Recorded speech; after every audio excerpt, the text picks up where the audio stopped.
Hey, what's up, guys? Welcome to Law-Splaining the Interwebs. I am your host, Nick Rekieta of Rekieta Law, a small law firm in central Minnesota. And with me today, we have three special guests so far, and we will be joined by a couple others as we go on. I have Solo Beverly, Yellow Flash, and Hero Hay.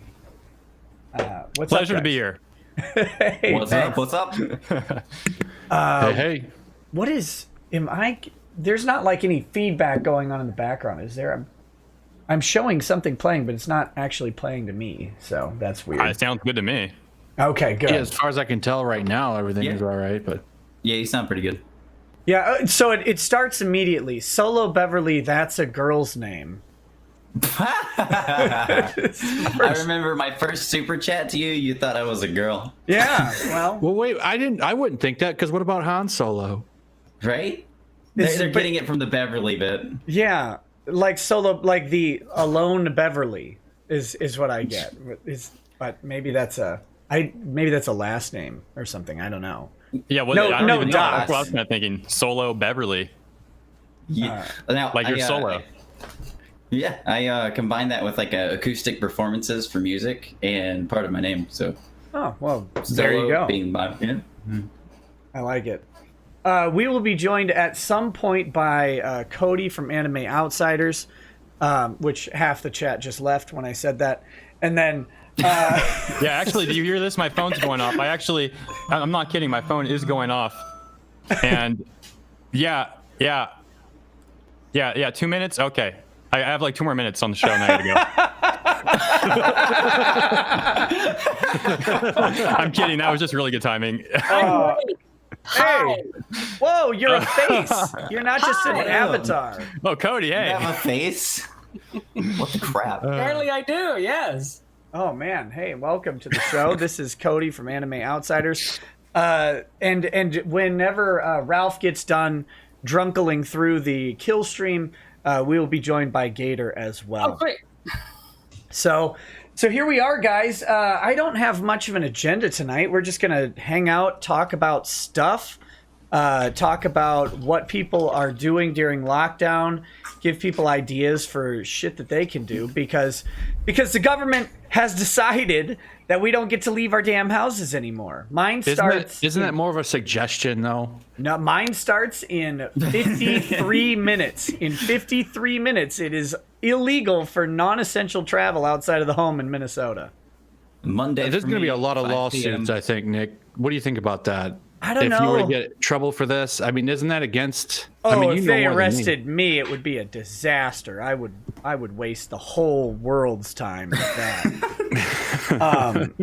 But no, I don't know, man, because it's going to be expensive to fight it. So you get this like $200 ticket. And they tell you to go back home, and if you do it again, they're going to give you $1,000 ticket or something stupid, and that's going to just keep most people from messing with it. So Especially when the finances are already tight. exactly. How do you enforce that, though? Like, how are you going to know just seeing a car go down whether or not that guy's essential or not? How are you going to pull over everybody you see? I know don't- New York is just saying, like, we're not my enforcing it job- on people. My job, since I'm essential, they gave me a piece of paper that if I'm pulled over, I show it to the cop and be like, "See, I'm essential. Please don't ticket me." Is there anything on the paper that makes it like look that it's not like something anyone could type up? Yeah, Not did it come really. from the government, or did it just come from your employer? It's like Microsoft Word printed out. It's got can an fake the shit official out of it. stamp of the employer there, but that's it. Oh, okay. Well, at least there's a stamp. I mean, Yeah, I have one, too. It's easily faked. Yeah. I mean, I'm not trying to go out because I don't want to lose testosterone and stuff. I guess there's a study that came out say you lose testosterone and it attacks your testicles. Well, Did you see that? I can tell that people are losing testosterone. They don't even have the virus yet. Just the news of it is causing people to cower in fear, and it's kind of embarrassing. But Well, we need more toilet paper because, you know, this is what you get when you have an upper respiratory disease. You need lots of toilet paper. It's scientifically proven. That's how you fight upper respiratory disease. You just cram a bunch of TP in your nose, down your throat, any open hole orifice, really. I used to know a kid back in elementary school. He would take floss, he would put it through his nose and like string it through his mouth That's how coronavirus starts. Right there. That's disgusting. I saw there's a GIF on Twitter or something where a girl does that with a condom. Did you see the guy licked the Hero's toilet? face. Hero's face. Guy licked the toilet seat that had shit stains on it. There's a guy that went in there, did Corona challenge, and he licked a toilet seat. And if you zoom in on it, you can clearly see shit splatter on the seat. I almost puked. There's one It's where like some gay dude. It's like Corona challenge. No, the thing about that one, Like the seat's clean until he licks it. After he licks it, there's a weird thing on there. Or maybe he paused the camera and like took a dump and then licked it. Either that or some weird thing came out of his mouth. Oh man, I don't know. That's I don't lick a toilet in normal peacetime. I certainly don't lick it while we're fighting a war against the infection. Well, I mean, I've hugged toilets before. Listen, we're not talking about Knoxville, buddy. I wasn't the one complaining about it the next day. Oh man, I couldn't eat for 24 hours. Like I tried. I went and bought the biggest, greasiest breakfast I could because I know that you need that fat and you need protein to suck up all of the liquor that's left over in your stomach. And I had like one little sliver of egg white, and then I just went, I want to go back to the hotel. yeah. Was it your stomach or your throat or both? It was my stomach. It was bad. Yeah. It was bad. Flash kept feeding me these girl drinks. But they're so good, though. I know. They were delicious. So good. That's why They're so delicious and tasty. it's called a Washington apple. Yeah, those are the best. Wait, are you serious? Yeah, it was Washington it, apple It's like Flash drinks. It's pot. No, it's fun drinks. It's vodka. I know Flash drinks beer a little bit. Pucker fucker. What is it? apple pucker. Yeah, apple pucker and something else. Yeah, and good. Rohypnol, I think, was in there too. If you that's a date rape drug. That was a date rape joke. See, I was trying to take you back, but we got too busy talking to those homeless people. I didn't get the joke because I have absolutely no idea what that is. Yeah. Of course. Yeah. Well, yeah, Flash, you were talking to homeless people too. I know we were talking to them on some town square thing, like we were in Greece. Yeah. That's a normal thing to do when you're drunk, though, isn't it? It was amazing. I mean, in LA it is at least. Well, that's why the homeless you can't help it. all the time when you're drunk. When they're drunk. What was that? What? That's why the homeless people always try to talk to you when they're drunk. That's just what you do when you're drunk. Yeah. I guess. I think it's a fair point. I see it all the time out here, man. All the time. One block. Yeah. Oh yeah, you've been on lockdown longer than probably anybody else in the panel. I think. Yeah, I guess. Because Yeah. LA cut to the virus right away.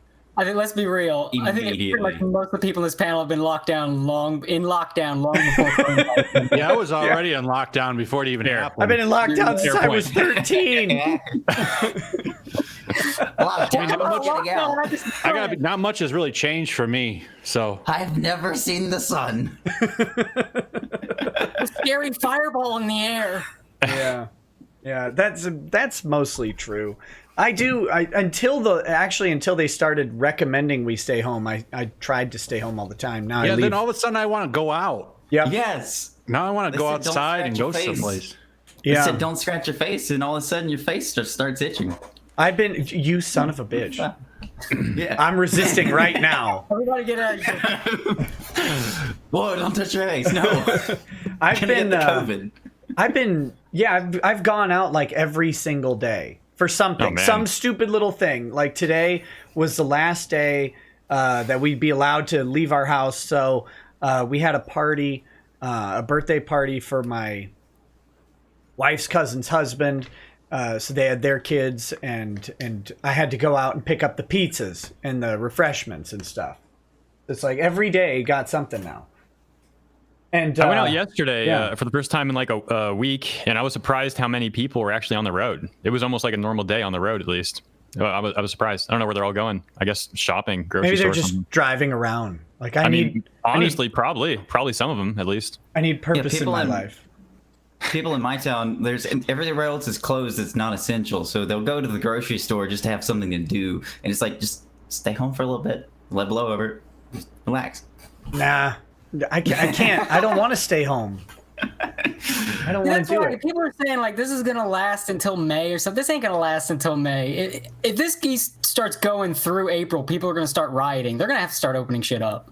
It'll be something. I mean, our governor has apparently expressed his willingness to keep us closed, quote, until a vaccine is found. Oh wow. That's not going to be till like maybe Christmas. Yeah, maybe Christmas present. and I'm like, no, I will go to St. Paul and throw you out of your damn house myself, cough in your face, and let you die from corona until you get replaced. I don't care. I can't do that. I can't stay locked in. That would be. Oh, he's a real pile, and Hirohei. Bastard. Yeah. Oh, what? What's this? He's modeling all of this shit in Minnesota off of California, as if we're the same place. That's kind of weird. And, yeah. You're as if California is a good model for anything. Right. Yeah, I don't know why you would do that. Listen, because he's a communist. Okay. Oh, well, in that case, it makes sense. It's like I must find my commie overlord and see what he's doing. So he's modeling it after your governor and then your mayors in the big cities. I swear, man, the last year, 2 years, I've really been wanting to move out of here. I mean, it's a little late now, though, at least for the moment. But where would you move if you were allowed to? Because mortgage rates might be great really soon. Yeah, I don't know necessarily. I mean, probably, I don't know, somewhere close, maybe like Arizona or something. I probably wouldn't want to go too far. Yeah, you probably enjoy that. It's always nice in my stupid state weather, right? Yeah, actually, that's the thing I don't like about Arizona. I've been there to visit, and I just didn't like. No offense to anyone who lives in Arizona, but it's so much desert, and like it's so flat overall. At least like around Phoenix, where I was, in LA, there's hills, mountains, a lot of variety. So I mean, we do have good weather out here, but everything else sucks. I'm wondering. So has Corona Chan hit that homeless population yet? You know, the governor said that he expects 60,000 homeless people to get it, or something like that. Oh, it's gonna roll through that big time. Could you imagine that? That's pretty. They'll that's probably pretty be inoculated by it. It's like they stepped on enough heroin needles that they'll be fine. It's like the corona dies in their body. Yeah, That's not even a joke. It's a weak ass disease. I think there's a lot of people forget that are freaking out. It's basically pussy SARS. Oh, if you have, it's the pre-existing conditions. It's really it almost seems like it's designed to hurt out the weak. It does. It fucking does. Like, because that's who dies from it. If you're either really old or somehow infirm inside, otherwise it's just a shitty flu. You sit there for 2 weeks and hope your sperm doesn't dry up and you're fine. I mean, really, didn't some healthy young people die from it though? No, they have like something else. Like that's the thing. Like you'll die from it if you have something else. Like if you AIDS or you just had cancer a week ago or something. I have AIDS. This virus is deadly. Heavily obese people seem to be heavily at risk as well. Oh my God! Somebody get a wellness check on Catherine Monica Rial, Tucson. where are you at? Oh no! Monica Rial's got enough testosterone to power through whatever gets her. Oh, that was pretty good. She takes it from Ron. just siphons it out of it. Wait, Yeah. no, he she wouldn't have doesn't. it. She donates it to Ron. Ron will throw remotes at her. It's okay. Maybe that'll cure. Oh my God, that's a disaster. So what do you guys? So Solo, this was your idea, kind of for a stream, and I'm ruining your idea. Like, let's be very clear. Feel free. Yeah, but the idea was kind of get some people together to pitch to the chat like things to do during Corona lockdown. So obviously what you should only do is watch the streams of YouTube streamers. But when you're not watching the streams and videos of YouTube people, what else should you do? Like what playlists? I can tell you right now, Lady Rackets and I are burning through The Wire, which is a great show, not anime at all. But it's a fantastic crime drama from the early 2000s, centered around Baltimore, the only shithole worse than San Francisco. Can confirm. Yeah. I grew up around there. So that's one thing we're doing, other than having like Drexel hang out and stuff like that. He left today. But that's it. So Solo, what are you up to on this lockdown? Well, for a lockdown, I'm not actually being able to lock down because I'm essential. Got to go out and do retail stuff. But whenever I do have some downtime, I've been watching some anime. I've been doing some stuff like that. What's on the playlist? Well, if you want to go ahead and survive the whole like 2 weeks to 3 months to 4 years, however long this is going to be, it's better not be 4 years. One Piece will probably get you through the whole way. Start from finish. You'll just get bored as shit watching intimidated. that trash. I really want to get into One Piece, Whoa. but I'm Whoa, heavily- hold on. Did the Ruby fan just call One Piece trash? I'm kidding. I That's literally what I'm saying. I No. want to trigger chat. Watch, Slap there's going to be fight. someone mad in chat I'm now. I guarantee you. intimidated by One Piece because there's like, what is there, 1,000 episodes? Okay, look, If I'll only. help you speed it up. You watch the anime until about Enies Lobby. When they get to that point, you'll know what that means when you watch it. Then you can stop watching the anime and pick up the manga because the anime's pacing turns to shit. Like for the beginning, it's like every episode is about 4 or 5 chapters of the manga in the episode, whatever episode. After that point, it's like 1 chapter per episode. I've seen them stretch 2 panels into 5 minutes. Not even kidding. It's so pacing just so shit. That's why there's so many episodes. So just watch it up to that point, switch to the manga, and you're golden. See, I would, if I were adapting like a graphic novel into an anime, I would make every panel at least 1 episode. Yeah, that's Oh my the God. ticket right there. That's what Dragon Ball did. Yes. Look at Dragon Ball and made Black Clover. billions of dollars doing Well, that. but let's be fair. Those yeah, that's Next great. time on Dragon. Oh, speaking of Who Dragon doesn't Ball, like that? Master Roshi died today. I know, it's terrible. This is why I don't think Super Or 2, one man, out. they're all going to be dead by the time they start it.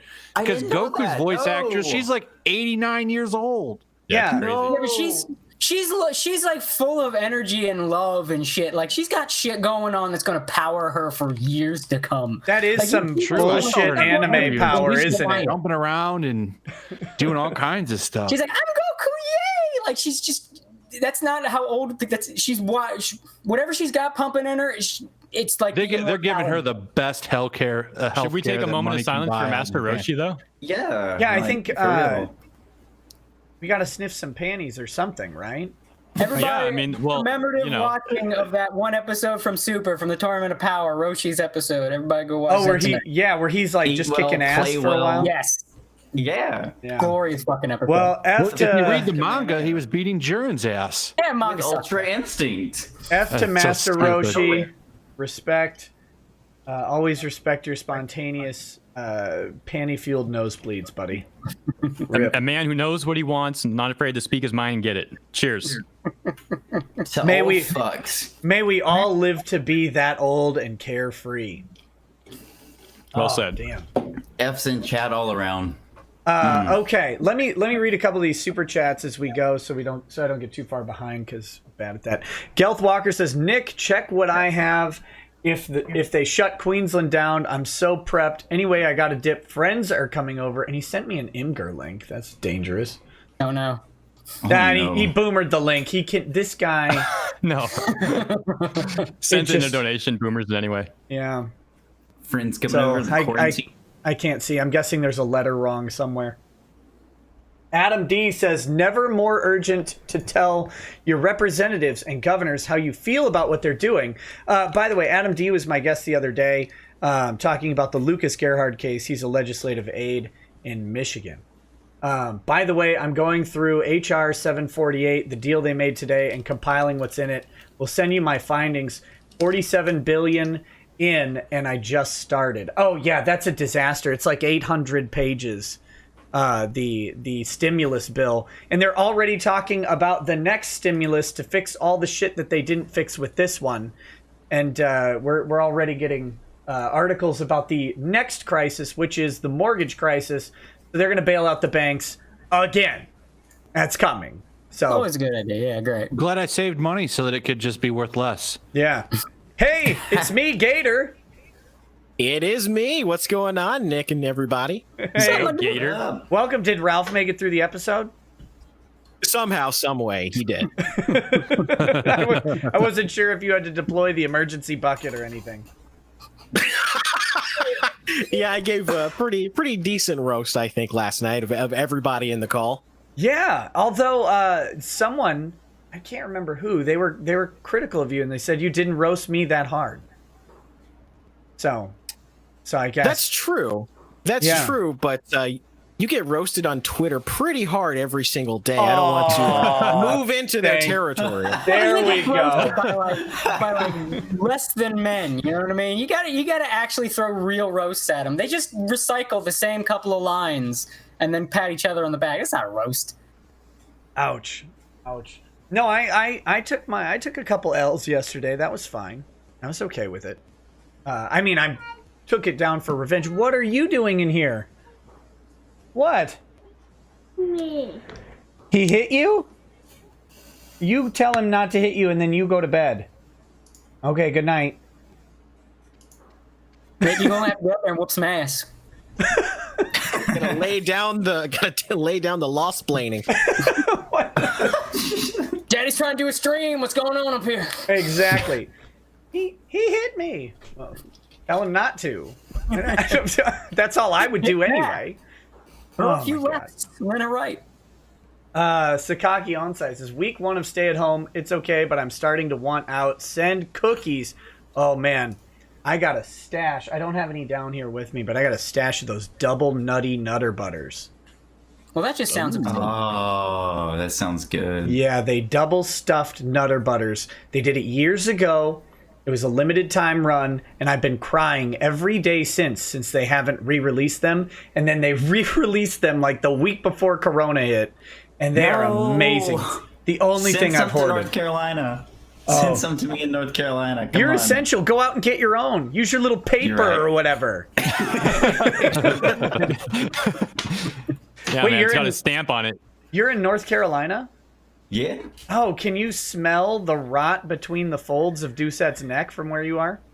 Yes. No. Yes. Oh my God. I hear he's doing another crowdfunder. Is that true? No, he didn't do a crowdfunder. On his birthday, he just sent out a Venmo thing and said, hey, it's my birthday if anybody wants to send me money so I can buy sound panels. That's he actually did that. That was a real thing. Did I not send you that tweet? I don't have think it. you- I'll send it. I saw a screenshot of it, but I kind of thought it was like a joke. No. Did you tweet? I think you tweeted because I saw it on Twitter. Yeah, I tweeted it out. I don't think that was a joke. I don't think that was a joke at all. Give me money. This guy has so little charisma. I can't wait for him to start streaming. It'll be, oh God, it'll be great. It'll be great. Oh, those were all going to get thumbed down to hell. I may or may not retweet it with that suggestion. No, I never would. I did. People will just do it. Don't you anyway. like how they blamed you for the downvotes on Ron's video, and I was the one that put that out I there? know. Talk about like on stolen valor or Well, whatever. because Nick, he controls all of us. He has like mind control. Yeah. I didn't even Take say that. to do it. I just said, "Oh, look, Ron's branching out," and everybody automatically just ran in there and downvoted it. I don't think these people can because they blockbot everybody, right? Like blockbot on Twitter, so they get a nice little echo chamber. I don't think they can fathom the idea that there are hundreds to thousands to maybe even tens of thousands people in some of their cases that don't like them. And they think that it can't be that, it must be some brigade effect. That's what Ron was experiencing. Ron was experiencing that literally hundreds of people were willing to not only click on a video that they would never ever click on, but that then they would subsequently click thumbs down, and that they would write a comment saying, "This guy's a cuck." And it's the funniest thing on earth to me, because just it melted them. It melted his brain. Like, why would you do that? I didn't, Ron. I didn't even talk about it or mention it. People just found it and they hate you. They've privated that video since then. Oh yeah, I I heard. unlisted it thinking that was going to do it. They deleted like 95% of the videos. That's how far they took it. Well, apparently more are coming, I think is what Ron implied, that there's some more social rehab of Ron that was going to happen. I hope he finds somebody else with a better spine who can deal with some negative criticisms. because that was. Well, you know, that's the thing. Otherwise- these were not criticisms. This was hate from trolls. That's what that was. Uh-oh.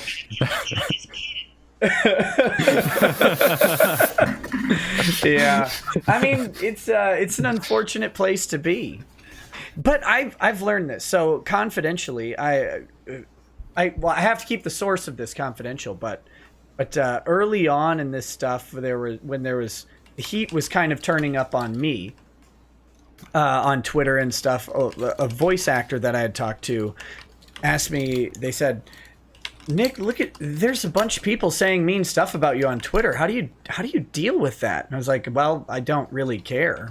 And there's a lot of other people. For every person who hates me, there's a bunch of other people who don't. So it doesn't really bother me that much. But there are a lot of people who are not wired to deal with any amount of criticism at all. They just it cuts them to the core that someone may not like them.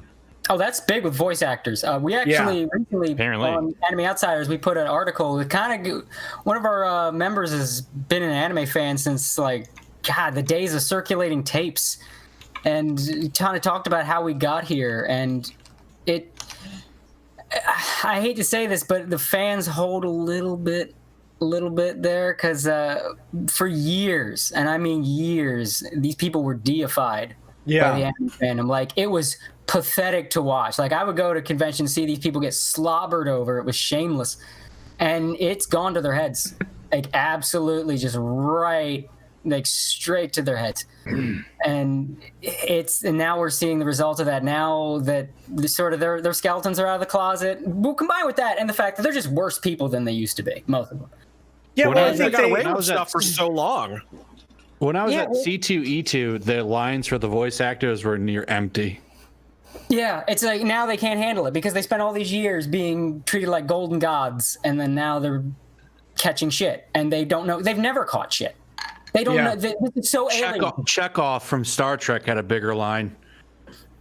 Wait, new Chekhov or old Chekhov? Wait, the new one died, didn't he? No, the older one. The older one died? That's who it was? No, he's still alive. Yeah, I'm saying the new one died. The young one. Okay, yeah, he died. The old one was at C2E2. Yeah. Is he going to take over the role of the young one? in the next one? They're not doing another one. I'm kidding. I kid. Let me finish this chat from Sakaki Onsai. Says, anyhow, Hirohei, music anime week question. Which anime character is most likely to be found in a smooth jazz or jazz fusion band? Hashtag semi-weeb. Well, I mean, smooth jazz, like Spike Spiegel, obviously. Yeah, does he play instruments?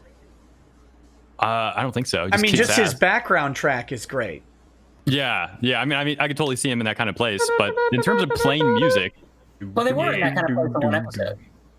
I was actually, speaking of Cowboy Bebop, I've got a shot glass. It was actually pretty sick. I got this from the 20th anniversary of Cowboy Bebop at Anime Expo. They had a special Cowboy Bebop party for the 20th anniversary. And they were giving these shot glasses out. Nice. Yeah. That looks so cool. Hey, thank you guys. I appreciate that. I like it. I like Bebop. I picked Faye Valentine as my official above age waifu. Yeah, that's pretty rare to get. Since apparently Yoko's off the market.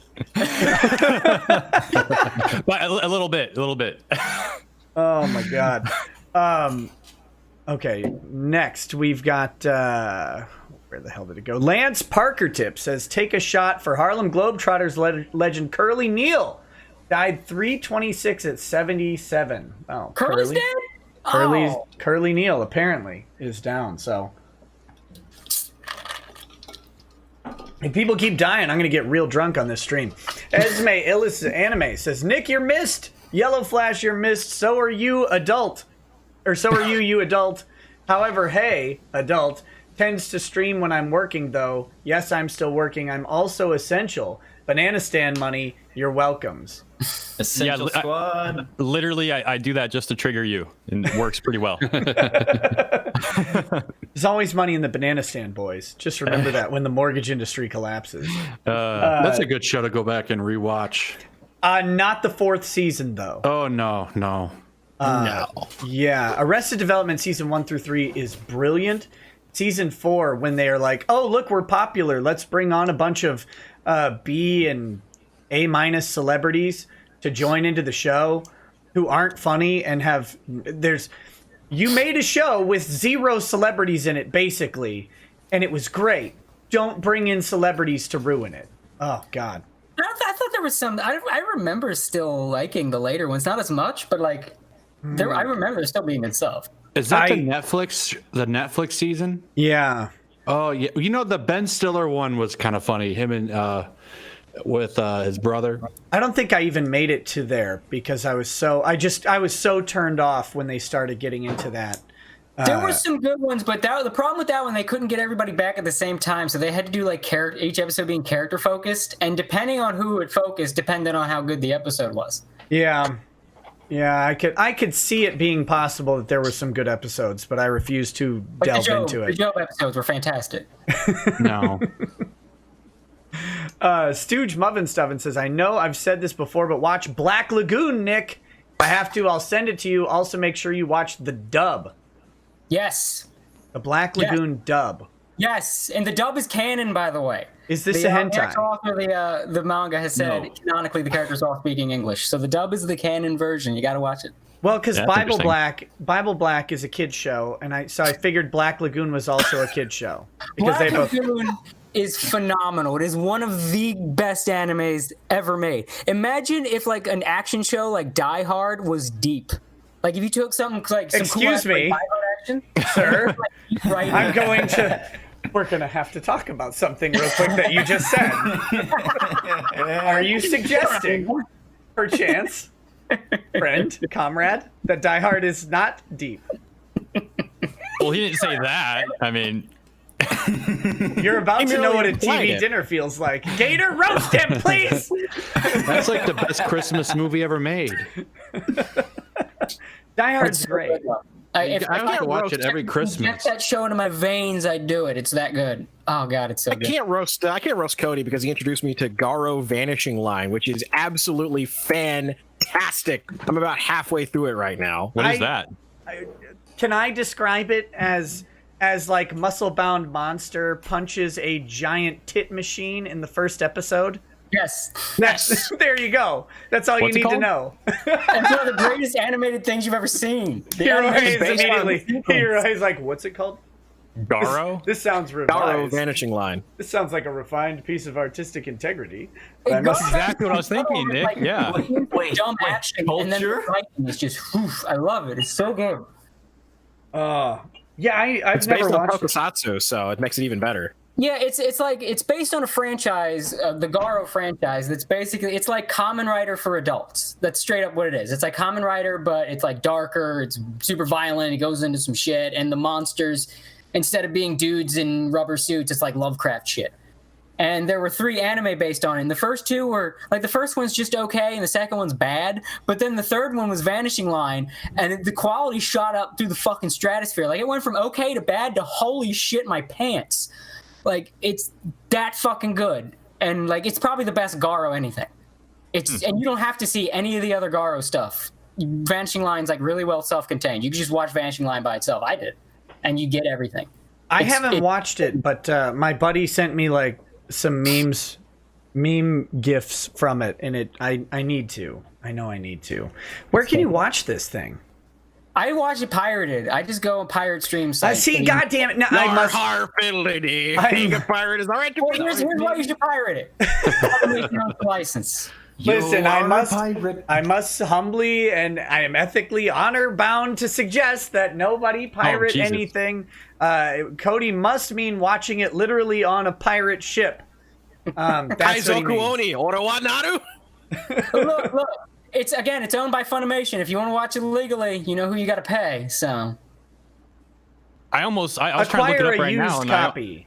I almost got finessed right now. I went to a website that was Netflix. I looked up, but it was NetflixSeries.com, the URL, and I didn't realize that. And then my spyware thing. He's the kind of guy that opens that email, the poorly worded email from your bank. Oh my God! I got the call Prince today. of Nigeria.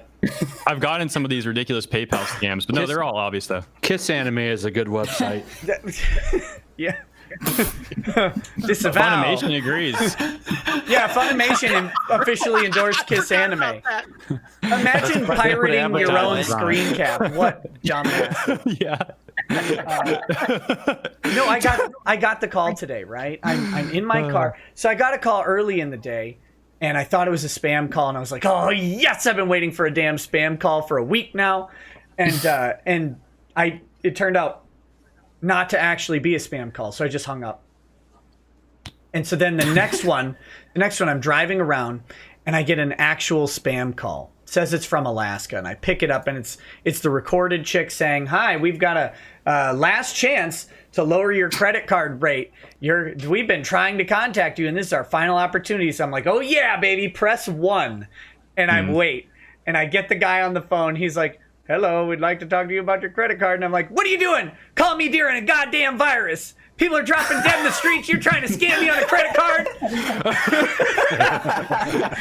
You just hang up, or did the guy talk? No, he's like, no. I'm like, people are dying all over this country. You're not essential. Get fired. And then I hung up on him. Oh man. I've been waiting. I'm like, yes, scam me during a crisis where people are dying. Oh, God, I might use that one if it's cool. it was great. God, I sound like you're Alex Jones, though. It's like, people are dying, bodies out there lying in the streets, children are starving. What are you doing? Ah! On the next one, I should try, like, I'll do the Alex Jones voice, and I'll be like, listen, are you worried about this coronavirus? You should be. It's killing everybody, and I tell you what, I got the cure. It's a combination of two things. I bet he wishes he was still on YouTube with everything going on right now. I'd be hawking all that survival food and. He just got kicked off of Google Podcasts. Really? Yeah, over his coronavirus claims, whatever they are. I'm surprised he was still on there, to be honest. I thought they've kicked him off everything. He was there, but it's like, I got this colloidal silver and super male vitality. I tell you what, go ahead and fix you up right quick. You just got to go ahead over to Infowars.com, buy it right there. You get a 1776 flag. We're going to rise again. Don't worry about your testosterone, super male vitality. I'll get you going. You heard, have you heard about this Corona Chan bringing down testosterone levels? Don't worry about that. Super male vitality. You got no problem with testosterone. It's always going to be going up. We'll get you some silver in you. Do enough super male vitality that'll protect your testosterone. Then you can consume enough colloidal silver that'll turn you into just a silver. It'll make a suit of armor. A suit of armor that will block out the coronavirus from your body. Yes. Alex Jones. Power Ranger. Alex Jones is so smart. It takes like 5 people on this stream to combine into almost doing a reference. Almost doing crazy one how smart that ad guy for is. Alex Jones. Yeah. I miss the memes, though, to be honest. I miss the Alex Jones memes. Remember all the memes that came out for him all the time when he was on YouTube? You act like they stopped. Well, they're nowhere near as much as they used to be. There's A video just came out. I With saw Alex the Doom Jones as one. The Doom one. Yeah, that one was great. But that's the first one I've seen in a while. The greatest will always be Anime Israel. That is the greatest Alex Jones meme video of all time. Anime Israel? Yeah, there's like a couple copies of it on YouTube. Someone posted on Twitter. It's one of the funniest shit. I think you might be able to find it by just looking up Anime Israel. It's a short thing, but it's like it's probably the funniest Alex Jones meme. Period. I love the one where he's just like screaming profanity, like, "You son of a bitch, motherfucker, talking about me." And it's like, whoa, Alex. And then he's talking about like God and Christianity in the same sentence. Is great. Oh, he's just, you piece of shit. Oh, I love it. Is that the one where he rips his shirt like Hulk Hogan at the end? Probably. He should do that every show. Yeah. You should just wear a Hillary Clinton shirt and just rip it in half every show. That's what I would do. I can't. I saw that. I just watched. It was 18 seconds long. It's really short. Cody, the meme. Yeah. Nice. Yeah, that was good. That was good. Here, we can play it. Out there. We can play it. Well, hold on. I'm gonna share screen. We'll try sharing. Oh no, I'm just gonna send it. I can't share my screen. I don't want to. I've got things on screen. You know. I'll do it. I'm saying. Okay. Yeah, I'm gonna send it in the chat right now.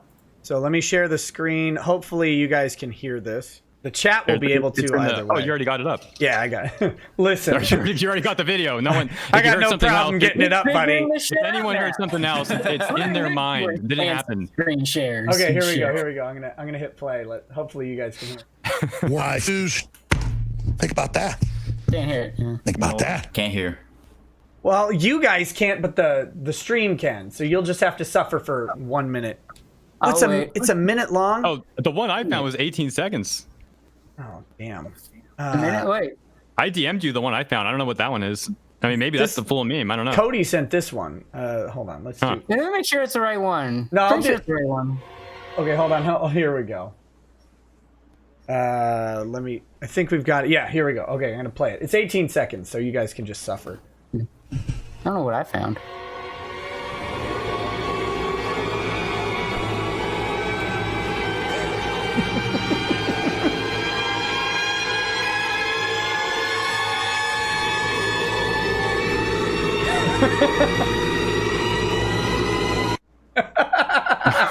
Yeah, that's not the full thing. The rest Anime of it is real. It's the funniest shit. I think it's the one I sent. Yeah. Oh no. Well, we'll see. Maybe we'll go back into it a little bit later. It's always weird because you guys can't hear. I just watched it. It was only 18 seconds, so I just watched the stream. Well, this one's a minute long. Yeah, it's the full one's a minute 3. We'll just be behind for like what 20 seconds. Yeah. Okay, I'll do it. We might as well. We owe it to Alex Jones. Coward. Play the whole thing. I'm gonna have to drink for Alex Jones now. Okay, here Looks we like go. he needs a drink right from that one. I'm gonna start it in 1 minute. Here we go. Why? Think about that. Think about that. Think about it. About that. I'm not. I can take on like 15 of them, folks.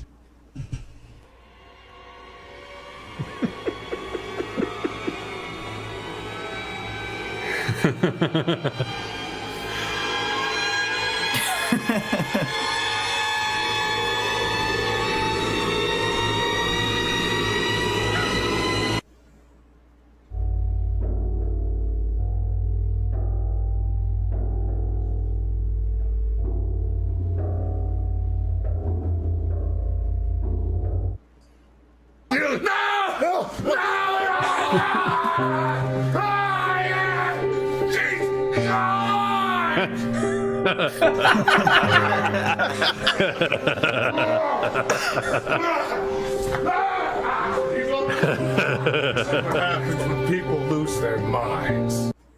God, that's gonna be me at the beginning of season 2 of RE0. What the hell happened?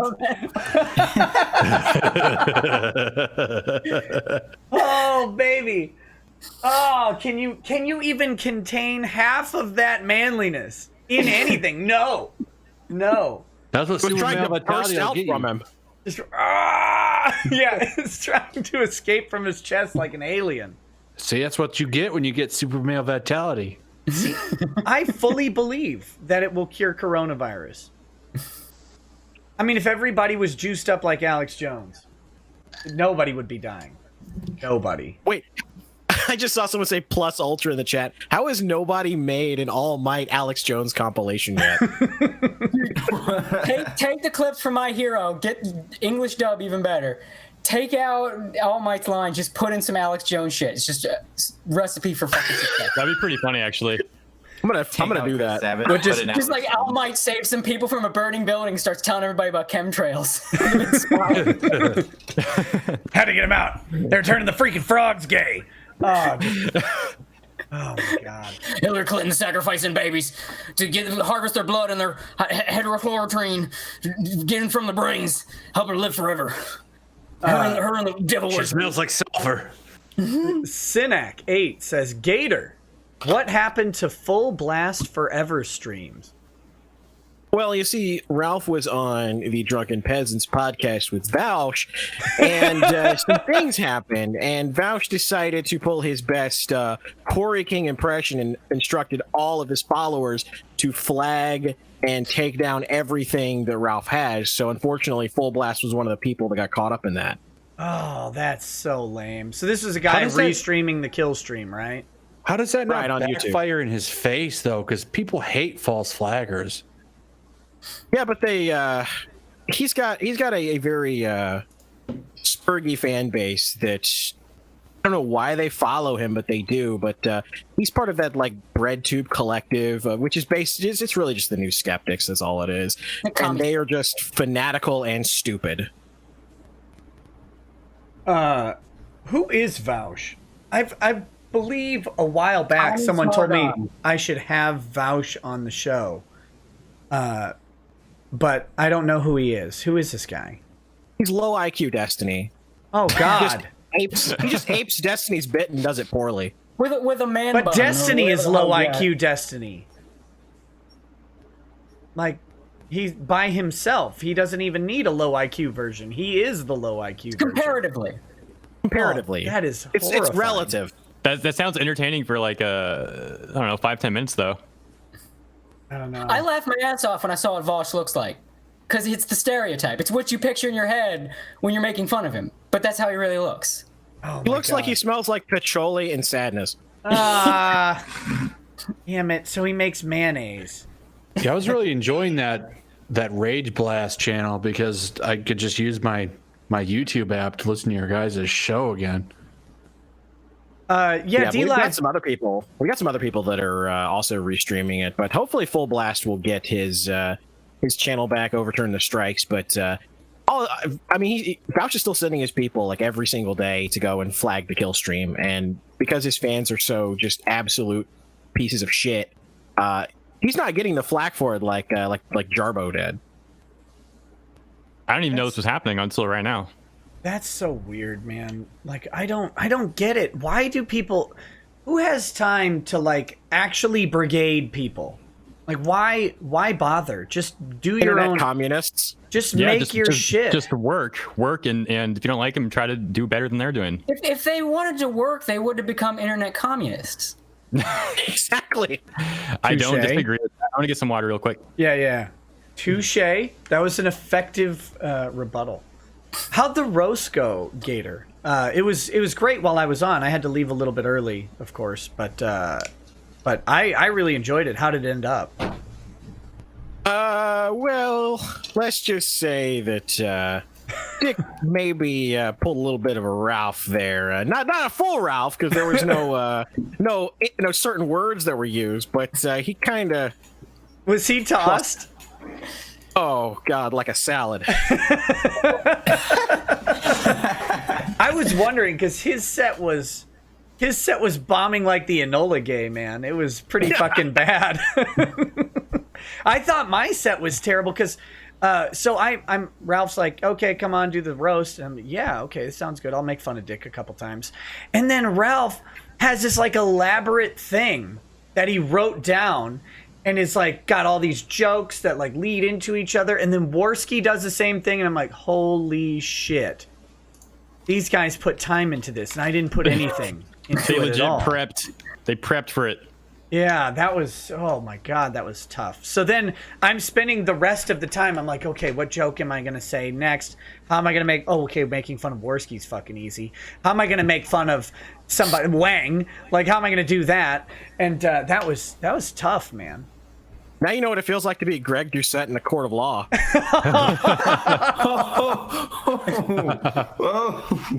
Has he real talk though? Has he actually? He's been in a court. Like this is better than Lemoyne at least. Greg does, from what I know, he does petty criminal defense mostly. So, drug pushers, minor drug pushers and stuff get busted with like a little bit of meth or whatever. They get a minor possession charge. Which is felony level, but you get to plead those down pretty easily into maybe they do a weekend in jail, maybe they don't do any jail time, they pay a fine if it's a first offense, and then they go back home. That type of stuff. He's done a couple other things, but the problem with Doucette, from a legal standpoint, from a law firm standpoint, the problem with Doucette is that he targets a clientele that has no money. Like, it has no money. And so, he's got this bankruptcy and he's got this law firm. It's like, buddy, you have to get clients who can pay you. And you can't rely on like random GoFundMes for $1,200 to carry your firm. You're just not going to do it. I thought all that Twitter interaction turned into money. Yeah, didn't you say he makes like $5 a tweet? Well, or something crazy. Obviously, You mean Well, when he's tweeting, for the record, it doesn't sound like a lot, but the guy tweets like 300 times a day, so that would add up. yeah, I'm pretty sure that was a obvious lie or a troll, but no, I think he does genuinely believe that his Twitter is a good marketing platform for him from a legal standpoint, which That's adorable. it's not. If you are not a nationwide firm, your Twitter is not a good place for you to garner business. I would say he's just wasting time. Yeah, Cody and I, we just made the same point exactly, right? You were saying he's wasting his time on there. Yeah, how is that a good? Oh man, I need a lawyer for my case. Who do I get? Let me look at Twitter and see who's complaining about this fucking YouTube streamer. No, I'm not a fan of Mark Randazza in general, especially lately. I think he's been a complete bitch, and on coronavirus stuff, he's been saying we should suspend HIPAA and just report to everybody like is that who said that? Yeah, he's like we should just report who has corona to everybody so they know to stay away. It's like, what the fuck is wrong with you? Give medical records away? No, we don't. I don't want that at all. But anyway, but as much as I'm not a fan of Randazza, he does have a nationally recognized First Amendment practice for defamation issues and stuff and free speech issues. So for Mark Randazza to be on Twitter talking about speech and defamation and all that stuff is good because his firm can take clients nationwide. That's a good strategy. Greg Doucette's practice very localized in North Carolina, in Durham specifically. He's not gonna. It doesn't pay you to have nationwide or even worldwide Twitter followers. It's just that's not going to translate into money. Now, on top of that, his Twitter isn't going anywhere. Well, there is that too. There is that help too. He blocks half the planet. I'm blocked by everybody that hates Nick. Every time Nick responds to somebody, I have to open up a private window to see what the hell he's talking about. I'm sorry. If I could prevent it, I would. But all these big, brave, strong, proud women attorneys, all employed what's called the Chud blocker, I believe is what it's called. Like that's actually called that. Yes. Haven't they moved on to mauled now? I think that's their new turn of phrase. I don't know. Wait, what's that? Yeah, what is that? Mauled? I don't even really know what it means. It's just something they made up that they thought sounded clever, so they've all been using it now. So it's like a new word. It's not like a blocking program. Just to clarify, because it was kind of confusing. No, it's a word. It's just a word. It's just a pejorative that they've come up with. They can't use real pejoratives because they've deemed every pejorative to be offensive. So they have to make up these infantile Steven Universe words to use to call everybody. You're a chud. You're a poop lord. You're a dunderbutt. Whatever the fuck. But imagine, like, for example, Mike Dunford has employed the block bot. I make fun of Mike Dunford. Like, I rip on him. I have so little respect for him that it's embarrassing. And yet he won't block me. He'll just block everybody who follows me because he's scared of the ratio. It's like he needs you. Yeah, you're coming for the abuse and then like trying to cower away from the ratio. That's sad. But it's I can't understand it. I don't know. He can't block you because he needs to take shots at you so that he can go back to his boys in quotes and then say, "Look, I told that Nick what for." And everyone's like, "You're a good boy." Yeah, I told him. He could do that while blocking me, though. Like he could. They do that. Yeah. They'll unblock you and retweet you and quote tweet you and then block you again. It happens to me all the time. It's wild. Or they just take a screenshot instead of retweet. He actually did that to me. Doucette did that to me once. He unblocked me just specifically to say that my textbook was wrong because I dunked on him on Twitter about something he was completely and absolutely wrong about. Your textbook is wrong. Did he block you again right after though? Oh, he blocked me again like right after. Can you imagine? Just imagine being him right there. You're like, you get triggered by the tweet. You're like, okay, I'm gonna unblock this guy real quick. He probably plans it out. He like copy paste it in another notepad or something, and then paste it and then blocks you. Like he wants it that quick. Well, people are so weird, man. That was the thing. I made a fat joke about Catherine Tewson because, well, it was a Friday. I mean, And, it wasn't. It might not have been a joke though. Yeah, but so I made a joke, and Mike is like, "It's a quarantine. Seriously, don't you have anything better to do?" It's like, Mike, that joke took me it was just 10 seconds for me to type it out on my phone. Literally, that's it. You have spent more time responding to this joke and being mad about it than I spent writing it. I didn't waste time during my quarantine. That's the classic bitch's response, is to make it like whatever you said took this immense amount of effort. When no, it was a quick thing. It's like anytime it's a Twitter or even old internet forums, it's the same shit. I didn't even need you or are making fun of me. You must have taken effort and time out of your day. I didn't even need a shit break. I did it while peeing. Yeah, like this is how embarrassingly easy it was to make a fat joke about this. I would also argue, I mean, during the quarantine, you probably have more time. Right? So, yeah.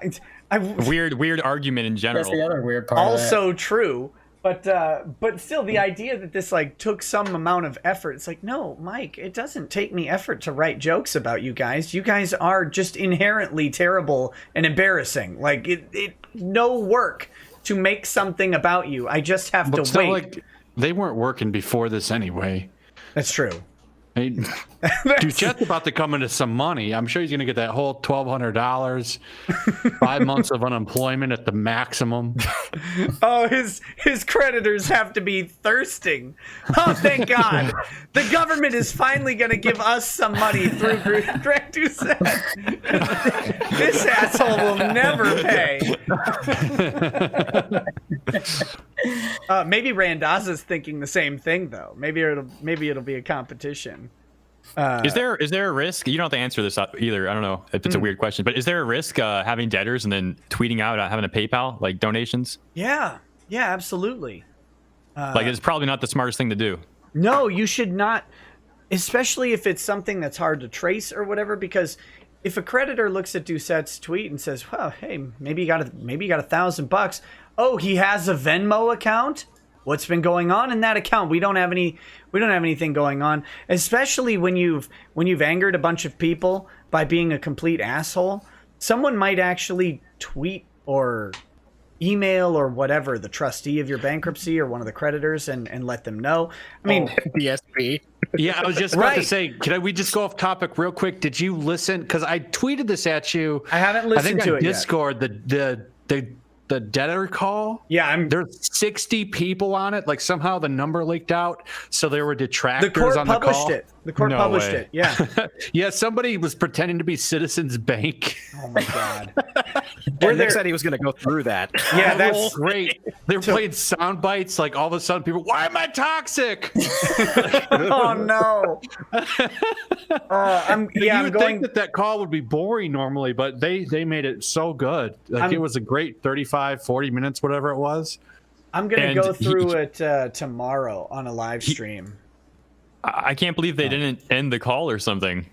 It'd be a public hearing now.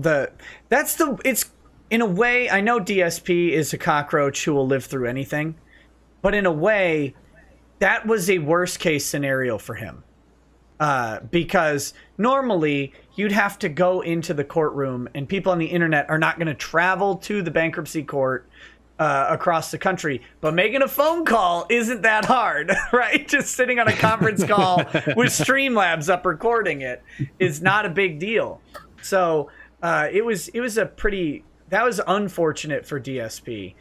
Whether it'll impact him, I don't know. I haven't listened to the call yet. I'm going to try and pre-listen to it tomorrow so I can go through it well on the stream. And depending on how long that takes, I may go through that Keemstar Romeo Lacoste interview as well. Because I watched your stream. That was a great. Like, what an idiot that guy is. That dude is something kids. Else. Like, look, it's in the document. Yeah, I'm suing him because they called me a pedophile. Like, okay, buddy, you said it in the document. Oh, by the way, just so you guys know, I got a little confirmation on this today. Having the word pedophile in a video is enough for full demonetization. So, if you're Clown World, if you're talking about pedos, find a clever way to rephrase it. What I've been using right now is the map thing. They haven't hit that yet, so yeah. But they probably will sooner or later. Yeah, I've gotten videos through saying kitty diddler. It'll work.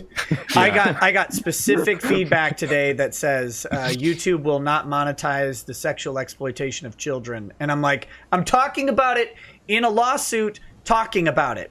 Like, not even talking about the sexual exploitation of children, saying that it was a false accusation. So that's not actually monetizing the sexual exploitation of children. But just so you guys know, as a friend, the word thank you. The word pedophile itself counts as sexual exploitation of children in YouTube's monetization. Well, algorithm. now this stream is going to get demonetized because so can we just start dropping slurs? Dude, every stream I do for the past... I used to be able to get streams monetized after a review. No more. Never. Not in the past 4 or 5 months. So I don't know if YouTube tightened up or what, or they got new people, but I step up with the super berries, people. Come on. Even streams where I intentionally keep it clean, they will not monetize them anymore. I thought before you had mentioned this was correlated to having Drexel on or something. Yeah. Listen, YouTube does not like black people. I just don't do YouTube. Fuck it. Fuck it. I love black people. It's easier to just get a regular job. Just lift some boxes. No. Hey, Nick, I'm such a big fan. I'm such a big fan, Nick. Hey, what's up, buddy? Hey, what's up, man? Welcome to the show. Appreciate it. I saw you pop in, but you were muted, so I didn't know if you were busy. Yeah, well, you guys were talking about pedophilia.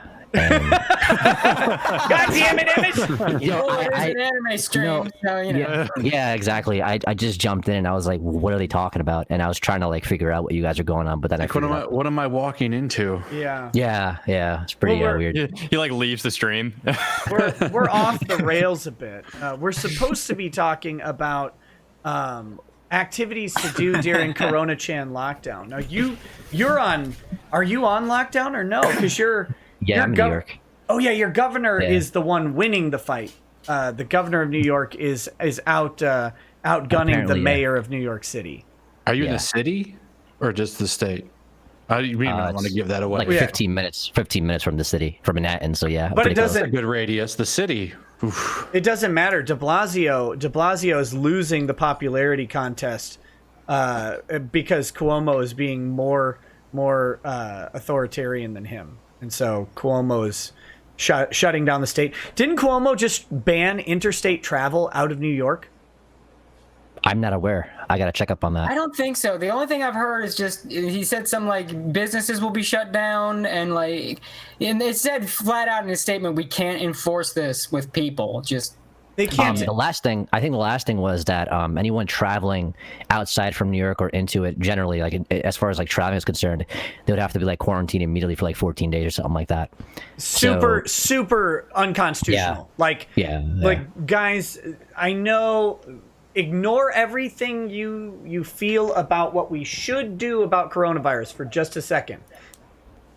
Putting a limitation from a state on interstate travel is the literal fucking opposite, the exact opposite of the Constitution.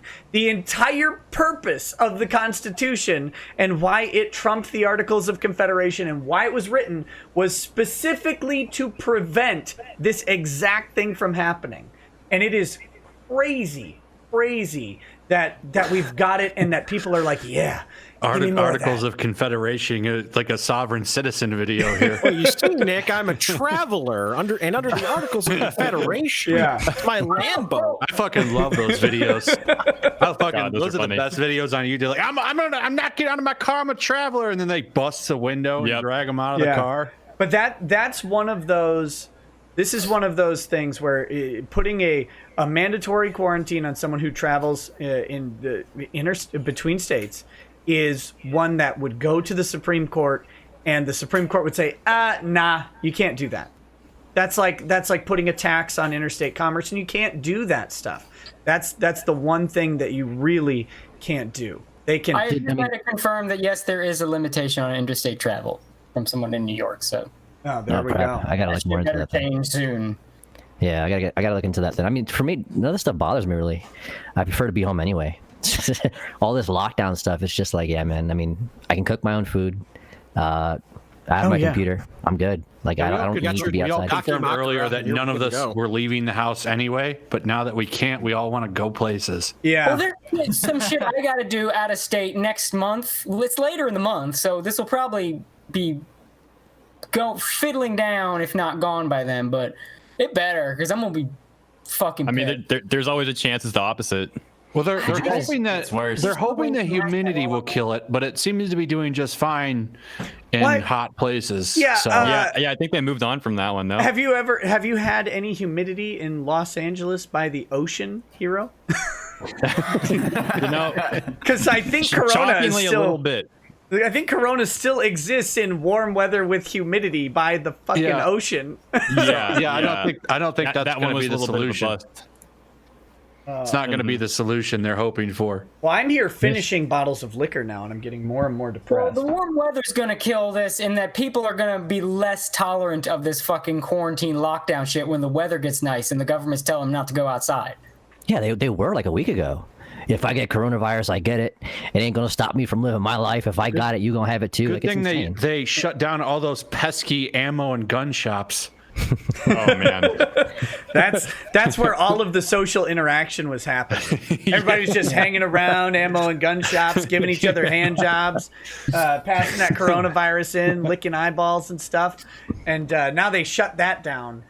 Speaking of Cuomo, there's this thing going around on Twitter now, like literally within the last couple hours, apparently, where they found out that they had like a bunch of like ventilators and stockpiled in warehouses and stuff like that. No, the governments never do that. Yo, it's insane, dude. Like, it's this guy's getting a lot of heat for it right now. Did you say this happened like an hour ago? Within the last couple hours, yeah. Oh wow! Just look, it's on Twitter. This dude Cuomo's getting a lot of shit for it. Apparently,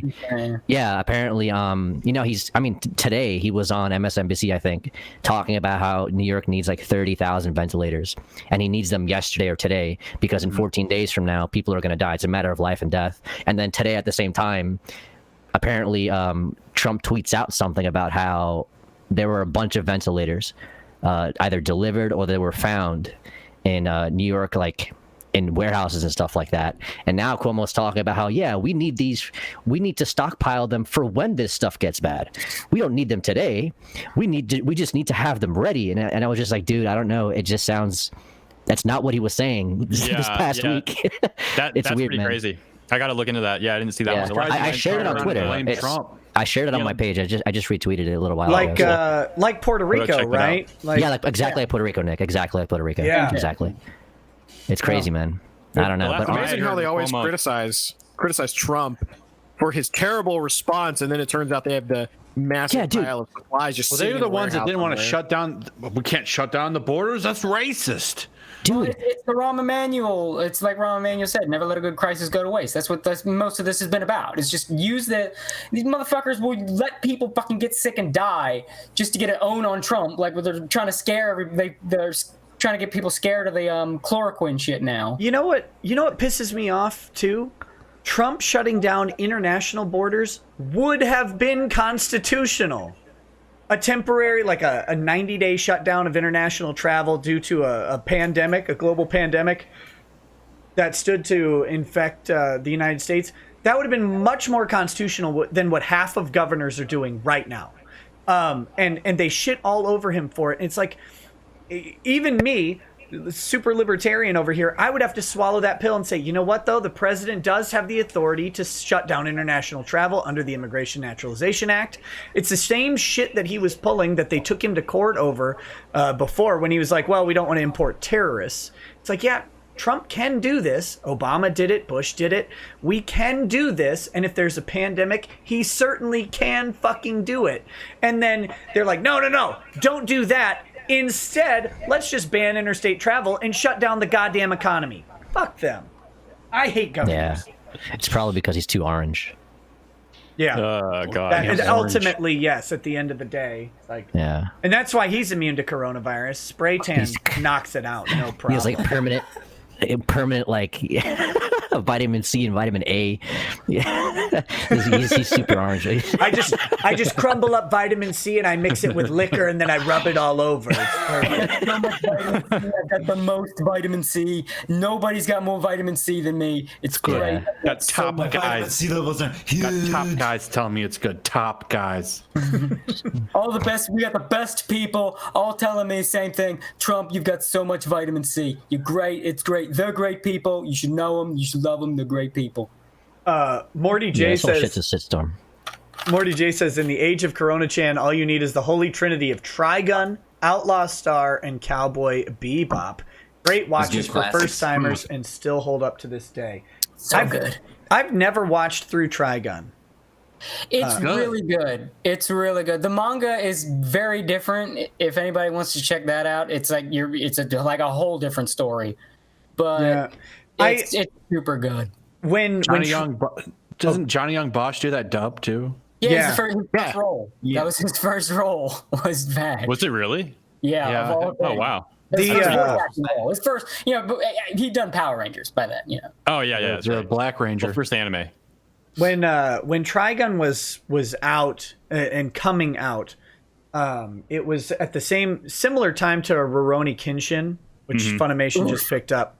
But I didn't like either of those shows because I didn't like protagonists that didn't murder the other characters in anime. Like I want casualties, I want deaths, and they all have their like little codes.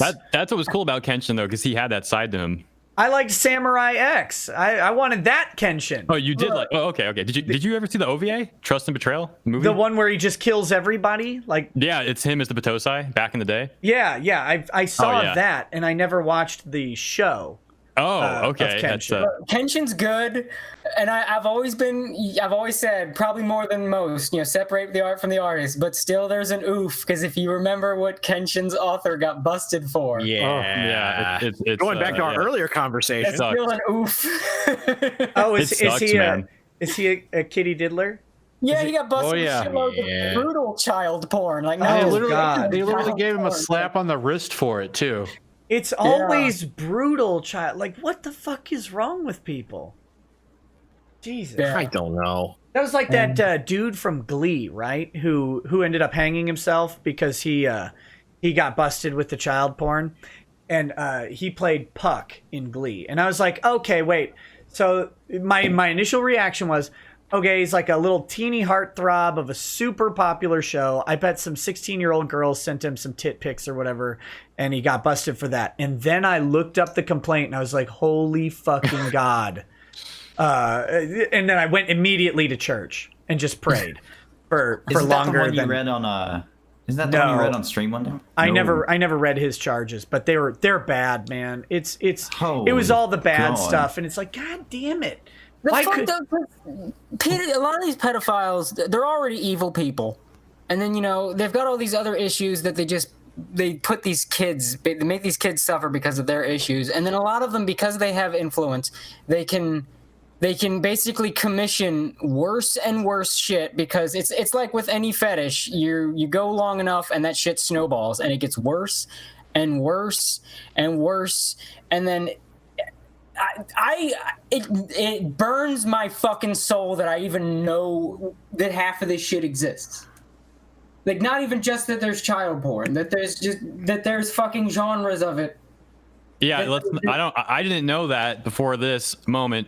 I'd rather not know any more about that. How do you guys know with World Corp? You know who makes the genres, Hero Hey? Do you want to know the culprit who actually categorizes and makes the genres? No, not really. It'll make you feel it'll hurt your soul worse than this. It's you talking about that website that got busted? No, I'm talking about it's the FBI. Oh, yeah. Oh. The FBI keeps a copy of every single piece of child pornography that they confiscate, and some asshole has to watch it and put a clinical description of it. Yeah, this is because then what they do person, I bet. Then what they do is they take those descriptions and use them in sting operations to like trade with people to get them to, oh, here's what I have. Here's a list of video descriptions that will kill you. And then what do you have? And then when the person actually mails the stuff to the FBI or transmits it, however they do it, then they've got them. Right, so they go arrest him. This is like a we didn't have brother kind of situation. Yeah, they use it to find the kids in the videos too. Yeah, oh my god, man! They have it for arguably good reasons, but the fact that there are a group of people that have to sit around and watch and categorize the worst videos ever created, and that's their literal job, is horrifying. And that this is. Like, I don't know, how are you guys ever heard of World Corp? No. World Corp. Okay, so while there was this thing people thought was an ARG, and people starting to wonder maybe it's not, there was this bizarre website and group that was calling itself World Corp. They put out these weird, they had like a synthwave aesthetic to them. And they were like bizarre, like the kind of things you would see in an ARG, real cryptic, real strange.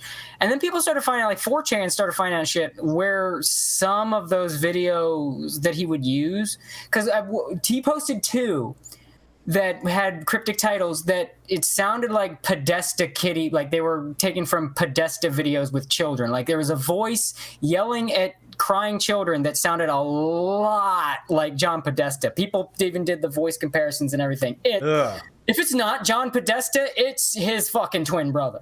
Like it's he has an actual brother. Video where there are children crying while he is screaming the theme song to Caillou at them. What? I was just watching. They call him like both master and daddy or some shit. And then the last thing World Corp posted was a video of 2 guys harassing a little kid that's tied to a chair with a bag over his head, asking to be left alone. And then the video ends, and then again, people found out what that video was from, and it was some brutal shit that the FBI found in a sting operation. Jesus. So now everyone's wondering, who the fuck was World Corp, and how the fuck did he get these videos? Yeah. I feel completely out of place right now. Yeah. Wow. I jumped into the stream. We're talking about pedophilia. Let's bring us back, Emish. Be fucking careful. That's what I'm saying. I can. What's up? What has happened to my stream idea? Yeah. I can link this back to anime very easily. Please, dear God, Wait, help us. not in the way you're thinking though. Not in that way. No, in this Ollie, way. Keep talking about Kenshin. This is reminding me. It reminds me of the Australia thing that was going on because when this senator in Australia was trying to get a committee to re-review all the anime that he was saying was problematic, I was saying in my mind that same thing that you just explained about the FBI. I'm like, well, who is going to be on that committee? And those people are then supposed to watch every single anime looking for when it's not okay. Like, because they were saying that some of the anime, it's too explicit with minors. So they're going to have people selected for a committee to watch all the stuff that they're saying is not okay. Seemed a little strange. It's the censorship conundrum, right? It's we have to have somebody watch this bad stuff to determine that it's bad. Like, well, who do you have? Why do you care that it's bad? Well, it corrupts the mind of the person watching it. Well, who do you have watching it then? Yeah. So that's the great spin. I could just imagine that the senator who was creating this committee would then put himself on the committee. Yes. He's like, anime is not okay, so I'm gonna have to watch all of it now. To be sure. I gotta put pause real quick just for an update because my New York source. They haven't banned interstate travel in New York yet. It's other states that are pulling people over who have New York license plates, questioning them on their quarantine plans. And New York has banned, and what I said earlier, that they're not enforcing it on the average person, non-essential travel within the state. Sure. Okay. Okay. Gotcha. Well, appreciate it. We'll watch how that goes. Okay, Emish, bring us back to reality, buddy. What are you keeping cool with during the Corona lockdown? What's keeping you Dude, going? I was so not to blow this out of proportion. I was actually in the hospital 2 days ago. So, oh my God, are you dying from coronavirus? Thoughts and prayers. I'm sure there are some people out there that I'm sending you links to all the Instagram thoughts that I can. Stay 6 feet away from me. No, yeah, but so I was sick for a week and a half, and it's just basic shit, right? So I immediately, my first reaction was, okay, I gotta stay home. I don't even know how I got sick. Fucking New York, I hate New York. So I just hated New York for that whole week and a half. So 2 days ago, I had like a fever for like 1 day, went away. Then 4 days after that, I was straight. Then like 2 days ago, it cured your gayness? Huh? Nothing. Just kidding. You said 4 days after that I was straight. Yeah. I was hoping someone would make that joke. Freudian slip. Yeah, so yeah, that was a good one. So I could tell. I feel like I haven't been here in a while. Fucking Christ, I wasn't expecting that. Yeah, so oh, welcome. So yeah, man. So long story short, I wake up one morning, 2 days ago, and my breathing was just fucked up, dude. So long story short, I was already sick, and it wasn't coronavirus because they checked my lungs and everything, did some blood work and everything, and I'm clean. It's just I already had a pre-existing sickness, and that triggered like my asthma, I guess, and I almost collapsed. So I was in the hospital for like most of the morning, and then I was discharged later on. So now I'm straight. I'm just on some steroids and basic shit. So I'm glad you got down. You're right then. Yeah, I'm good. Ever since then, I've been pretty good. How much better, how much HGTV did you watch in the hospital? None. You lucky son of a bitch. Every time I have to go to a hospital with like one of my kids, or I go to visit a relative who's just given birth or something, it's always everybody I know just puts on HGTV, and I'm like, the hospitals. I mean, let me see. They're doing pretty good though, because I went to Mount Sinai in Astoria, so I was taken there. Oh, I thought you meant like in Egypt or whatever. Nah, fuck you, like, dude. Jesus Christ! Wow, that's pretty far, huh? Yeah. I'm sure I would have made it. I'm sure I would have made it in one piece. Yeah. Speaking of banning flights and shit, but anyway, yeah. So they're doing a pretty good job, man. Like, anyone who isn't a patient can come in, right? They keep everybody else outside. Yeah. There's a lot of staff, dude. Like, these hospitals are just packed with staff, and I got taken care of pretty quick, man. I mean, obviously, my situation was pretty like critical. It wasn't like critical, like I'm dying, but I was on the verge of collapsing for the most part. But they took care of me pretty quick, and a lot of the other people that were coming in, man, they're doing a really good job. I heard they're trying to get people the hell out of hospitals ASAP. It's likely the case too. The thing is, for me, once I told them how long I was sick for, the first initial reaction was to stabilize my breathing. And then they were like, okay, well, considering how long he's been sick, if that is the case, then by now, if he does have COVID-19, it should have been attacking his lungs or his organs and stuff like that by now. So let's get the x-ray done.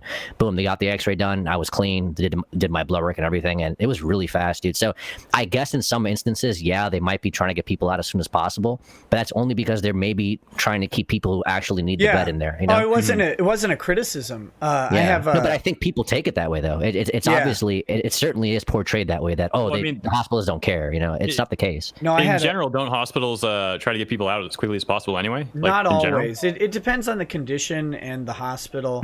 But for example, I've had 5 kids, right? And we've had natural deliveries and then C-section deliveries, depending on the kid. We've had both.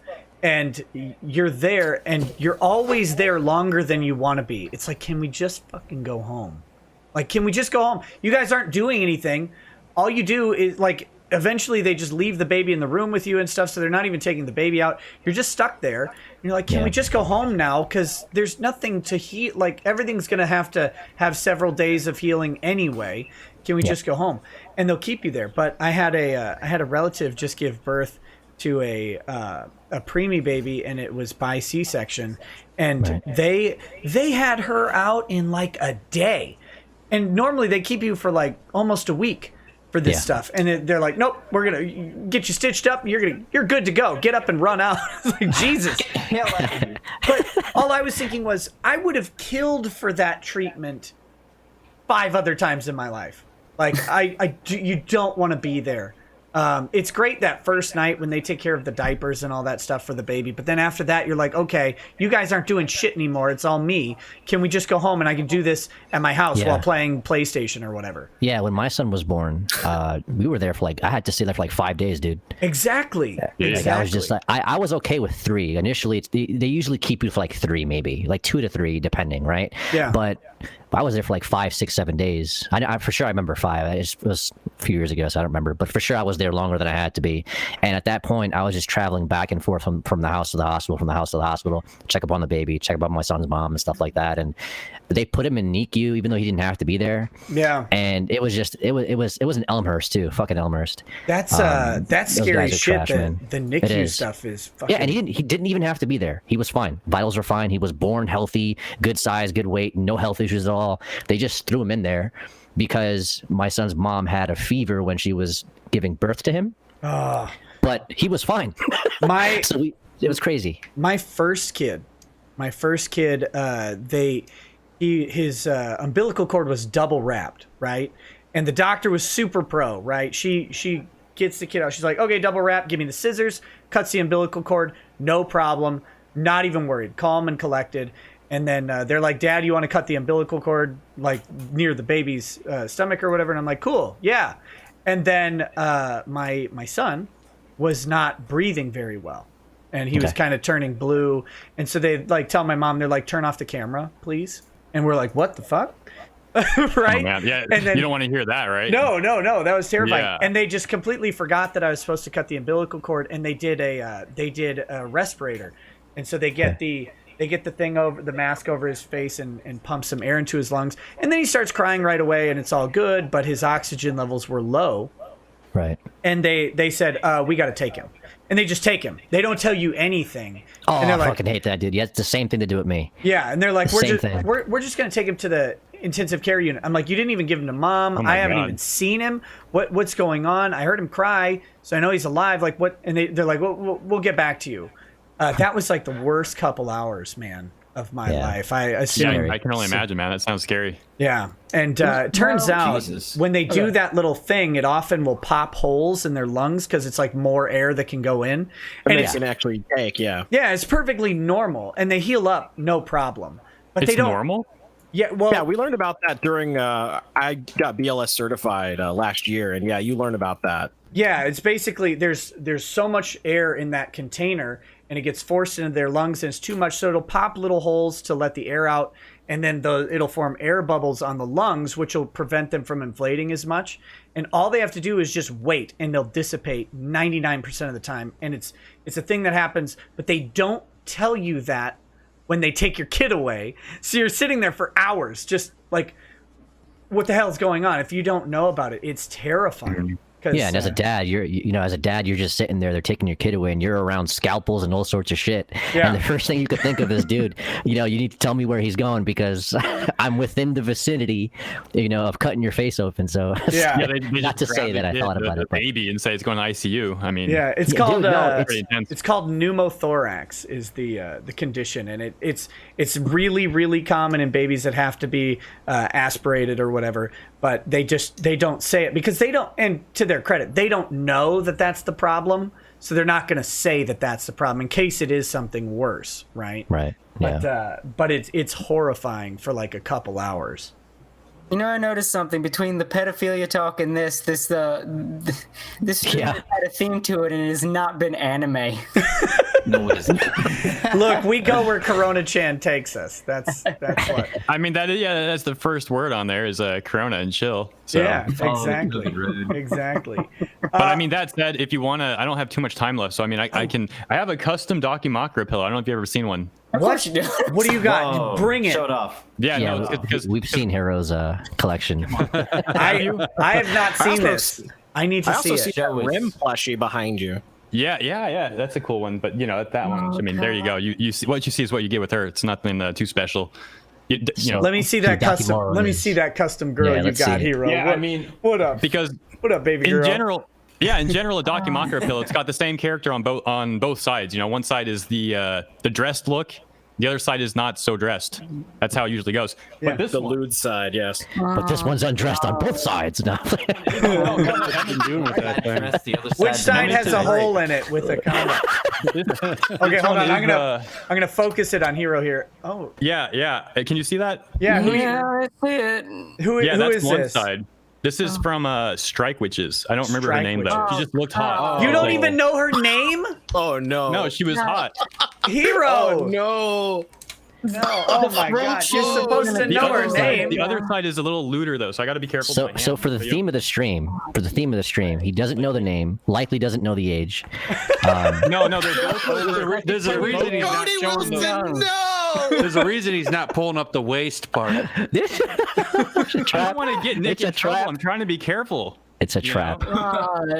Someone says it's Mina Delette Wilke or something like that. Mina Delette Wilke. and the other one is right here. But I gotta block this part. But yeah. Oh, so that's a different strike witch. No, this she's from Oh, that's Pokemon. That's Lusamine, right? Yeah. Okay. Oh, okay. So you had this one custom made, is what you're saying? Yeah. So you got the two-sider, and you got to pick both sides. Yeah, it's two different sides. Oh shit, is that too far? No, you're good. Okay. Yeah, I forget with this one. I gotta be careful. If I were to move my hand, this whole stream instantly. Yeah, don't do that. I don't think it can get any worse, dude. Did you buy it off of One Angry Gamer?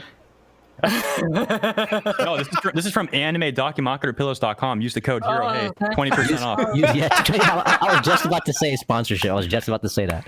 Oh Use my code god. HeroHey. I don't even have one, but Lady Rackets Now I know what I'm going to does. spend my Trump bucks on. There you go.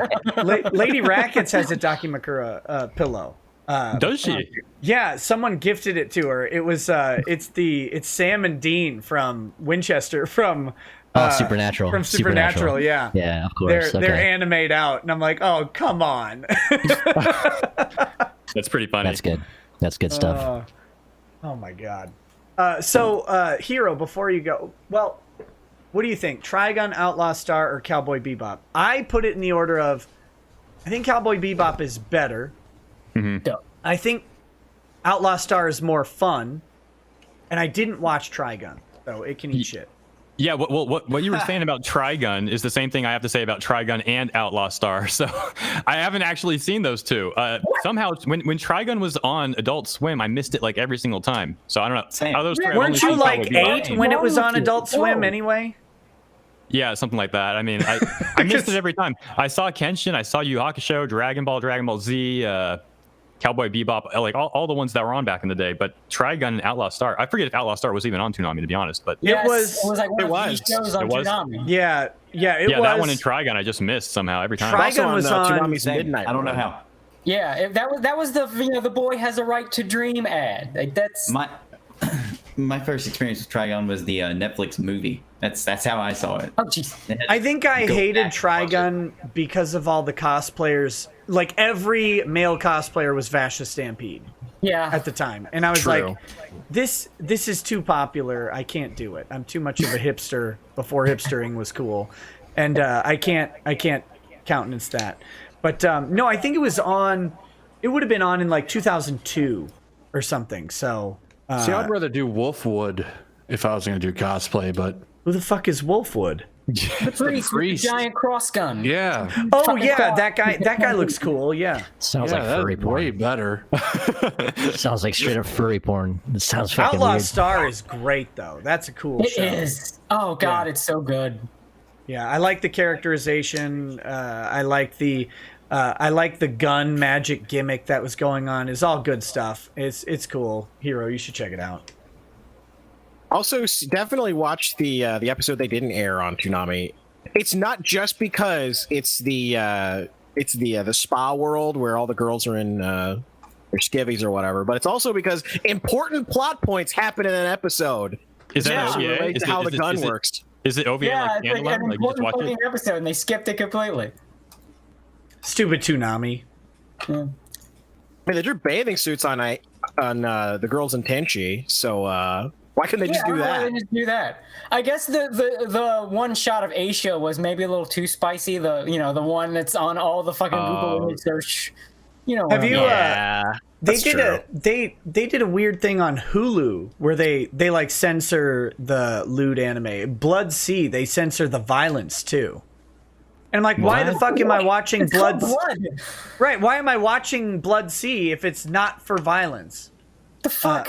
They have it like where the kids are getting eaten or whatever by the big monsters on Amazon. God, one. It's like darkened out where they're getting chopped in half and stuff. It's like, But isn't that like the whole anime is just that? Like people getting chopped up and that's blended into like fucking organ juice and just shit. like that's torn the whole in point. half by the legs and stuff. Yeah. What a great. waste of money to censor all that. I know. Why bother? Sorry, go ahead, Solo. Service. It's a paid streaming service. Why are you censoring anything? Yeah, I know. Go ahead. Okay, so my first experience with Blood Sea was actually just scrolling Facebook, and I woke up at like 4 o'clock one day, and then I like 4 o'clock in the morning, and then like this is the weirdest thing to wake up to, just seeing all that violence and gore. I'm just like, I gotta watch this. Well, that's the only reason I watched Blood Sea is I typed in I was in a mood, and I'm like, what's a brutal ass anime, right? Me too. And Me too. I got Blood Sea on like every result of I got the video compilation. clips. Yeah. I got a compilation of like the most brutal anime deaths and stuff, and a bunch of shit from them popped up. Yeah. So I ended up watching it. It wasn't that good. It was fucking terrible. Funny to watch. Yeah. But it's a good show. It's just really bloody. It was hyper violent and creatively violent, and that was appreciated. But the plot was complete nonsense. I didn't care. If you want to see something that's creatively violent but also entertaining, check out it's an OVA called Genocyber from I think from the 80s. I've heard of it. The gore is like art in that thing. Oh, what about so I was scrolling through we had I mentioned earlier, we had a movie night tonight, and we watched Outward because we had a bunch of kids, the new Disney Pixar movie, and it was cute. Yeah, it was cute. It was good time, good fun family movie. You like the lesbian? The lesbian? Oh, the Manticore chick. It's the lesbian. Yeah. I didn't care. It was fine. They didn't ham that up too much. But but importantly, as I'm scrolling through Vudu, I come across this movie, and it's about a medieval warrior who is on a quest to kill the monster that murdered his child. And it has a 100% Rotten Tomato rating. And I was like, what the fuck is this? And I'm reading one of the reviews, and it says there's maybe 100 words of dialogue in this movie and just as many gallons of blood. And I was like, what? What is this? Do you guys know at all what this movie is? What's it called? No, it's not anime, right? No, it's not anime. This is just. If anyone knows the name of this, I want to know it. I'm gonna find it. Yeah. As long as it's not Castlevania Season 3 with Alucard. Look, there's lots of bloody anal happening there. What is this? Is it no, I'll go to voodoo.com. That's how I'll find it. And just give me a minute if you guys can Cody, the one you were talking about, is that the one with like some weird like doctor stuff? Like science stuff? It's been a long time since I've seen it, but from what I can remember, something like there's twins, I think they're girls, and one of them is like that one, yeah. Yeah, and it's like it turns this fucking look like a Guyver looking thing, and then there's the whole ton of gore. And that's the one I'm thinking of too. Yeah, that one's crazy. I didn't even end up. I watched like part one of I think 3 parts or something. It was too much for me. A little too much. It's not a good story. It's a fun story because it's nutty. Yeah. It's like the psychic twin girls, and one of them turns into a tokusatsu that shreds people in their brains. And wait, actually, I think I watched all of it. Now that I remember, What's I think this I watched called? all parts and had like a sad ending. Genocyber. Oh, Genocyber. Yeah. Okay, so the movie is called The Headhunter. That just sounds cool. Yeah, exactly. And the box art or whatever is cool. I gotta watch this thing. It looks sweet.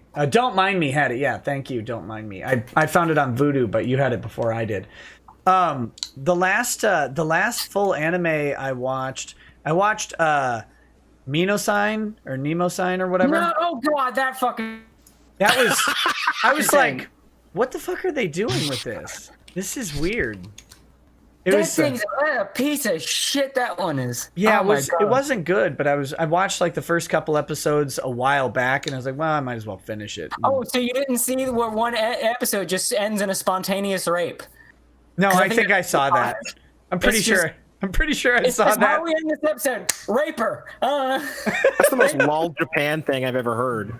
It's like, oh, what do we do for murder porn? Make her reincarnate every time. You know how? See, in Masine, the main villain has to become a hermaphrodite in order to attain the power of heaven that comes from seeds from a tree or some shit, some pollen from heaven pollen. So he has to grow a vagina and breasts in order to absorb the heaven pollen. Hey, it only worked on the women's. You didn't have all of the women, so he had to get the women parts so that he could heaven pollen. So the main girl, she can get mauled and massacred as many times as you need, and she always grows back. So the first episode, she gets sucked into a fucking jet engine and turned into gore. I think the first episode fucking starts with like some hostile fucking torture porn of the main girl. Yeah, and doesn't she eventually like get her tits stabbed with a fork until she dies? It's What? chick and What is sexual. this even? Is this anime? I'm so confused It's right an now. anime, and it's on like Netflix. It's called. And Funimation licensed it. It's What? It's Nemo Sign. did. It is Yeah. brutal and Oh, by the way, Oh wait, is this still genocide we were talking Funimation about? licensed no, it. Nemo Sign.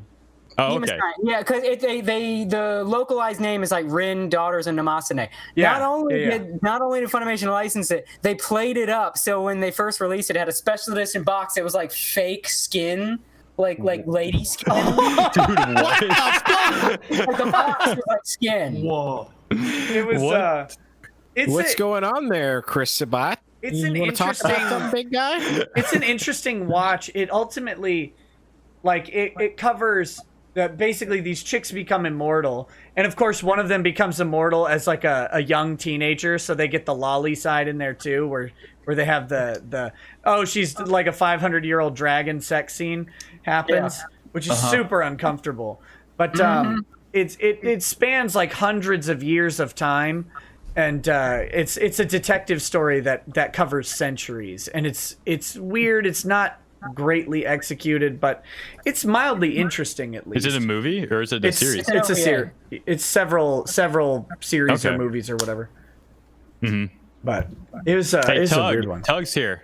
Tug's here. Hey, what's up, buddy? What's up? I thought you were telling us about how Kick Vic ended, and then she got stabbed with a fork, and I was like, "Damn, man, I didn't catch Fork that to part." the tits, baby. Greg Duchette was clapping. He was like, "Shit." That's who I was talking about. It was Fork and Duchette's tits. Oh my god. Welcome to the show, man. How you Thanks, man. how you holding up on the coronavirus? Pretty good. I was too sober for the stream earlier. I had to get a little. Oh, what you I'm doing tossing good. back? It's strange to be around the family for all the time. Like I can't go anywhere. I think they. I don't know. I think they probably need a break from all the crazy. Hey, where's my littlest umbrella, you son of a bitch? Oh shit! I'm waiting on it too. Where's the goddamn book? Where's the book, Tug? Where's the book? I get updates in my have an email, but I don't original get a art book in my mailbox.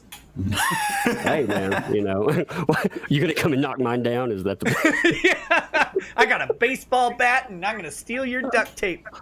Careful, I hear those things are expensive.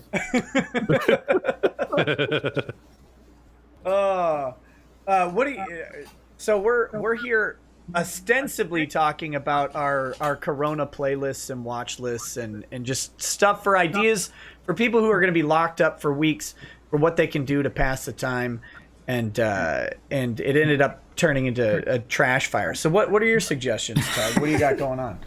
I don't know, man. I've been bored with some movies. I don't know how I ended up watching like the worst movie ever. I was looking through the voted worst movies, and I saw John Travolta playing Battlefield in Earth? Fanatic. Yeah, no, the Fanatic, dude. He plays I'm looking for a politically correct term. Let's just say he's intellectually impaired.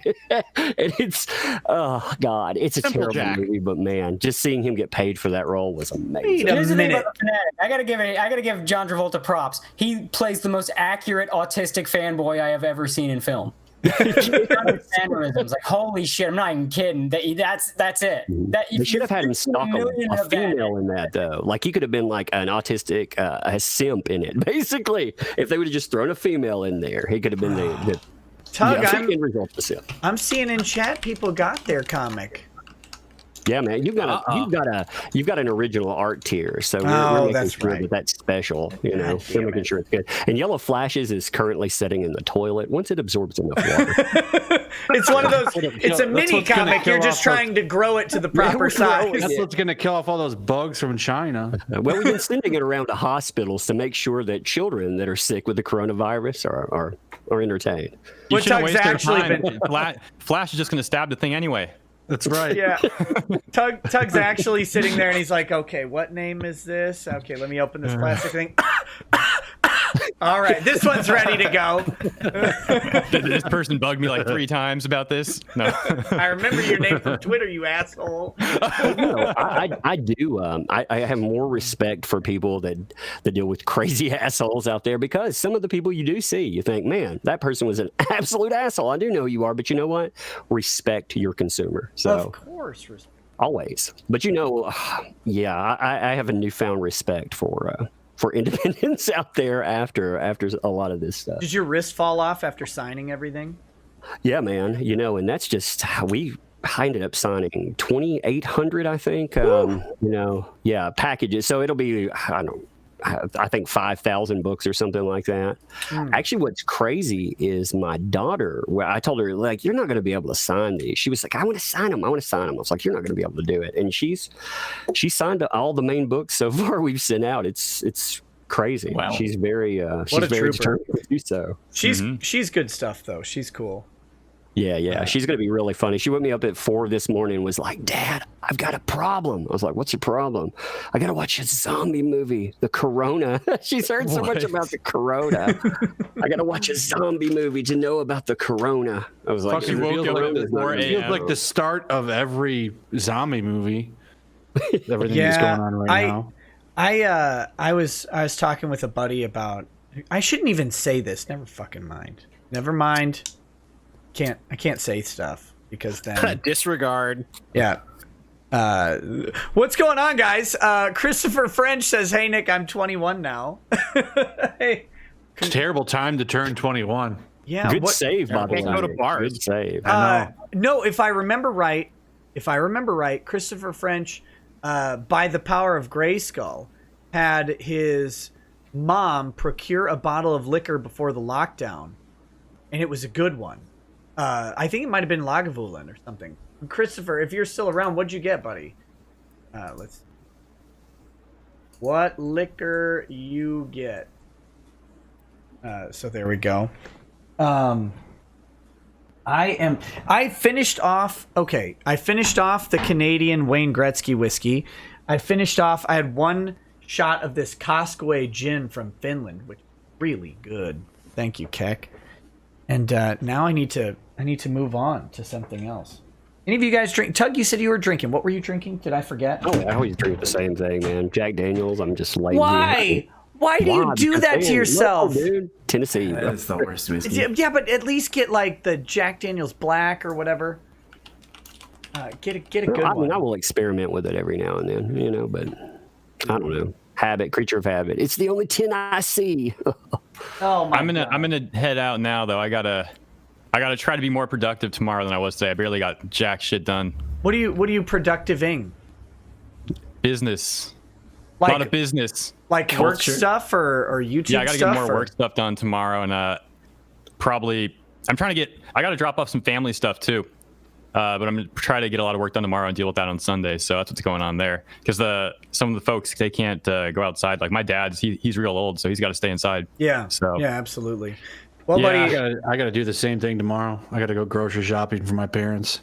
I don't want them going out. Yeah, exactly. I gotta leave. I feel it. I gotta clock out, shop for my parents, and then go take it to them. So yeah. It's those times. Hero buddy, thank you for coming on. I really appreciate it. Thanks for sharing your waifu pillow. She is glorious, both of them, and I'm glad you get to have a threesome every night. I really do feel happy for you. You got the wrong idea. They don't get to come into bed with me. They sleep on the floor, on the side of it. Proper thought treatment. I'm very hygienic, especially right now. No, you don't. You got to be. Yeah, you can't have that. Bed is for me. She might cough on your pillow or something. Can't have that because she is a pillow, right? No, but on the other pillow, the one you sleep on. I thought you were doing one of those pun things. No. I'm just saying she might. Guys, practice safe sex. Don't let her cough on your pillow. Don't let her anywhere near your bed. This is terrible. The strike, which is half of your pillow, fits the theme of the stream tonight. Oh God. I'm all right. All Y'all right, have buddy. a good evening, though. It's definitely been fun. Hopefully, we can get together again soon. Yeah, man. Absolutely. Have a good night. Peace out, everybody. Later. Bye. Take care. I have now upgraded to the Communist Beet Vodka, product of Minnesota beet farmers, which are one of the, you're welcome, most subsidized farmers in the world, sugar beets. And that's because we have State Representative Colin Peterson, who has been on the Agricultural Committee longer than any of us have been alive. So he has all the power, and all the money goes right into rural Minnesota to produce fucking beets. How many beets do you eat, bitches? No, Never not eaten one in zero. my life. Well, What's a beet? Just kidding. My parents went to Australia a couple years ago, and they put beets on hamburgers like a tomato. My dad's like, "You put beets on hamburgers?" And the waiter's response was, "What the hell else are you gonna do with a bait?" My dad goes, "Good point." Good point. Very fucking Australian. Okay, E1337 Neo says, "Hey Nick, did you hear about Kentucky Mayor Gabe Brown's choice words about the COVID-19 situation towards people not quarantining? Quote, listen up, dipshits. This is a big fucking deal. Stay at home." Thoughts on this? I'm okay with that. I'm okay with mayors and governors say, "Hey, listen, assholes, stay home." I'm less okay with them putting armed guards outside people's houses. So that's my take on that. Bad Vibe says, "At Hero Hey, god damn it." He just left. Oof. He's got a song here. "I married a waifu. I don't even know her name. It was never any good at the sexual game." Zero the Slayer says, "Blue Gender. That show messed me up as a kid." What is Blue Gender? Blue Gender, it's not really that great. It's mostly known for, it was one of the first anime on TV that was the sort of the sci-fi people versus monsters kind of post-apocalypse kind of thing. Most people make fun of it now for the vagina mouths on the giant insects. Like that's kind of known for now. Oh, that's nice. That's nice. I just drank that vodka. Mouths. Fuck that vodka. It's Hey, bad. Nick, I'm gonna jump out too, buddy. Oh, 'Cause later. I gotta get up and go grocery shopping for them tomorrow. Yeah, later, Flash. Thanks for coming on tonight, pal. I really appreciate it. Yeah, for sure, man. Anytime. Stay safe and healthy, buddy. Yeah, you too, man. Will do. Later. Hopefully we'll get to meet up at some fucking convention this year. Yeah, for sure. I'm sure we'll meet somewhere and we'll drink some Washington apples. We'll drink some Washington apples and give homeless people hand jobs all night. It'll be perfect. All right, man. Well, thanks for having me on, Nick. It's always great talking to you. See you guys. See everybody. Yeah, peace, Take care. buddy. Later. Oh, God. Stooge Muffin stuff and says Blood Plus is better than Blood C. No. Than Blood C? No, it's Blood Plus is bad. Blood Plus is bad. It aired on Adult Swim back in the day, and yeah, no, it gets edgy too. And I don't throw around the term edgy a lot. It's bad. It's pretty bad. There's not a lot to say. Just it's fucking bad. The last anime I watched, surprisingly, I binge watched Death Note for the first time. Oh man, I fucking love it. It's good, man. It's good.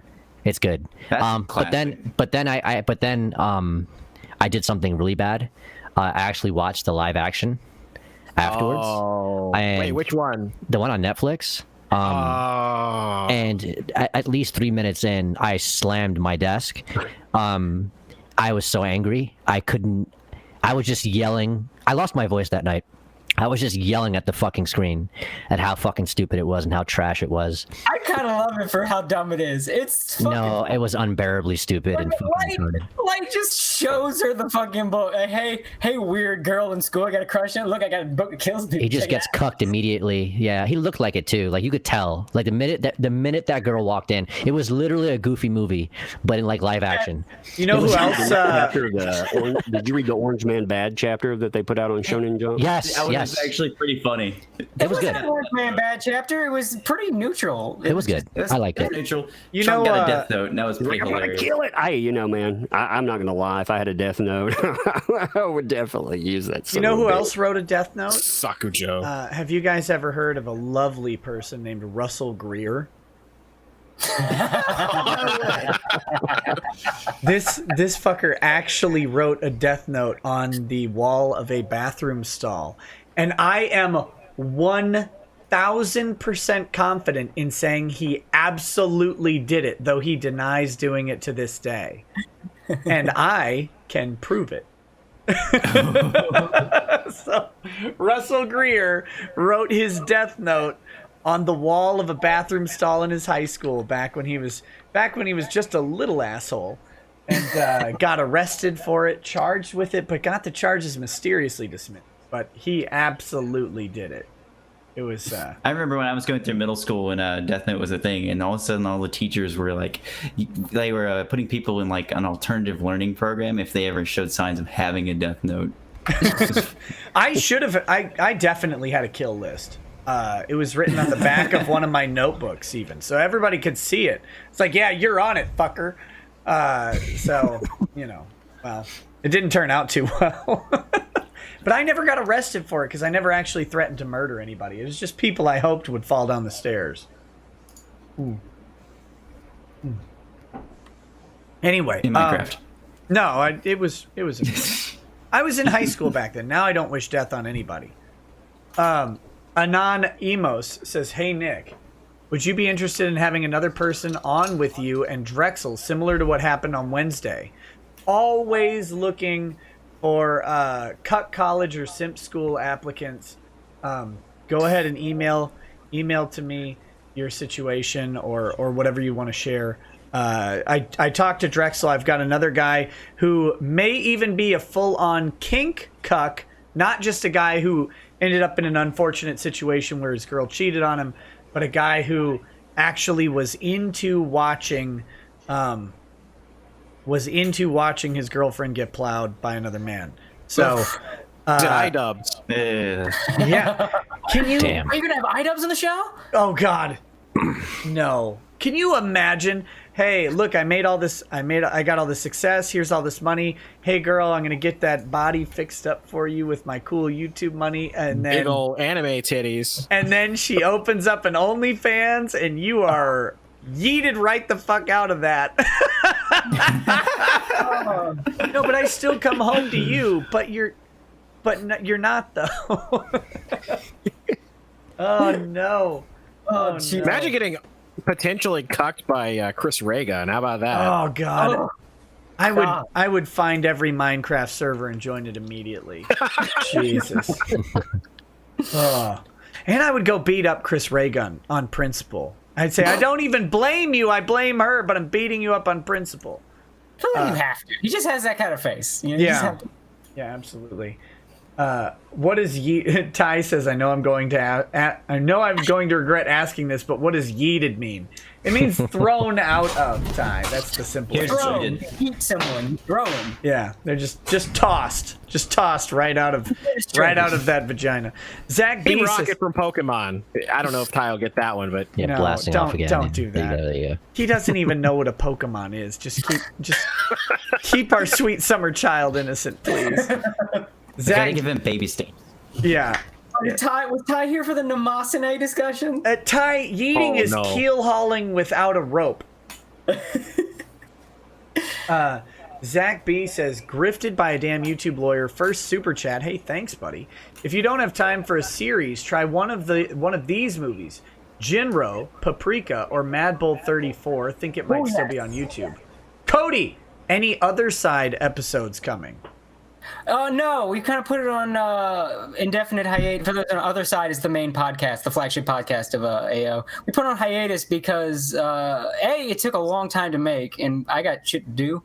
It's like each episode is like 2-3 hours, and I kind of want to upgrade it. I want to like maybe get us into live streaming, but I think like that's after, because I'm working on an out of state move. So after I do that, I'll be closer to some of the guys, and then we'll be able to do like actual like live streams of some stuff and actually get together in a room and be a little better that way. And I want to get one of the guys on the team on there because he's a fucking charisma nuke. Like this guy is great, and he's not on any of our stuff. So I want to get him on the stuff because he's funny. When you say this guy's a charisma nuke, and then you say he's great, those two things. He's a nuclear bomb of charisma. They sound the opposite. Yeah, it's like I'm thinking like the size of the explosion, the force, the power of the nuke. This guy has a lot of charisma, so. Okay. He's not nuking charisma, he's nuking with charisma. Gotcha. So I want to get him on and get some more people and do some streams, because live streaming's where it's at. Podcasts are kind of fading. Yeah, it's a weird thing. Podcasting is an art, and only like 5 people on Earth do it well. Yeah. And that's not like to anybody. That's not even criticizing anybody else. It's just it has to be really good to do it for me. Yeah, ours was more laid back and sort of like a shock jock type of show. And after a while, you can't force a laid back, guys shooting the shit and laughing and whatever. You can't really force everybody to get together and do that constantly. So we're going to kind of evolve things. So we're working on it. Would you try dill pickle vodka if I sent it to you? Oh, 100%. 100%. I don't know how I feel about that. Zypher Warrior says, sounds like he is postponing an orgy. That's talking about you, Cody. Oh, God damn it. I don't know. You know what? There are a disproportionate amount of gay guys in the AO Discord community that would probably be into that if I showed up, and I don't like that. I'm not comfortable. Bring your sacred ointment. Speaking of that, we have Gay and Still at Large says, this is the perfect Corona survival panel because you're all weebs. Anime cons were perfect practice for standing several feet away from everyone around you. The Pie Baker says, evening, gents. Just want you to know you all just lost the game.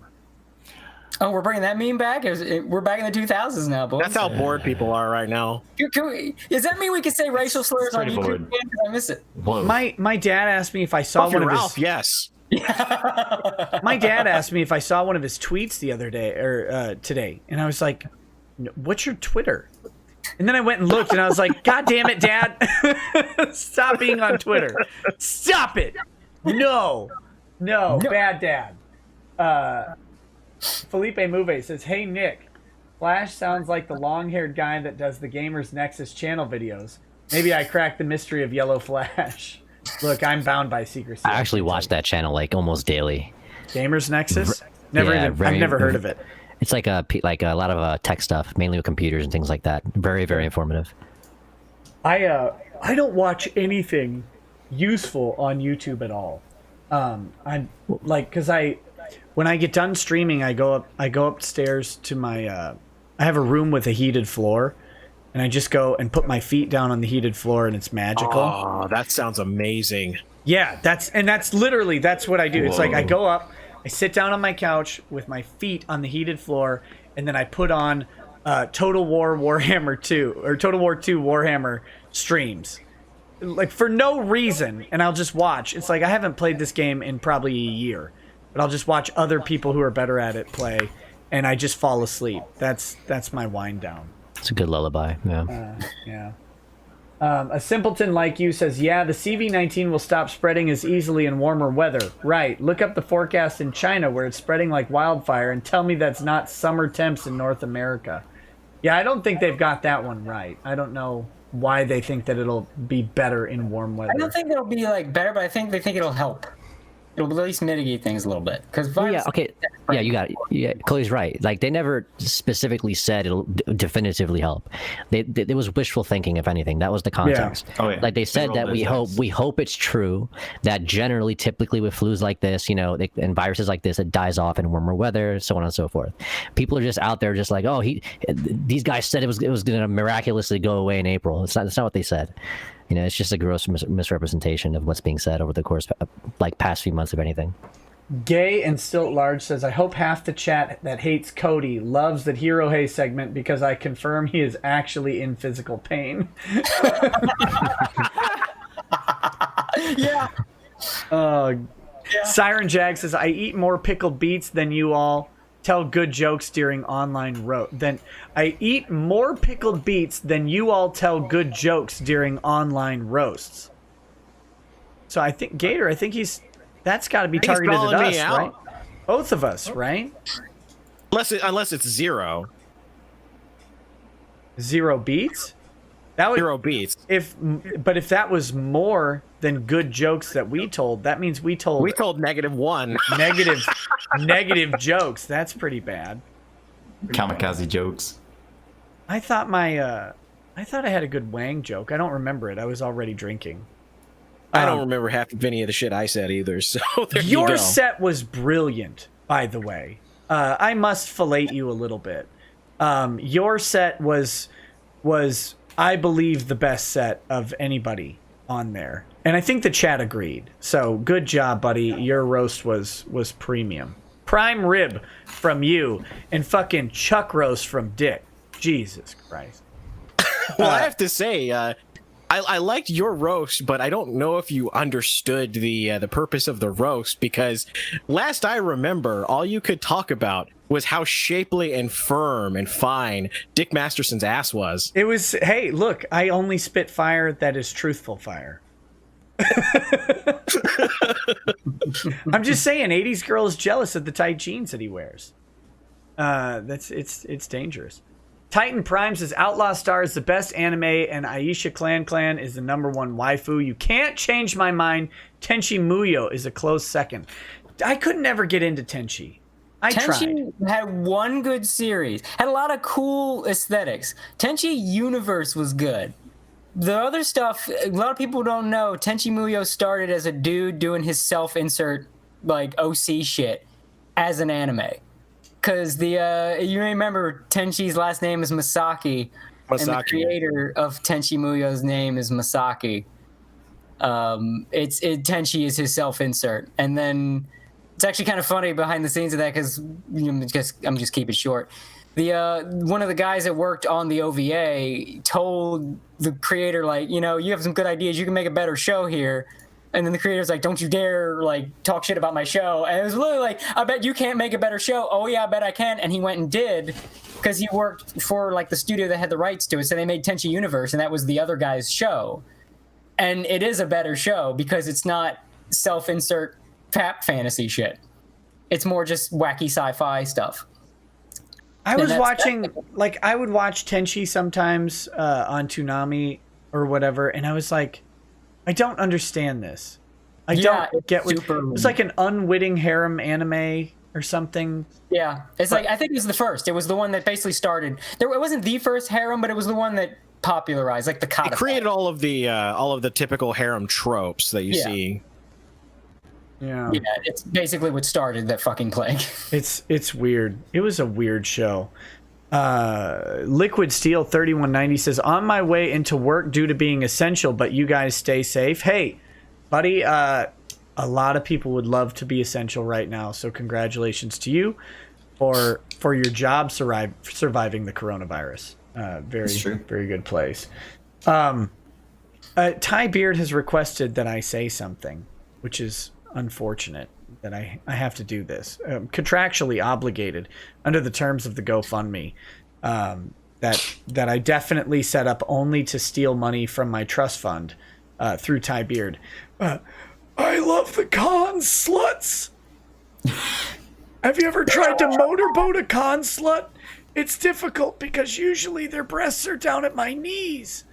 But because of my sickness, I'm already stooped over, so it's okay. So that's the one lung thug, right? Yeah, the one lung thug. Fucking asshole. What a brilliant pile of garbage. Thank God we finally got a new consluts joke. That was good.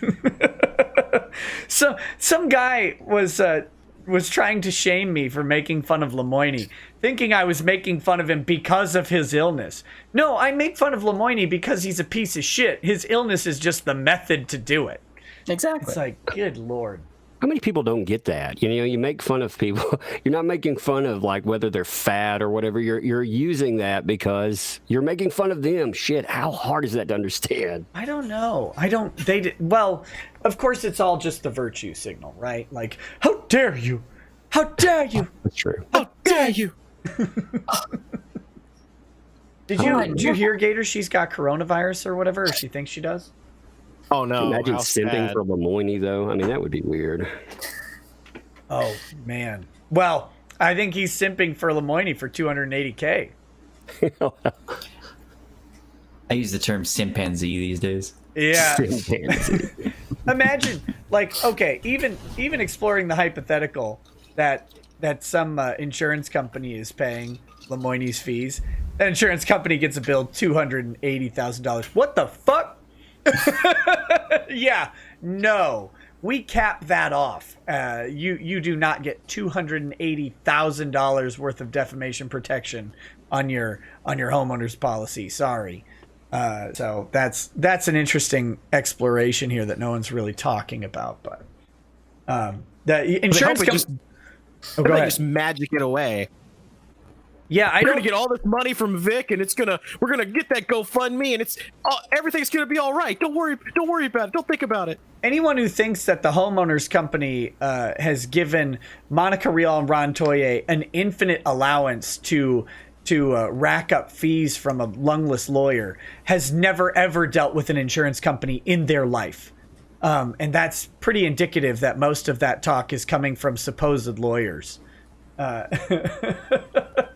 Aren't insurance companies inherently greedy and stuff? Yes, they will. They do not part with their money ever if they can avoid it. So it's a good one. It's a good one. That I love that whole meme. So what else? Like I said, I've been watching The Wire. That's the main thing. Oh man, that's an amazing show, dude. It is, and I'm watching it with Lady Rackets because I watched it years ago, and I love every single episode. You watch The Shield, man? I already watched that. I always think it's going to suck a little more, but it's awesome. I always love that show. I never watched The Shield, mainly because Family Guy ruined it for me by bringing in Sergeant Scroats. Michael Chiklis' twin brother that's just a scrotum. Sergeant Scroats. I couldn't do it after that. I was like, yeah, he does kind of look like a scrotum. So no, I've never watched it. Is it good? Oh damn! It is really good, man. It is really good. I've never seen I hate most police anything shows, but he's so fucking corrupt in there. The corruptest scrotum ever. I mean, it's pretty awesome. I'm gonna have to watch that show again now and think about him like that. He's a living scrotum, but he's making his way. What should we call it? The Wire's so good because it's like corrupt cops or whatever. But McNulty, McNulty is always trying to do the right thing. And the guy who wrote it, who's a total turd bag, but the guy who wrote it, he pulled that off so well. Like, anything that you get pissed at McNulty for doing that's against, like, constitutional procedure or whatever, you're like, but McNulty knows he's right, and these people are fucking assholes that he's trying to put away. You just can't hate him for it. You just can't hate him for trying in a system with so much red tape that he just can't do it. I just like that they created a politician character in Clay Davis, and the only thing he really is known for is going, shit. Yeah. That guy's great. Oh, God. Okay, so Phoenix Lord Asserman says he'll become a super lawyer when I release a Valador review. Constantine Valdor. I'm working, guys. Here's what happened. Okay, I said over the weekend I was going to try and get my first video recorded for the Rekieta Media channel, and that was true. I told Lady Rackets, I'm like, I need you to help me record a video, just with getting things cleaned up and framing for where we're recording these book reviews. And we got everything cleaned up, and then a bunch of other stuff happened that prevented me from recording the video. So then we had a weird week going, and then Drexel came over, and I can't record them during the day because my kids are so damn loud, and now they're locked in my house. So I don't have an hour of time to record a video that I can then edit down or whatever, because these kids never leave because of coronavirus. Corona chance strikes again. So I'm working on it. But they don't. Just get them into video games, and you'll be fine. They are into video games. They just play on their iPads and yell at each other when they can't join each other's Roblox game or whatever. Get them into real video games. That doesn't count. I've got Slime Rancher. Does that count? No. I don't know what these kids play. Everything they're like, hey Dad, will you buy me this on Steam? I'm like, what is this? I've never heard of this bullshit. If it's on Steam, it's more of a real game than some shit on your phone. Slime Rancher's on Steam. Well, that doesn't count. I don't know why, but it doesn't count. It's like a first-person shooter, sort of. And I don't know what it is. It's weird. You should let them play Doom Eternal. Yeah. I had them playing Risk of Rain for a while, and they're like, Dad, I got to level 4. And I'm like, oh yeah, what difficulty are you playing on? Drizzle? Like, you're not my son. Get out. Anyway, guys, I gotta head out. It's getting late for me. Yeah, me Later. too. Actually, I'm essential, so I have to get up for work. Well, I'm planning on wrapping up the stream pretty soon here. So thank you guys for hanging out. You guys can certainly take off. Thank you. Since I'm first time here, is it okay if I plug something? No, please. Yes, of course. Plug everything that you possibly want.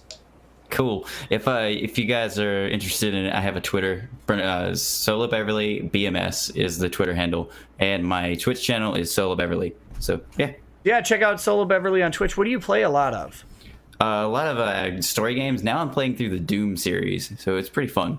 Like from early Doom to finish? I never played the old Doom games, so yeah, it's like a blind play of the old Doom games. Oh, nice. Fantastic. Yeah. Okay, guys, check out Solo Beverly on Twitch. Thanks for coming on, buddy, and thanks for having a stream idea. This is great. Thanks. Yeah. I'm glad it worked out.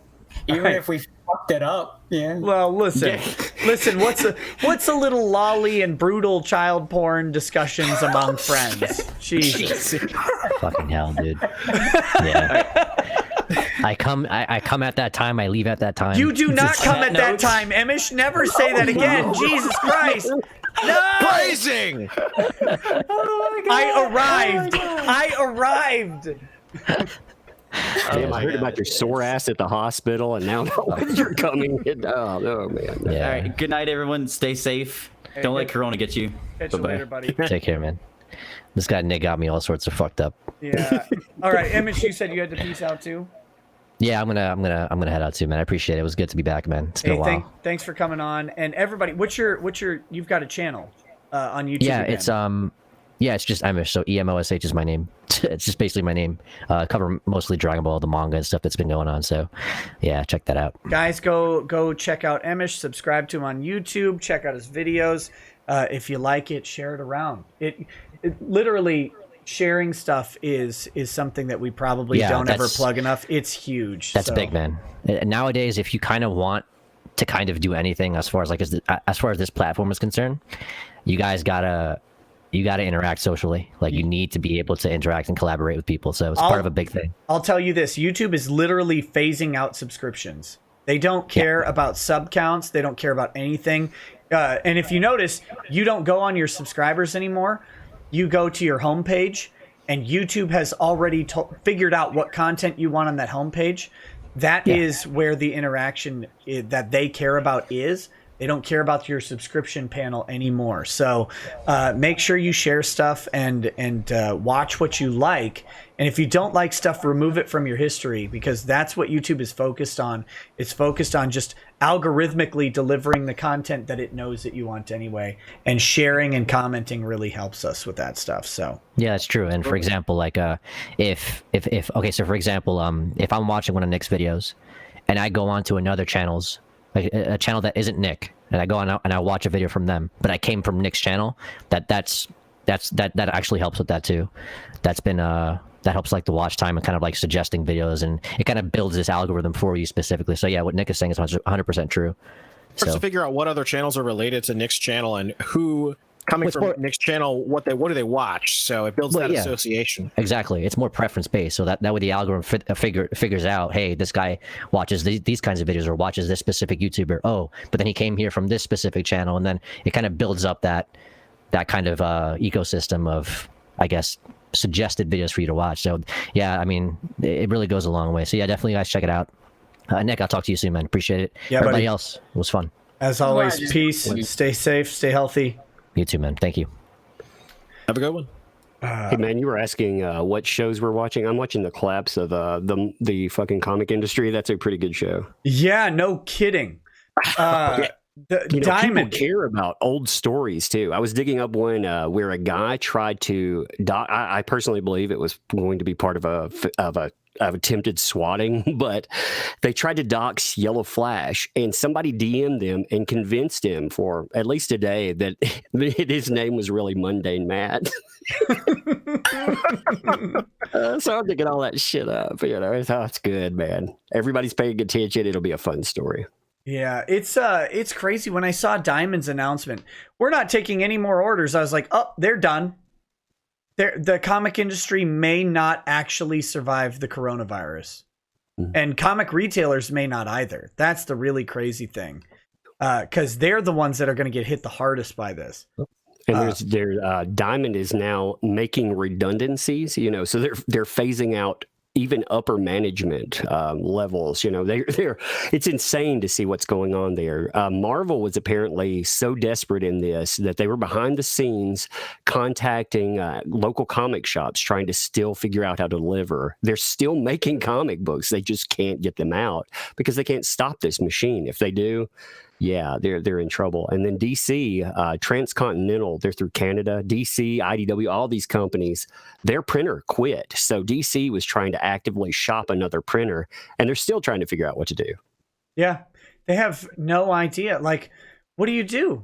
You guys gave into a monopoly. You gave into it. You said, nope, we're going to exclusively deal with this company, which also exclusively deals with our competitor. And that's how we're going to deliver all of our stuff. And that'll be great. This is perfect. And now they shut down. You don't have those, the back end sales or what Marvel cares about in DC. The retail sales, they don't care about the wholesale sales. That's what their metrics are. And now they don't have them, and they don't have a retail outlet. And the funny thing is Diamond could be delivering this content to Walmart and Target, who do have DC and Marvel books, although a specific type. I mean, they can modify that agreement in a heartbeat, and those are essential businesses that are staying open, but they haven't done it. And now Diamond's just shut down. It's like, well, good luck. Good riddance, assholes. Yeah. Plus, the metrics are going to be terrible because they've gone and ticked off all their traditional consumers. Yeah. Marvel created this problem. I mean, they decided in the 90s, hey, we're making the big dollars. We're gonna distribute our own books. So they killed every other distributor except Diamond was smart enough to go in, get exclusive rights with pretty much everyone. Yeah, it's all Marvel's fault. So they collapsed it then, and they've probably led to killing it yet again. So yeah, everybody fuck Marvel. Yeah. Well, couldn't have happened to a nicer company, really. It's a shame. I used to prefer Marvel to DC because I like their characters better, and then they were the first to fucking kneecap everything. So yeah, I don't like DC characters all that much personally. I certainly hate the DC movies more than anything I can't even elaborate on how much I hate the DC movies. All of them. You guys, I know some of you out there like Batman. It's bad. It's not even good. I don't like them. You don't even like the Nolan Batman movies? No. I like the first one. I did like the first one. You got a problem. The Dark Knight. The Dark Knight, I was like, the second one or whatever, I was like, not feeling this. Maybe you said your doctor. And the third one was shit. You have cancer of the taste. It's no. And then now they're making Suicide Squad and Birds of Prey, and good God, Birds of Prey was just a disaster from go. It's I couldn't even watch it. Here's what I did. I showed Lady Rackets the Birds of Prey trailer. She's like, "What's that? What's that?" I'm like, "Here it is." I haven't really talked about it with her, so I'm like, "Here." We watch it, and she goes, "What the hell is that? That looks terrible." Yeah, exactly. And then we watched the Suicide Squad trailer, and she's like, "I don't even know what this is. That looks stupid too." I'm like, yeah, that's why I never brought him up. But I noticed something during the Suicide Squad trailer. There's this one scene where Margot Robbie is putting on a super tight shirt, and she's in her little briefs, right? The Harley Quinn briefs. And everybody, all the men in the video stop and stare at her for a minute. And she's like, "What?" And then they're all like, "Oh," and they go walking on. And then I thought about the Birds of Prey trailer, and there is not a single scene in that trailer where she looks sexy at all. Not one. And I'm like, why? You had a bit about this in the previous movie, and you thought that you should look like a fucking tent? That would be good? That would be the look you want to go with in the next movie? What's wrong with you? What's wrong with you? Show off that stomach. That's what guys want to see. They don't want to see you in a... You can't say that. That's wrong. Should I tell her to smile more? Listen, Margot, you just smile a little bit more and things will go better for you. It's an embarrassing trailer. The movie looks like shit. I would never spend money on either of them. Well, that's why. Thank God I didn't spend money on it. Actress said she hated the revealing clothing. Oh, fuck off. No, she didn't. That's why one made what 170 million and one made 800 million. Let's see, Margot Robbie.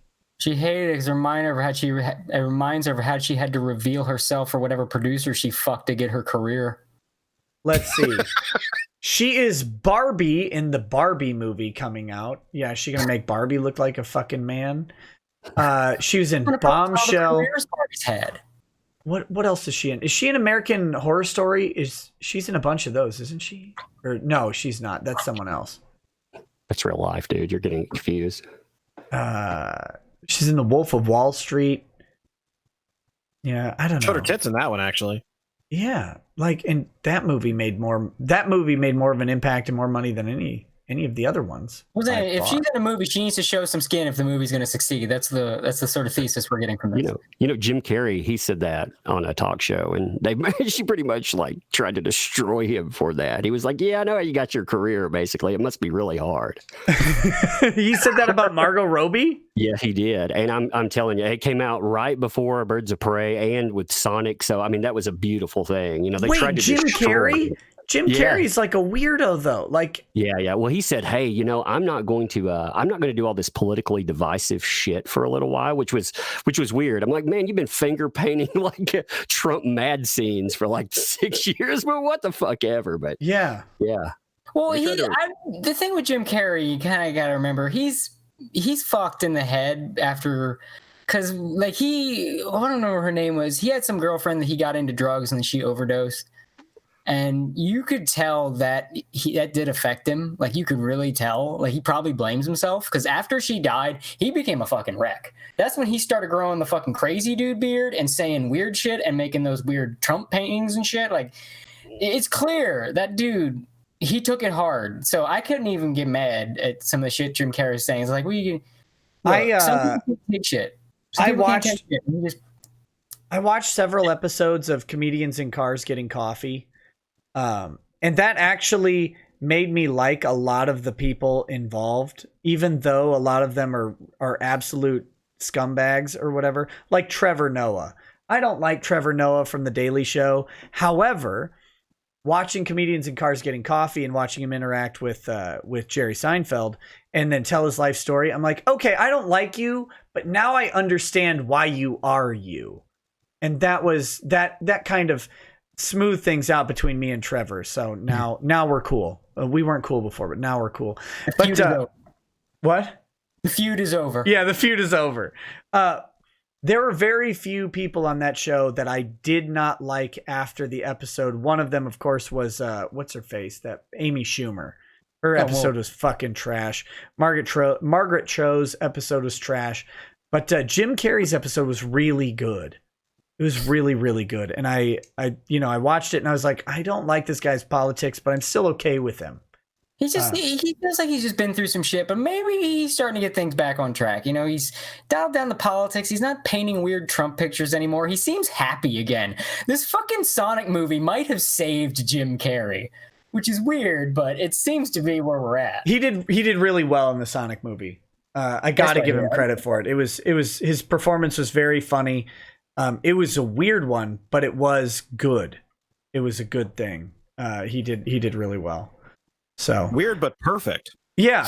I didn't know how you'd have a skinny Robotnik, but they did it. So that's good. Sebastian Anon says Mr. Medicare is an anime expert. I hear he recommends this one anime. I think it's called Berserk. You should ask him about it.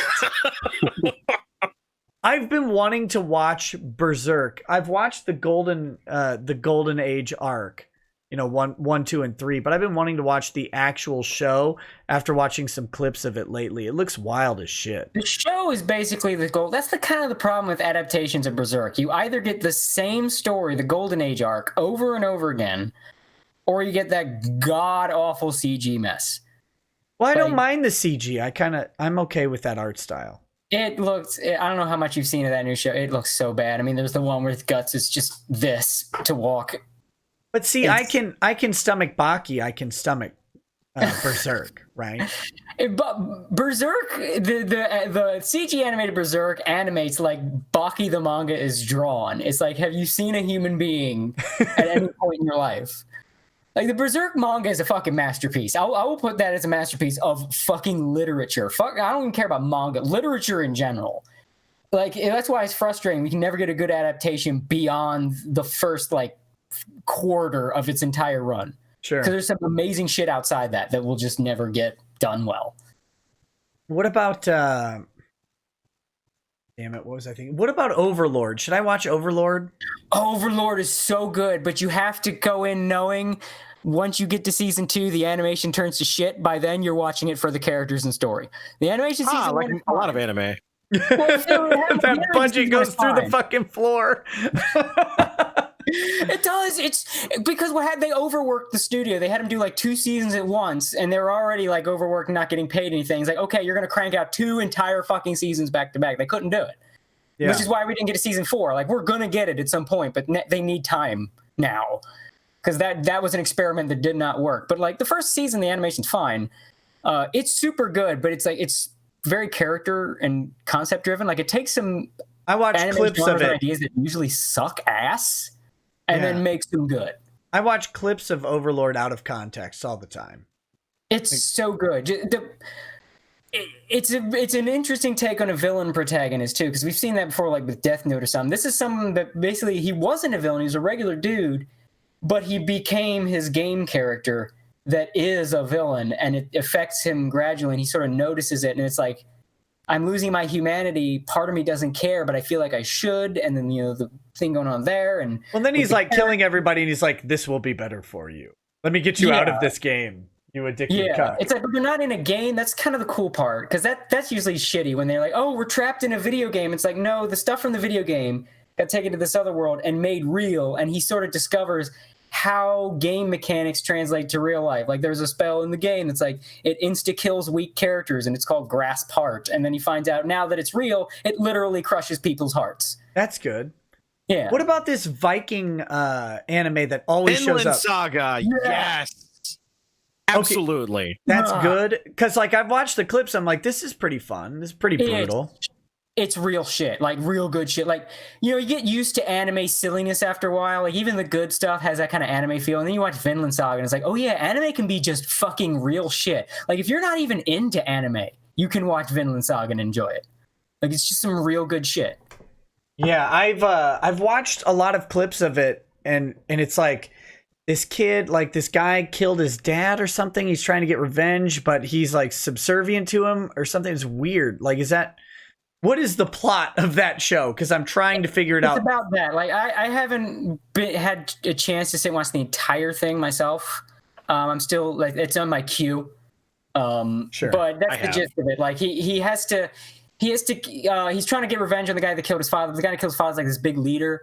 So in order to get close to him, he like joins the guy that killed his father. Yeah. And tries to like earn his trust. And constantly trying to duel him is what I get. Yeah. And like he tries to earn his trust, and then the relationship gets complicated when there's almost like a trust sort of builds between the two. But it's like, I hate this guy, but it's like you're kind of torn between. Yeah, it's you'd have to see it. Okay. It's a lot of good character drama. It looks interesting.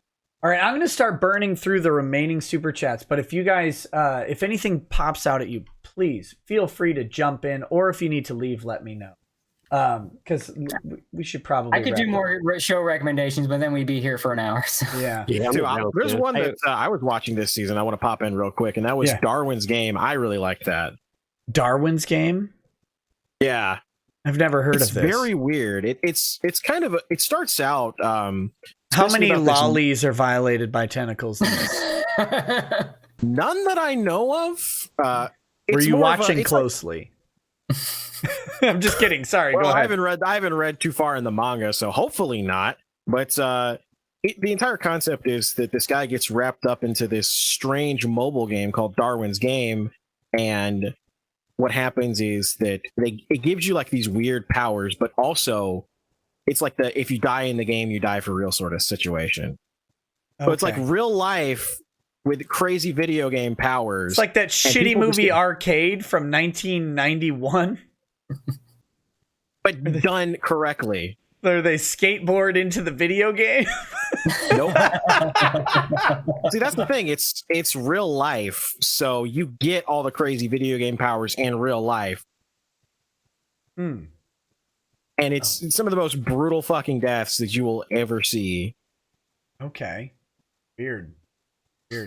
Tug, were you saying you had to buzz out?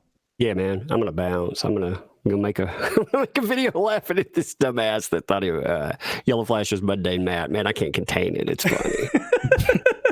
All right, buddy. Thanks for coming on. His name is Mad Jarbo, and he runs the Actually, the dude freaks out about it. It's funny because he tells him, he's like, "Yeah, thanks, buddy. I won't let your name out there." And then he contacts the guy who says back. He's like, that's not really funny because Mundane Matt was swatted in real life, and the guy he messages back. He's like, "No shit, dumbass. That's why I did this. Fuck yourself." Oh my god. Oh, it's beautiful stuff, man. I'm glad there's so many people watching this right now that.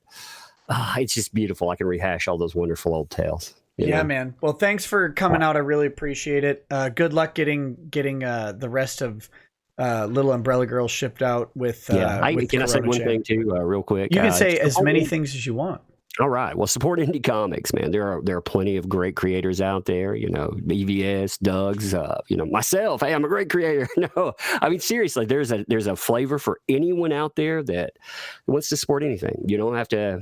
You go out. You support this fledgling market. We're making something new. Yeah. And speaking of EVS, I'm hoping to have him on the show maybe this coming week too to talk about Wreck Planet. $1,000 at that. I mean, this stuff. I mean.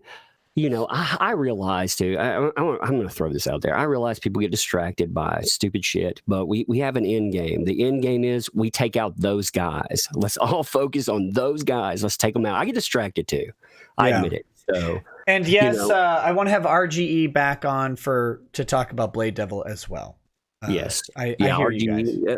I'm particularly proud of the creators like RG. He built up a following on YouTube, and he's showing these people out there. Ron Martz, the guy who came out and said, "Hey, we don't service the consumers." He put together a Kickstarter, and he can't make $7,500. Meanwhile, a guy like RGA makes $100,000. So I mean, you tell me who's right in this game. Yeah. Absolutely. It's and there's no better time than now to support these indie creators as the big creators are feeling the pinch. Put your dollars where your interest is. And that's all anybody ever asks, right? Like give us an opportunity to create something you'll like. And if you don't like it, don't ever buy it again. But if you do like it, support us. And and all these people, they love their consumers. That's the difference between the Marvel weirdos. These guys are out there every day pushing their books. I could never in my life imagine telling my customers, "You're racist, misogynist, and I don't care what you think." Like, what the fuck is wrong with you? What are you doing? Could you imagine telling your consumer, you're a fan, you're the low part, the publisher? That's who I answer to. I'm not in customer service. Why would you expect that? No, if you are not in customer service, you're not in business. Exactly. I don't care if you're the CEO. Elon Musk, as weird as that guy is in constant customer service. He's the CEO of the damn company. He doesn't have to pay attention to anybody, but he knows that everything he does has an impact, and it matters. If you at every stage of business, you are in customer service, and if you think otherwise, you're flat out incorrect. And apparently, Elon Musk was impacting Amber Heard behind the scenes while Johnny Depp was not aware. I saw those weird pictures from Johnny Depp's elevator, and I'm like, "What the hell's happening here?" I thought I saw that today. Hopefully, he's not impacting that ass. That'd be bad. Beat the shit out of him so many times. Cut off his finger. I was like, "Man, this is insane." Yeah, it's a mess. But anyway, all right, man. Thanks for having me on, dude. Of course, as always. Thanks, Tug. Yeah, have a good one, buddy. All right. All right, so we've got these chats to go through. Fluffy Side Up says, most of the cases of corona in my state have come from idiots from other states. I'd be perfectly fine with the same kind of fines Minnesota is doing. Either that or raise the tolls through our state to $50 a person for out-of-state people. I'm not okay with that. I don't think that the fines are constitutional, frankly. Software Dev says, hey, Nick, I sent you an email about a software tool to help you manage your channel's audio content. Let me know if you're still interested. I am. I'm about to retool my podcast, but I've got to figure out what exactly I want to do with that. So thank you. I did see your email. I need to respond. TLJ Screwjob says, hey, Nick, I've been watching the Ralph Retort episodes with you in them, and I'm watching the Tonka Saw one where they stream snipe you, and then you join in later. Dear God, I thought someone couldn't Minecraft themselves harder than Boulder Matt. Yeah, that was a good show. That was a good show. By the way, hey, Gator. Yes. Thanks, you motherfucker, for stealing like 1,200 of my viewers. You piece of shit. No, I'm just kidding. How'd I steal your viewer? Oh, because you guys stream sniped me, you assholes. Oh, yeah, that's true. Sorry about that. That was my show. I worked really hard to get Tonka on you got the Discord best, DMs. You got the best of it, though, because you got the greatest gif of all time of you just smugly laughing as you're sipping the drink and the thumbs up. No one will ever be able to top that gif. Oh, that was ever. beautiful. That and the Daddy No clip. That's Yes. going to live on. Yeah. Oh, God. Tonka is still ass mad over that. I just want to remind everybody that he thanked me from the bottom of his heart at the end of that stream. That's how. He thought he came off well. Yeah, he did. For a while. For weeks. He thought that went well. And then he realized what was happening. And he's like, oh, shit. And then he got mad at me. Him not getting the point that he should leave was the best shit. Team coming on. Fucking go! Get off! You're terrible! Blonde Scarlet says, reminder that Vaush is such a gigantic blubbering wuss that he pretends to be AFK when he has no coherent response to people blowing out his specific points in the chat and acts like he didn't see or hear any of it. Even Destiny isn't that big of a busy. Damn.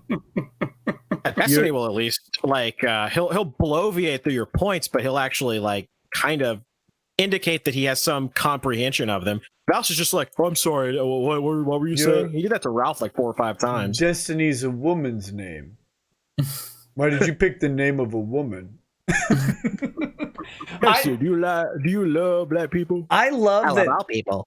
That Destiny fanboys were flooding Jesse Lee Peterson's comments, trying to suggest that Destiny won that encounter. When Destiny looks like it's like, this is going to sound mean to Jesse Lee Peterson. It's not. It's like you got into a boxing match with someone with Down syndrome and got KO'd in the first round, but stumbled around for the next 8 minutes and thought that you won the fight. Well, to be fair, they've got retard strength, so, it's not... Touche. But Destiny looks so bad in that interview. He looks like a condescending prick, and Jesse Lee Peterson's just just sitting there with the most basic of arguments, and Destiny's trying to make them complicated so he can do what he does, and he just can't because JLP's like, yeah, but do you care about the impact of immigration on black communities? Well, I don't believe in that. I don't subscribe. Do you care about the immigration or the impact of illegal immigration on black communities? I don't believe in it. Do you care? It's just... Destiny is absolutely that nerdy stereotype kid from 90s cartoons and TV shows grown up. He is that Coke bottle glass, pocket protector, nasally motherfucker that got hung up on the fucking flagpole by his underwear, grown up into an adult male, and that's what he turns into. Well, the funniest thing about the JLP stream is the answer to literally every question. Do you love black people? Yes. That's it. That's literally all you have to say. Well, I don't see that difference between black people. I don't love black people. I don't love white people. Do you love black people? Do you love black people? And then Destiny's like, well, do you love black people? Yeah, I love black people. I love all people. Black people. I love all people. It was so funny. teeing it up for you, man, and you're too cucked to even understand that all you have to do is say yes. Yes. You're trying to make the argument complicated like a moron. Oh my God. Like if you really want to imitate Destiny, you got to lean in and have that intense look in your face, like you're remembering all the people that beat you up in school and you're mad at them in your 30s. Like that fucking that. Like he constantly has that look. Like this is a guy that clearly knows what the inside of a locker looks like intimately. I'm good at looking out through the vents of lockers. Like, I mean, Plus, you can fit in the little short ones, too. I don't know why you would say something like that. Why would you even come at me with that? That's a stupid discussion. That's a stupid discussion having. You're a stupid person for even having it. Listen. Why would I care if my girlfriend's out with another man if she comes home with me? Yeah, because she's out with another man, bro. That's why you'd fucking care about it, you weirdo. Jesus Christ. Okay, sorry. Night of Hopex says, why does every conversation you have go back to maps, Nick? It's depressing and I'm tired of hearing about it at this point. Keep it light for once in your life. Jeez, it's not my fault. I mean, it's probably the internet, man. They're everywhere. It probably is. Not every conversation, though. Just this one. Mercenary X says, watch Tenku Danzai Skelty Heaven. It's the worst anime ever made. So bad that no one wants it and you can stream it for free. No one wants anything to do with it and ignores it is real. Have you heard of Tenku Danzai Skelty Heaven? I have no idea. That name sounds familiar, but like something I haven't thought of in years. Like that kind of thing. Like, well, now you know. Brandon says, Tenapel sounded like he was trying his best armature tight 5, then went on to have the best line of the night with the Mongolian bit. That line was murder. That was so brutal. I couldn't believe it came out of Doug's mouth. Gator. Look at those Christian guys, man. You give them a little bit. You let them off the leash, and they got all that kind of pent up frustration. I did not expect that out of Doug at all. I was like, the line was Wang, we call you retarded because we can no longer say Mongolian. Yeah. Oh my God.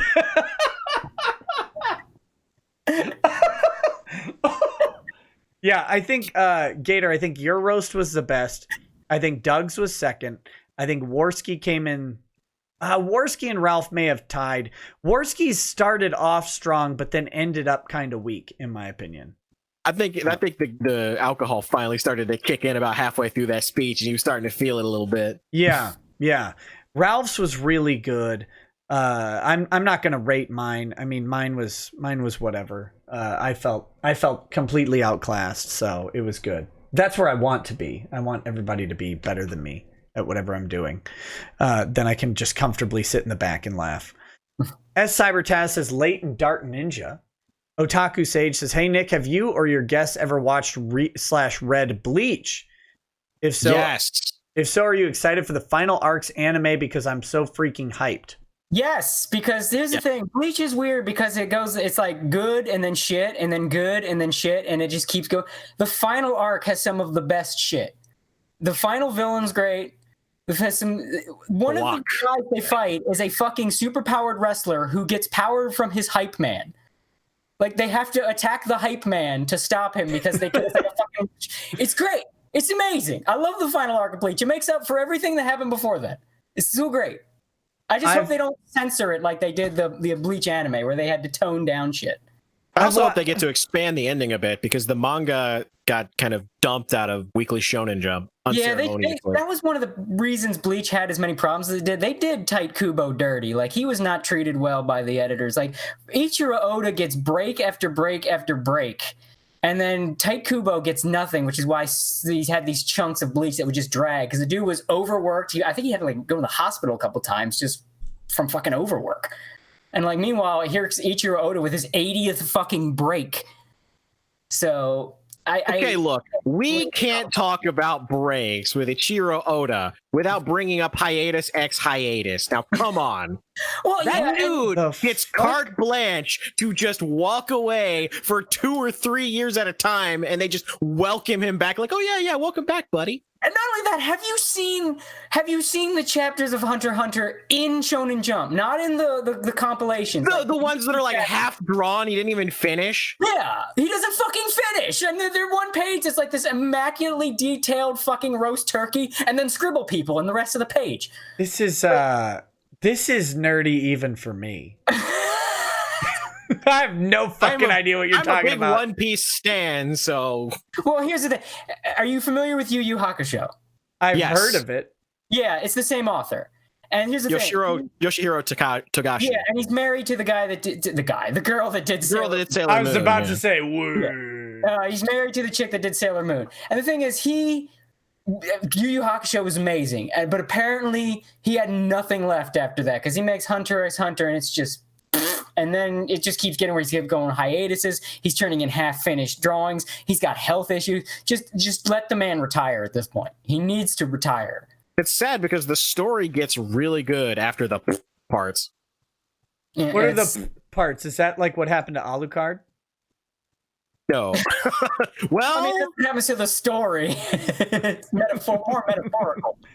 The Red Pill Nation says, I want martial law. We need it to control the spread. If we don't, we'll have 2 to 10 million dead based on exponential growth and the offline cell phones. I don't buy it. I don't buy that number at all.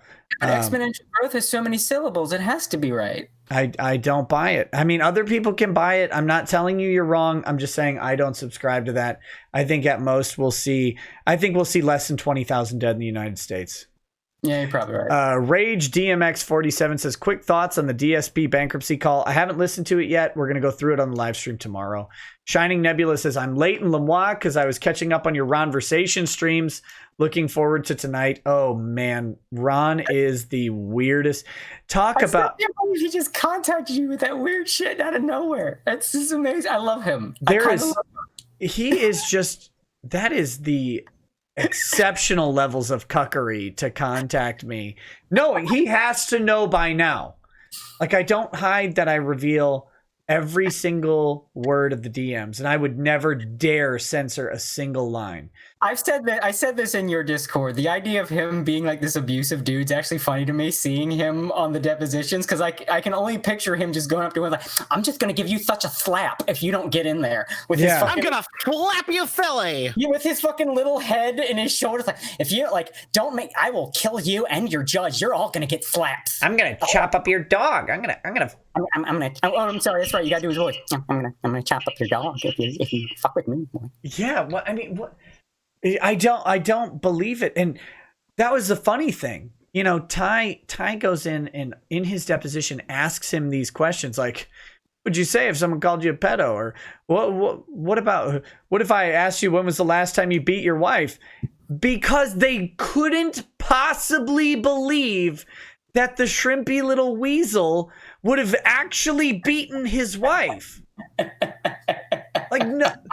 That's the funniest part of that question. People keep bringing it up. I get DMs all the time like, oh, look at the foresight on Ty. Kind of weird how that worked out. No, it wasn't foresight. It was so ridiculous to think that this little manlet was beating anybody that they thought there was no way in hell that it happened. And then turns out he actually did. Oh, my God. Oh, my God. Ron is a better character than anybody that his friends have played in anime. Yeah. Oh, God. Oh, God. Derek Bambanek says, unpunctual and homosexual, but not lacking an excellent guest. Today was day one of Walls' work wall for this guy. Hey, good luck, buddy. I hope you're essential. Work wall probably means you're not. I hope you weather the coronavirus storm and you're economically okay. Asia Fraser says, if Lemon got corona and died, who would Moron pay? He'd still pay. They would still pay Wick Phillips. Because it doesn't matter that this is the funny thing about lawyers' hourly rates. When a lawyer talks about their billable rates, like, I bill at $500 an hour. They don't get paid $500 an hour.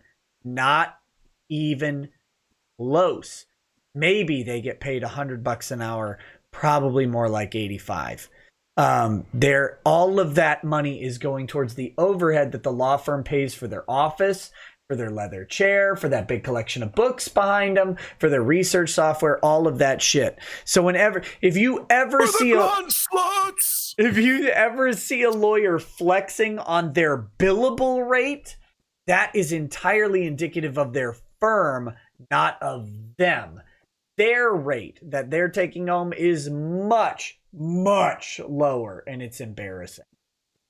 Okay, Tsar Lucian says, first super chat. Hey, thanks, buddy. I'd suggest Monster Hunter or old school RuneScape for things to do at home, or, grow some plants in your basement. Also, Boomer, listen, cops fly around in helicopters and they use FLIR thermal imagers to find out who's got them UV lights coming out of the basement. Be very, very careful with that. I'm just saying. They also check that energy spike. The Unrefined says we should public shame people who brings their sick out to the store. I saw a kid with a runny nose and some Down syndrome girl with a cough. Well, ooh, don't get me started on that crap. I went to the store today and there was a pregnant lady and her child that was coofing on literally everything. I was about to blow a gasket. It's like, why? Put a mask on your child, please. Yeah, it's a weird time, man. Just don't leave the house if you're sick. Why is this so damn hard? Just don't. Again, I don't need a government to tell me to not leave the house. Thank God I haven't been sick in weeks. I was sick a little bit before the Corona-chan scare with a bug that went through my family. It was a 24-hour cough, hit all my kids, hit me, hit Lady Rackets, and then it was over. And we didn't go around coughing on people, shockingly, while that was going on. And then when it was done, we resumed. But I also just don't stay close to people normally because you never want to be close to anybody in a Walmart. That's weird. Changus Khan says there's the People of Walmart website. It's not a good one. Yeah. Changus Khan says it's proven that beer virus lowers testosterone. Why else would men across the country bend over and allow daddy government to diddle them from behind? Oh my God. Might have a point. Anthony Siebert sent a hippo meme. Thank you. Asia Fraser says, Hero, hey, wash your hands. Christopher French, welcome to the lawyer status, buddy. I appreciate it. That guy says, Corona-chan only kills leftists. Sakaki Onsai says, theme song, Don't Go Back to Knoxville by REM. That's a good one. The Unrefined says, Arizona is the first defense against communism. 113657 says, filthy non-essentials need to stay home. Next, he says, it's access to ventilators that prevent death, dummy. Yeah. I don't know. This is talking about the New York governor, I guess, hoarding them. I'm not sure exactly where their position is, but he's got a stockpile of them, but not releasing them. Gravy Donson says, Arizona-chan, too flat for Hero Hey. Basement Troll Production says, anyone else miss baseball? Got a fun question. What is everyone's favorite team? If it isn't the Mets, then why? Stay safe, guys. Let's go Mets. I don't care about baseball at all. My favorite team is the Astros because they figured out how to use a camera and a dumpster to fucking beat every other team on the planet. With a camera and a dumpster, they beat the entire spread of teams. That's all it took to beat baseball. That is pretty impressive. That's all it took to beat baseball. A camera and a dumpster. What kind of sport are we even fucking playing anymore?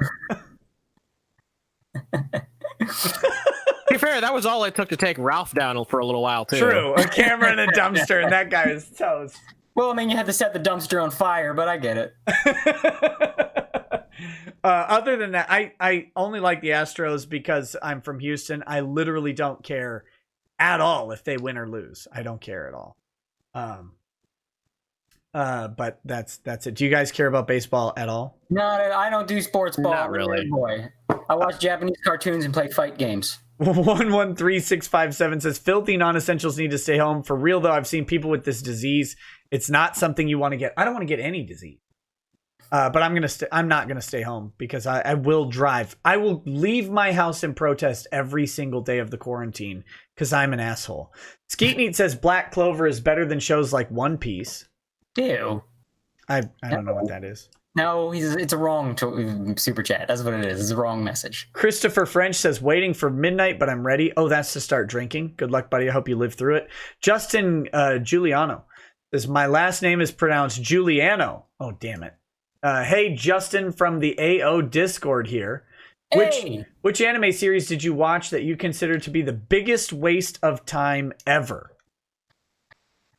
Oh, I don't know, because I'm pretty good at managing my time. I could usually spot if something's a waste of time. I don't know if I could. I don't know what. I'd say Fooly Cooly. I watched all 6 episodes. Oh, you watched all of that? Yeah.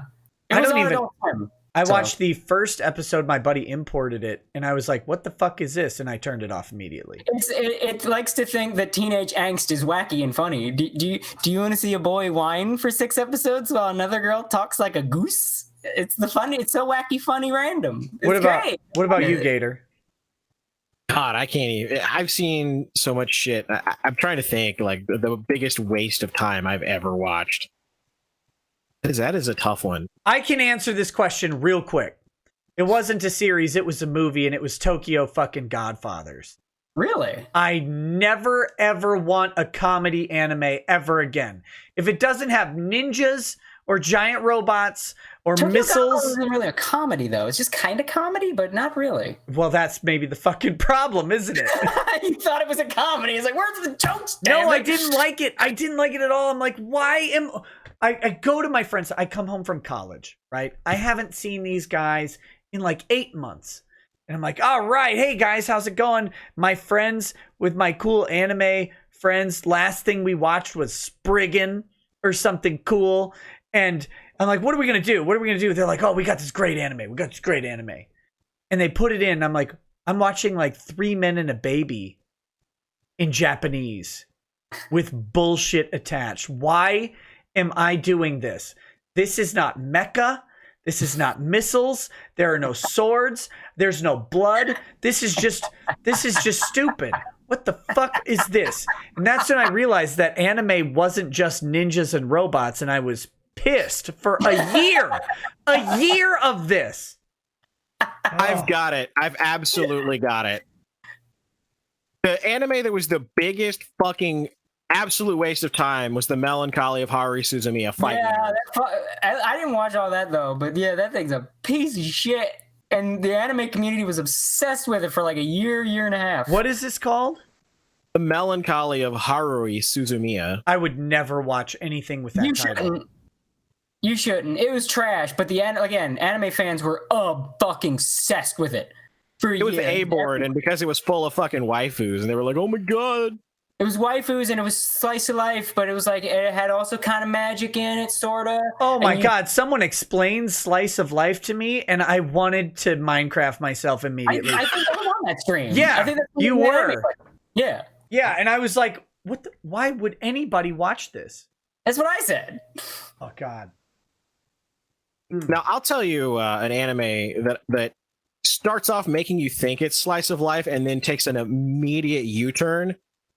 Steins Gate. Oh yeah. It hoodwinks the shit out of you. You're like, oh yeah, this is gonna be this happy-go-lucky. No. Yeah. I mean, that's kind of the point. It hoodwinks you. Yeah. What about Kite? Did you guys like Kite? Oh god, I haven't seen that in so long. I don't even remember it. I don't either. I watched it and I don't remember anything about it. There's something about that. If like we've seen it, it's like, what the hell was that? I know I've seen something with that title. I mean, to be fair, it was like 15 years ago that I watched it. Yeah, but even then, I mean, I watched like Cowboy Bebop like 10, 15 years ago. I remember every fucking moment, and I watched it a million times since because it's that good. Kite was weird. Let's see. We got Vanish Mantle 4. Welcome to Super Lawyer status, buddy. I appreciate it. Thank you. John Everyman says, Michigan lockdown is weak AF. I'm out of work, but almost everything is still open. Got some casual shopping done and bought some vape and booze. Good luck. Listen, Minnesota came out with the essential businesses list. Liquor stores are on the list. Who cares about anything? I'm going to go stock up on some Wu Flu Lagavulin. I love Adblock says, Nick, use your wicked Jew powers to bless this stream. I invoke the powers of the Mountain Udon to bless the stream as hard as possible. Oh, he donated $14.88. I don't know what that means. Thank you. Otaku Sage says, hate to bother you, Nick, but can you read my super chat? This one? Did I not read the other one? Otaku. Second. Oh, wait, I read that. That was the Bleach one a while back. So there you go. There conversation about it and everything. Boag said, well, they sent this long Wow, before. more people are mad at me than Cody for once. What did you do? What did you do wrong? I trash talked Haruhi Suzumiya and the trash that is the Endless Eight. I still, like, I don't even know what you said. Okay, no, Nick, you need to know about Suzumiya? Are you ready for the stupidest thing you've ever heard in your life? But Haruhi Suzumiya sounds like some guy who makes lasagna. No, okay. I'll try to keep it brief. Haruhi Suzumiya, it's a slice of life show about a guy and all these girls. Sounds like the guy who killed Italy. Like everybody hugged Haruhi Suzumiya, and that guy COVIDed the entire country, and now they're all dying. You know, that's actually not far off from the plot, I guess. Okay, this guy, these girls congregate around this guy, and all the girls are something supernatural. One's a robot or something, one's a time traveler, and the main girl is God, literally God, but she doesn't know it. And they start a club about finding, it's like a Scooby-Doo club or whatever, without realizing that they're all the supernatural stuff. It's dumb. But here's the dumbest shit. I still to this day can't believe an actual television company aired this. So they had a thing called Endless Eight, right?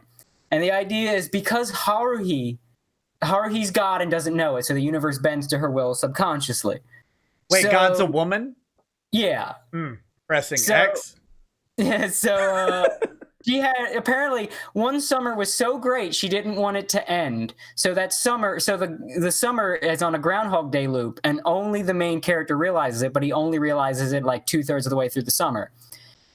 So to as like an artsy thing to really emphasize what was going on with this Groundhog Day loop, they aired 8 episodes of the same content 8 weeks in a row. It was the same episode. It would just have a slight difference. Like the story would be the same, the events would be the same. Like, oh, in this one, their bathing suits are different.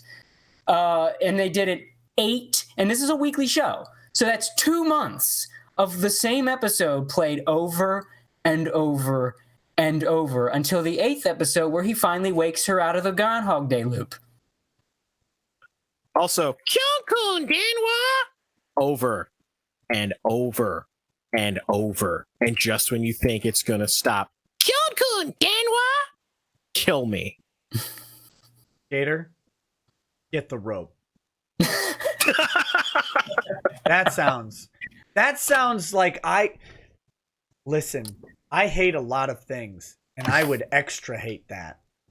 I could not imagine turning on the same show week after week and it being the same fucking show. Oh, I would kill it.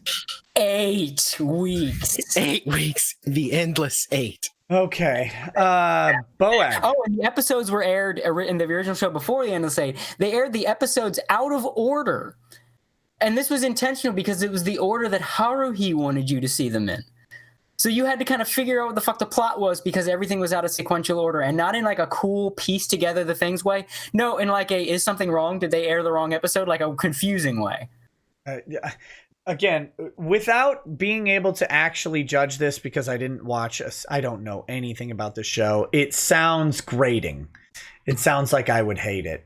Yeah. Boag says, okay, Weebs, what new characters do you expect to join the cast of Isekai Quartet in season 3 and rank the current cast of characters from best to worst? Who cares? They got all the only good isekais are all in that show already. So who the fuck cares who else joins? What is this? What is this? Isekai is a whole fucking new genre of anime, but it's been around forever. It's just anime gave it a name. It's otherworld. Like you get transported to another world. Okay, so like Overlord or whatever. Yes, or Sword Art. Yeah. And there's only 2 good isekais. Well, 3 kind of. Overlord and Tanya. And the third kind of is Shield Hero. Like if you're into super anime shit, you'll like Shield Hero. But if you're not, Overlord and Tanya are the only good ones, period. And I like their authors happen to be best friends. So what did you like, Gator? ReZero. ReZero. Okay. ReZero is kind of waifu bait. It's kind of just. I don't know any of these shows. I mean, Kinda, I know but it's got a good hook. I know It's got a good of idea, but it doesn't really do Overlord. anything with it that isn't just anime waifu shit. I know of Overlord and Shield Hero. I've never heard of anything else. So Saga of Telling You the Evil is the one they recommended to Ty. It's a pretty interesting concept, and it's kind of funny. The concept generally, dude is a sociopath, dies and basically has an argument with God where he doesn't believe that God exists and rejects the existence of God to God's face. So he lets slip that like, oh, people don't believe in God because they don't need to. And God's like, oh, so you're saying if you were in a terrible situation, you would believe in me? So, he reincarnates this guy in an alternate past in World War I as a little girl.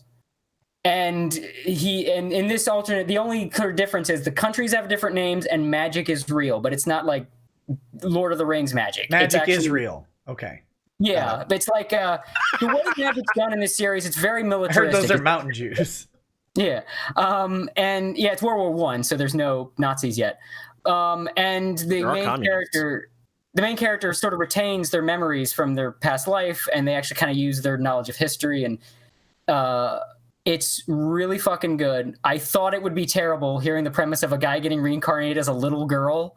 That sounds like the worst shit ever, but they use it not in a creepy, lowly way. And this is literally a punishment from God. He has done this to make the guy's life worse. Like, he made him a little girl. He put him in a world where it's like the military will draft children if you have magical aptitude. And, oh, yeah, you had to be born with all this magical aptitude. Guess who's in the military now? Oh, and I'm going to make things happen so you're on the front lines and all this shit. And it's a constant duel between a sociopath and a petty god. It's fucking great. I'm supposed to say Karate Baka. I don't know why. Someone said Karate Baka. Say it. I don't know if that means anything. I don't know. Maybe it's Karate Baka. No fun. Anyway, the Unrefined says hashtag scripts down for VA's win. I don't know what that means. Guns Down in Hail says Hero is a brony. Don't let him lie to you. Oh, we should have pressed him on that. Yeah. I mean, he already embarrassed himself with the fucking Dakimakura, so what else could we say to make it worse? No one's waifu ever embarrasses them. It should, especially if it's fucking strike witches. No, he needs to be tried for that shit. Okay, you have a two-sided waifu pillow. Who do you put on it, Cody? I don't need one. I have a woman. Listen, so we are operating in hypotheticals here. You don't get to lean on reality. Who do you put on your two-sided waifu pillow? I don't do the waifu thing. I don't know.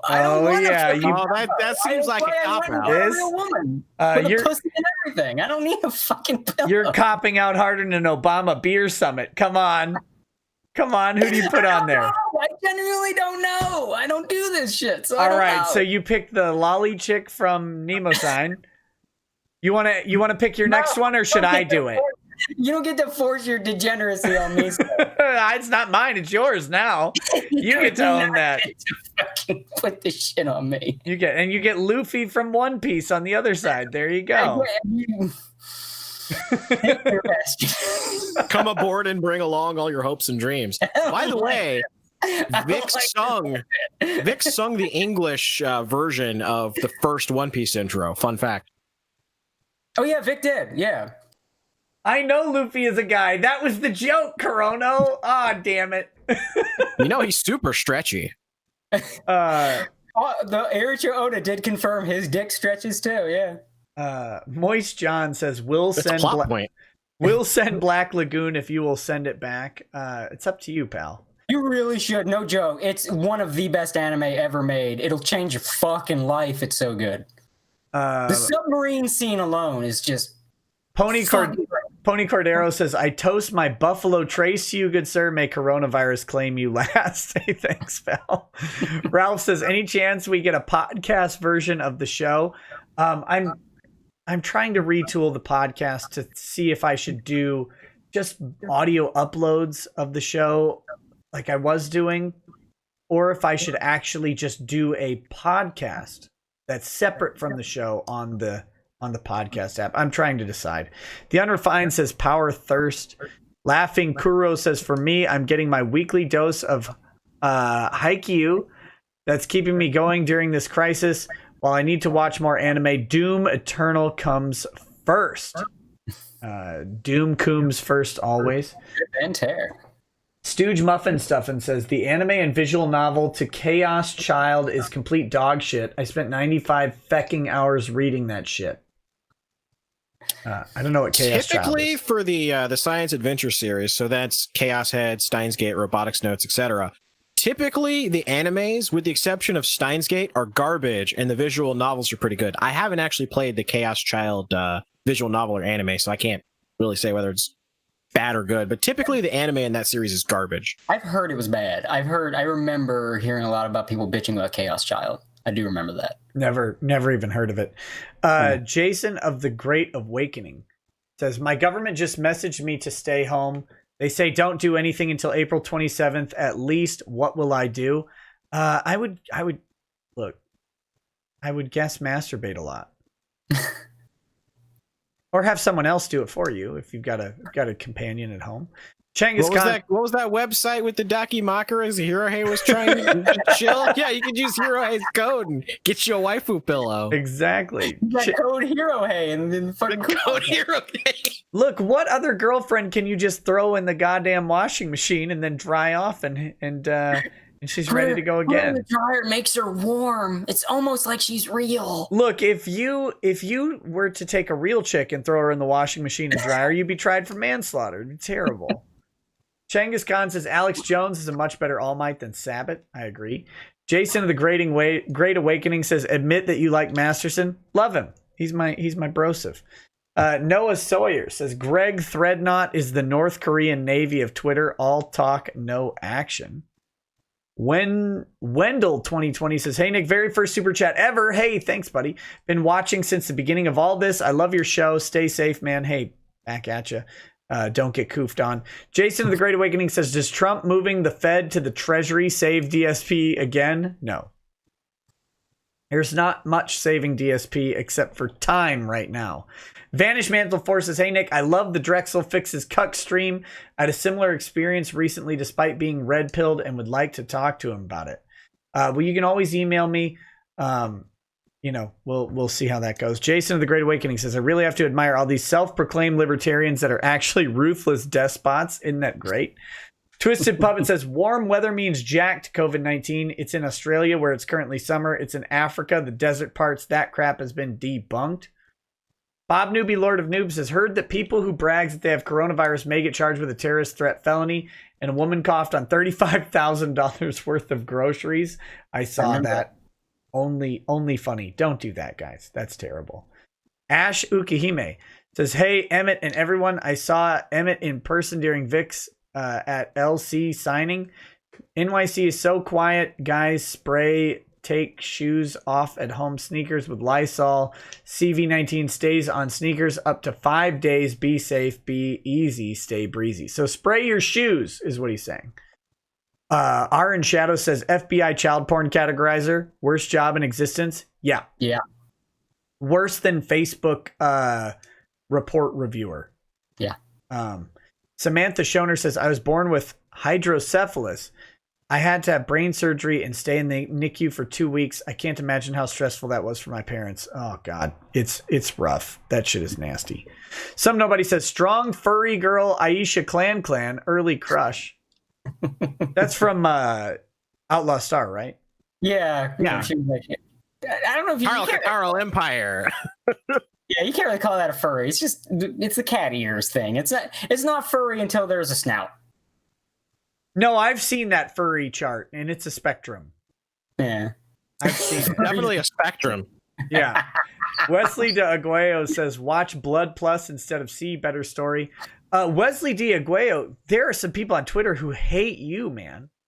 You're like rivaling me in hatred lately. Good job. Bad Dragonite says, just went through Devilman Crybaby. That was brutal. I heard good things. Yeah. Joe Dirt says, I know you won't read this immediately, but do check out the anime movie Redline. Utterly fantastic. Yes, and it's stylish as fuck, man. That's just good on the eyes. It's just good. What about Vin Diesel's movie Bloodshot? It's not anime at all, but have you guys seen the trailer for that or watched it? I actually have not. No. I watched the trailer for it and it looked mildly interesting. And then I remembered that it was Vin Diesel and it was a comic movie and it has a shit rating.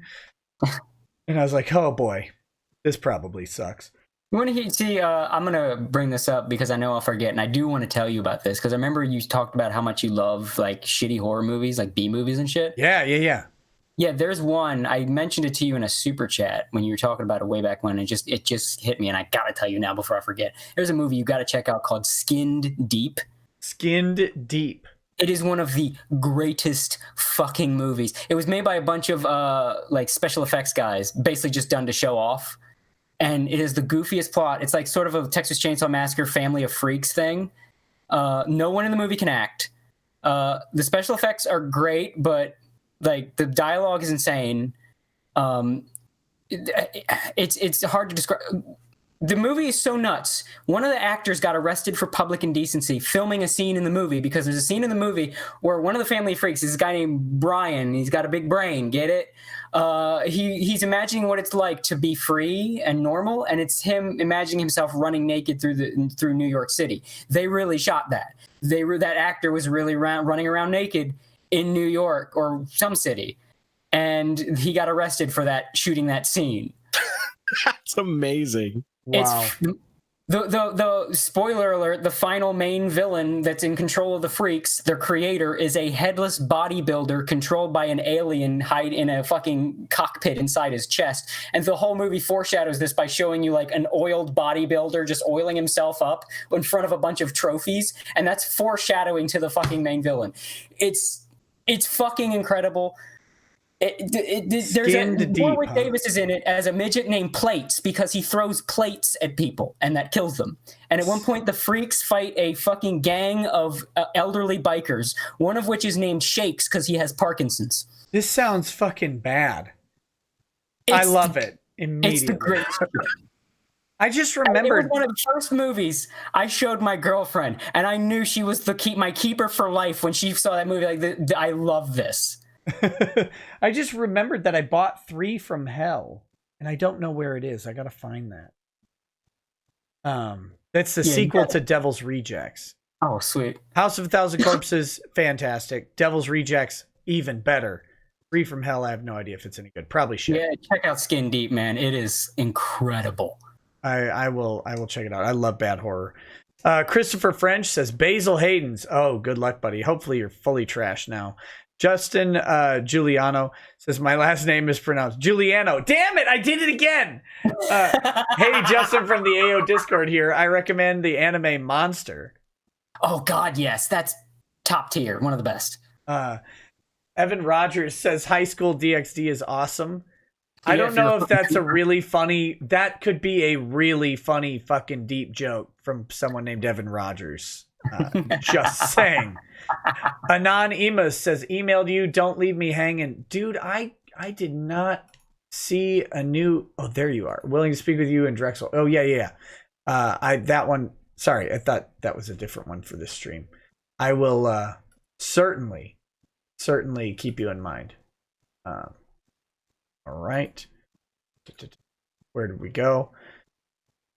John Hughes says, I recommend if you like action tech anime, Irregular at Magic High is a good one. My favorite of all time. The novel is amazing. Never heard of it.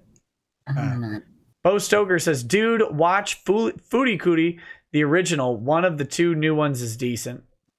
No. I didn't watch either of the 2 new ones. I heard they were just kind of okay from people that really like the first one. Yeah, I have no idea. Blaine 20 says, in Florida, we are setting up major highway checkpoints to control ingress from other states. God damn it. Wesley de Aguayo says, season 5 of Ryo-Oki on Crunchyroll, but they skipped the 4th. Yep, they're still making Tenchi to this day. Yeah. I mean, it's the creator's self-insert shit. He's going to keep doing it. As long as he can make up new girls for him to marry, you know? Yeah. Hayami says, I recommend Pat Labor Plus movies, Touch Major, and 3x3 Eyes, and Tank Police. Those are some old-ass recommendations right there. I haven't heard 3x3 Eyes in probably a decade. Yeah, I haven't. I mean, I remember, listen, I'm a man of culture and taste. I remember looking at the Tank Police video rental cover every single time going, maybe I should rent that. Checking out Gunsmith Cats and Pretty Pair. Roy Malgary says, have you seen Homicide: Life on the Street? Creator of The Wire's previous show. Lots of the same cast. I've watched Homicide a couple times. I don't watch it often. I really like The Wire. But I didn't watch a lot of Homicide. Phoenix Lord Osterman says, I think we're thinking of separate books. I'm talking about the Eldar battle novel with Tyranids and Prince Iriel. Oh, yes. I will. Valador. Okay. I will find that one and read it for you. Just for you, Phoenix Lord. Josh Ortega. So I still can't get over the fact that Toye wore a freaking wife beater to the deposition. When he's a verified wife beater, think he gets to use it as part of his work uniform. Oh, Jesus. Listen here, Twin Real Estate Group. I'm going to keep you in check. Oh, God. Don't mess with the sheepdog. Ben Frail says, I, Tanya is the only really good movie Robbie ever made. I heard it was Margot Robbie, not Robbie. I always heard Robbie, though. I always heard Robbie. I don't know. I also always heard Robbie, but maybe you were thinking because she always gets Robies in most of her movies. Oh, well, if she would diss Robbie in more movies, she'd do better. That's true. Bad Vibe says, there is a sad, tragic history for most comedians in general. Drugs, dysfunctional families, etc. Most comedians are the result of coping mechanisms. Yeah. Like psychiatrists. Wesley De Aguayo says, happy Leif Erikson Day. Hey, you too, buddy. Dinga dinga durgan. The Raging Majority says, Darwin's Game is a garbage battle royale anime. Many better ones out there to watch. Watch Doro Hidoro. Yes. It's epic and violent with much better deaths, good plot, characters, and writing too. Yes. All of those things that person said were true. Shots fired at Gator. TLJ Screwjob says, Except for that, I don't know about that. Even Shane knew when he wasn't wanted. R.E. Tonka. Damn. Art in Shadow says, wokeness is ruining metal too. There's so many metalheads who are obsessed with canceling bands they deem Nazis or fascists, such as Metal Sucks. I don't follow metal. Phoenix Lord Asserman says, check out the manga Dead Man Wonderland. It's a fantastic story about a theme park run by inmates. In the early stories, when you learn about the powers, you'll start to see more nefarious things happen. Cool. Moist John says, you talking breaks and don't mention Miura. Miura, the guy who does Berserk. He takes breaks all the time, but I mean, he does. You see that detailed art in Berserk, and that's all him. Like, he barely has any assistants helping him. So it's annoying how long he takes off, but you can kind of see, like, you look at that fucking war recently with the giant fucking monster and all those armies, and like, he drew that, just him, by his lonesome. And you start to see why it takes him so long. Peter Pete says, Ron recommends Bible Black. Big Red Bear says, if 2 million people did die from corona from a botched response and just widespread infection, would that have an impact on your views regarding it? Maybe. But I don't think we're going to see it. I don't think that's going to happen. So we have to wait and see if it impacts my reaction.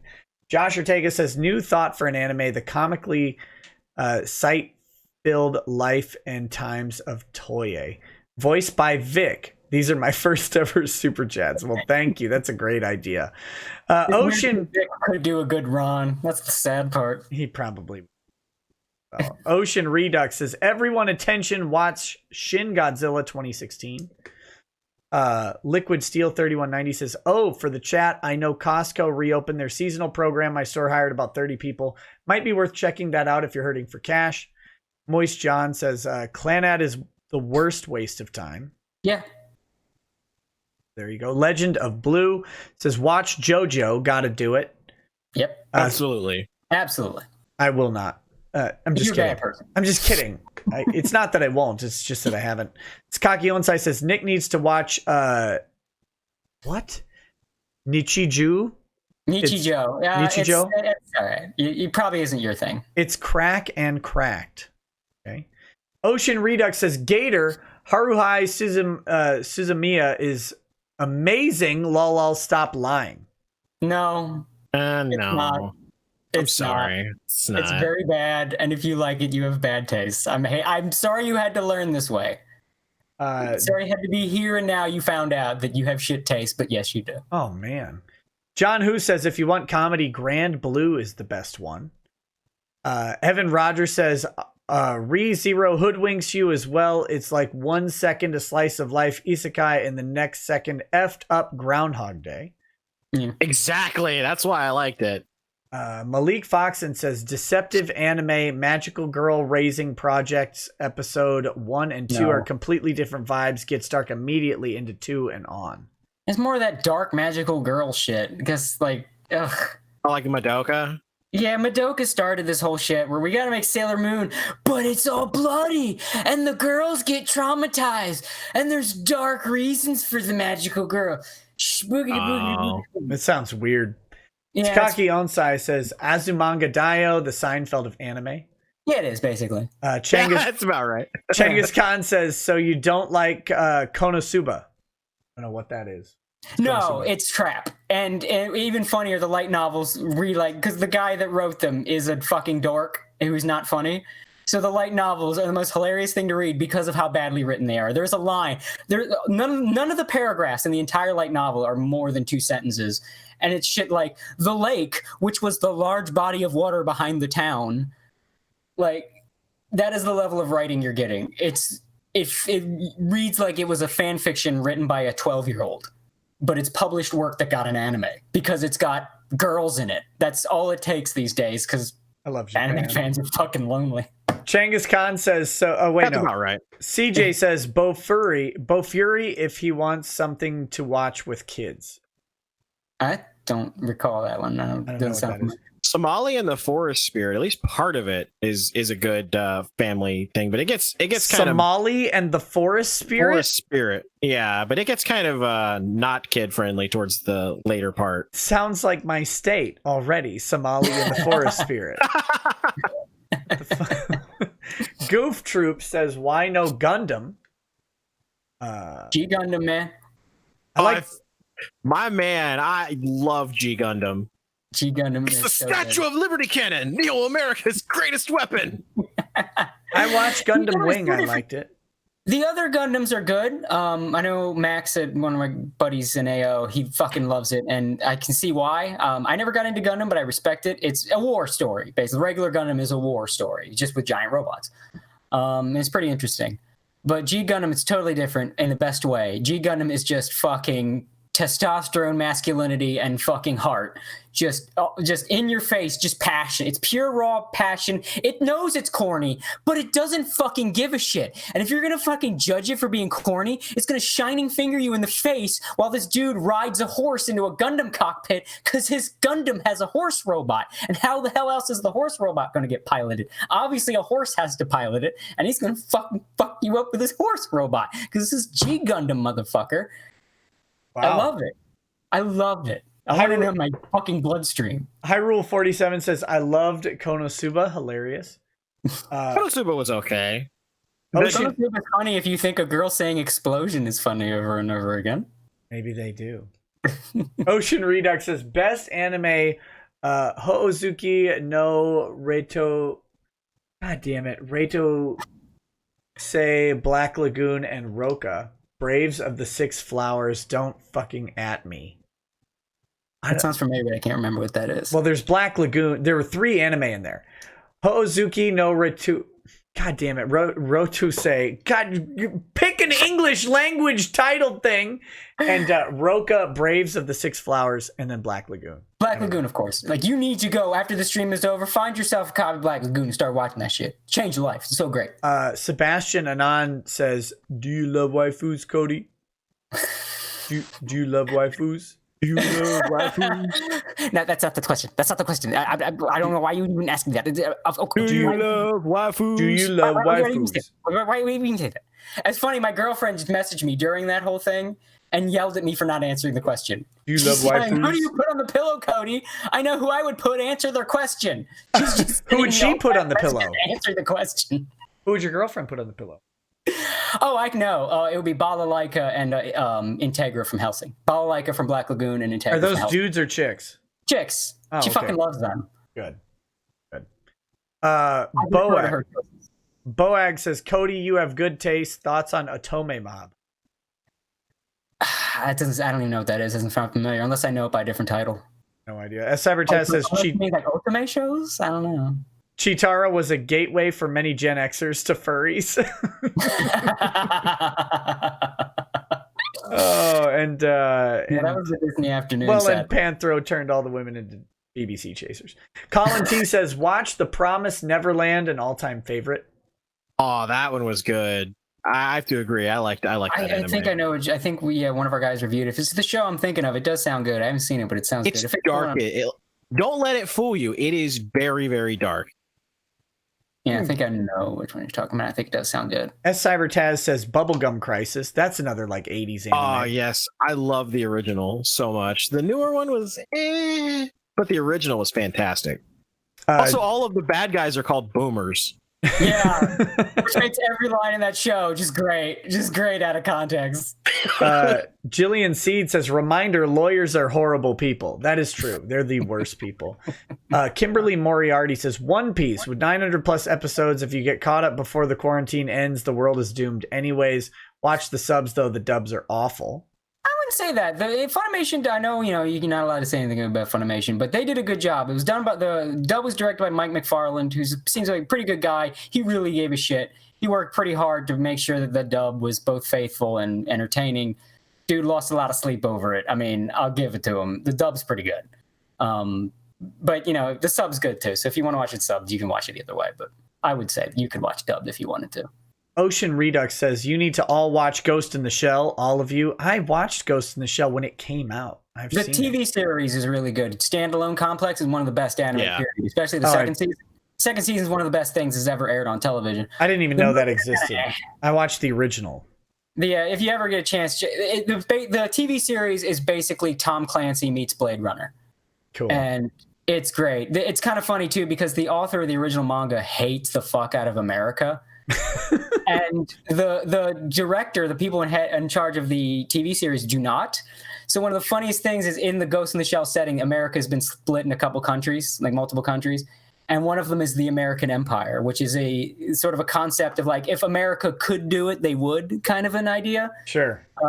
And not only does the show paint them as like no worse than Japan, but when you meet guys from the CIA, from the American Empire, they're more Japanese than the Japanese main characters. They've got like these multi-syllabic Japanese names, and they're drawn realistically Japanese. It was so funny to me because it was obvious what the director was doing at that point. Nice. The Big Red the Bard says, what's your guys' favorite crappy anime? SAO is such a piece of garbage, but I love it like the guilty pleasure that it is. I don't know. I can't think of any because bad anime is so bad. Like, there's not a lot of so bad it's good anime because when an anime is so bad, it goes into territory where you actually like start hating the people mating, like the weird pedophilic shit, or like. Well, can I just say? This is clearly made for lonely dudes, and I'm not lonely enough for this. I'll just say Attack on Titan. But Attack on Titan's not bad. I don't know that. I like Attack on Titan. I've only watched the first season, so I don't know if that's true. So I'm going to go with it. Good. Like, I can't think of one. I know it's another cop-out answer, but it's just that bad anime is so bad, I can't think of any anime. No, you know what? I do have one. Oh, you got it now? Musashi Gundo. What? Have you heard of this? Gator might have heard of this. I don't know. Nick, you probably have. Say it again? Musashi Gundo. I actually have not. I've not heard that one. This thing's fucking amazing. Well, also Garzy's Wing for the same reason. Okay, so Musashi Gundo, it was made by somebody well-known, and I can't remember who. But it was the idea of a guy with a gun in samurai times. That's the concept. It's so poorly animated. It has to be seen to be believed, to the point where there's guys like cutting off their animation cell cuts off in the middle of the picture. There's like two frames, like one guy's supposed to be jumping up and shooting everybody, but it's like 3 frames of this, and like no one's reacting. It's so funny to watch. Ninja Resurrection. What Resurrection? Ninja Resurrection.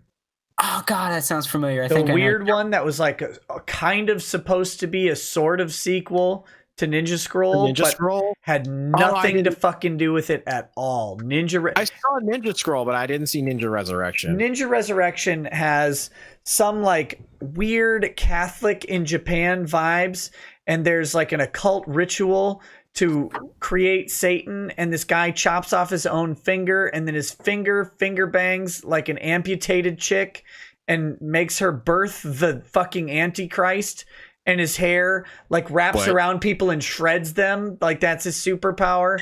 And you have Miyamoto Musashi, and you have Jubei, but it's not Jubei Kipagami, it's Jubei Yagyu. It's weird as fucking hell. Ninja Resurrection is wild as shit. Yeah, holy shit. But I only ever saw the first episode because I could never find the next ones, and I was like, I want to watch the rest. Pirate sites, man. But I didn't even know if they made it.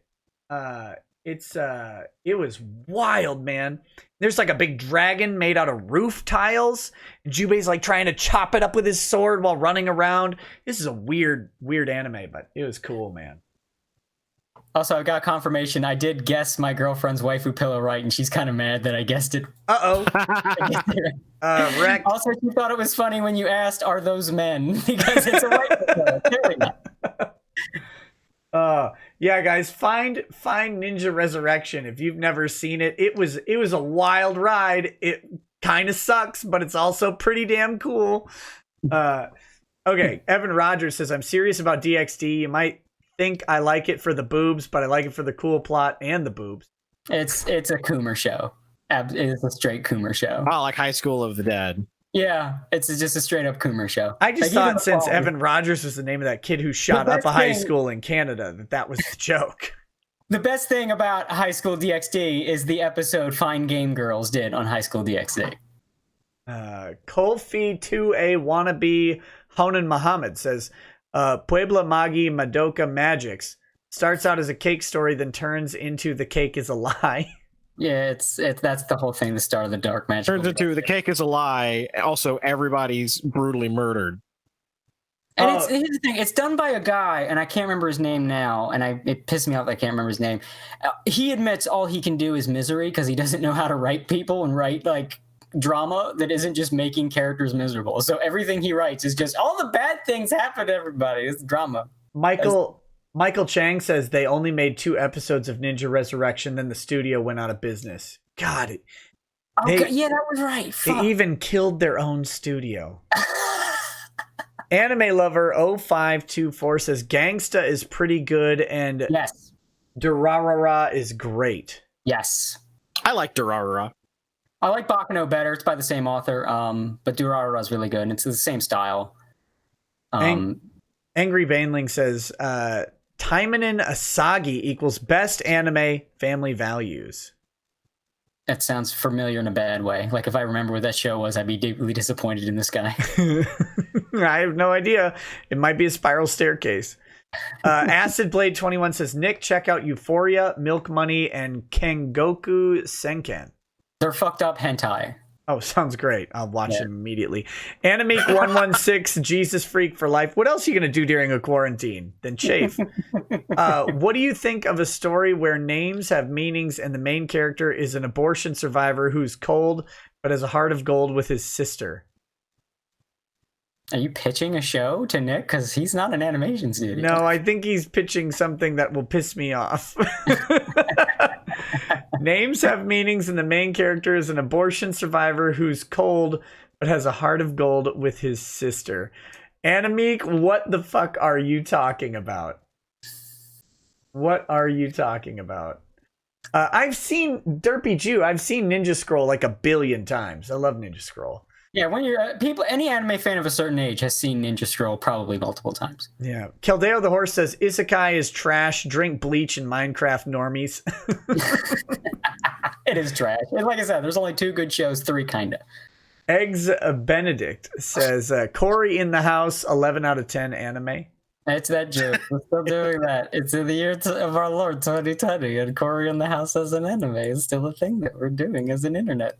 I think that King of the Hill is the best anime of all time. I tell you what. It's practically an anime. The Japanese have fucking loved that show. So now, Hank, you know. No, Hank. I don't know if that's the best show. Really, I think maybe The Simpsons was a little bit better.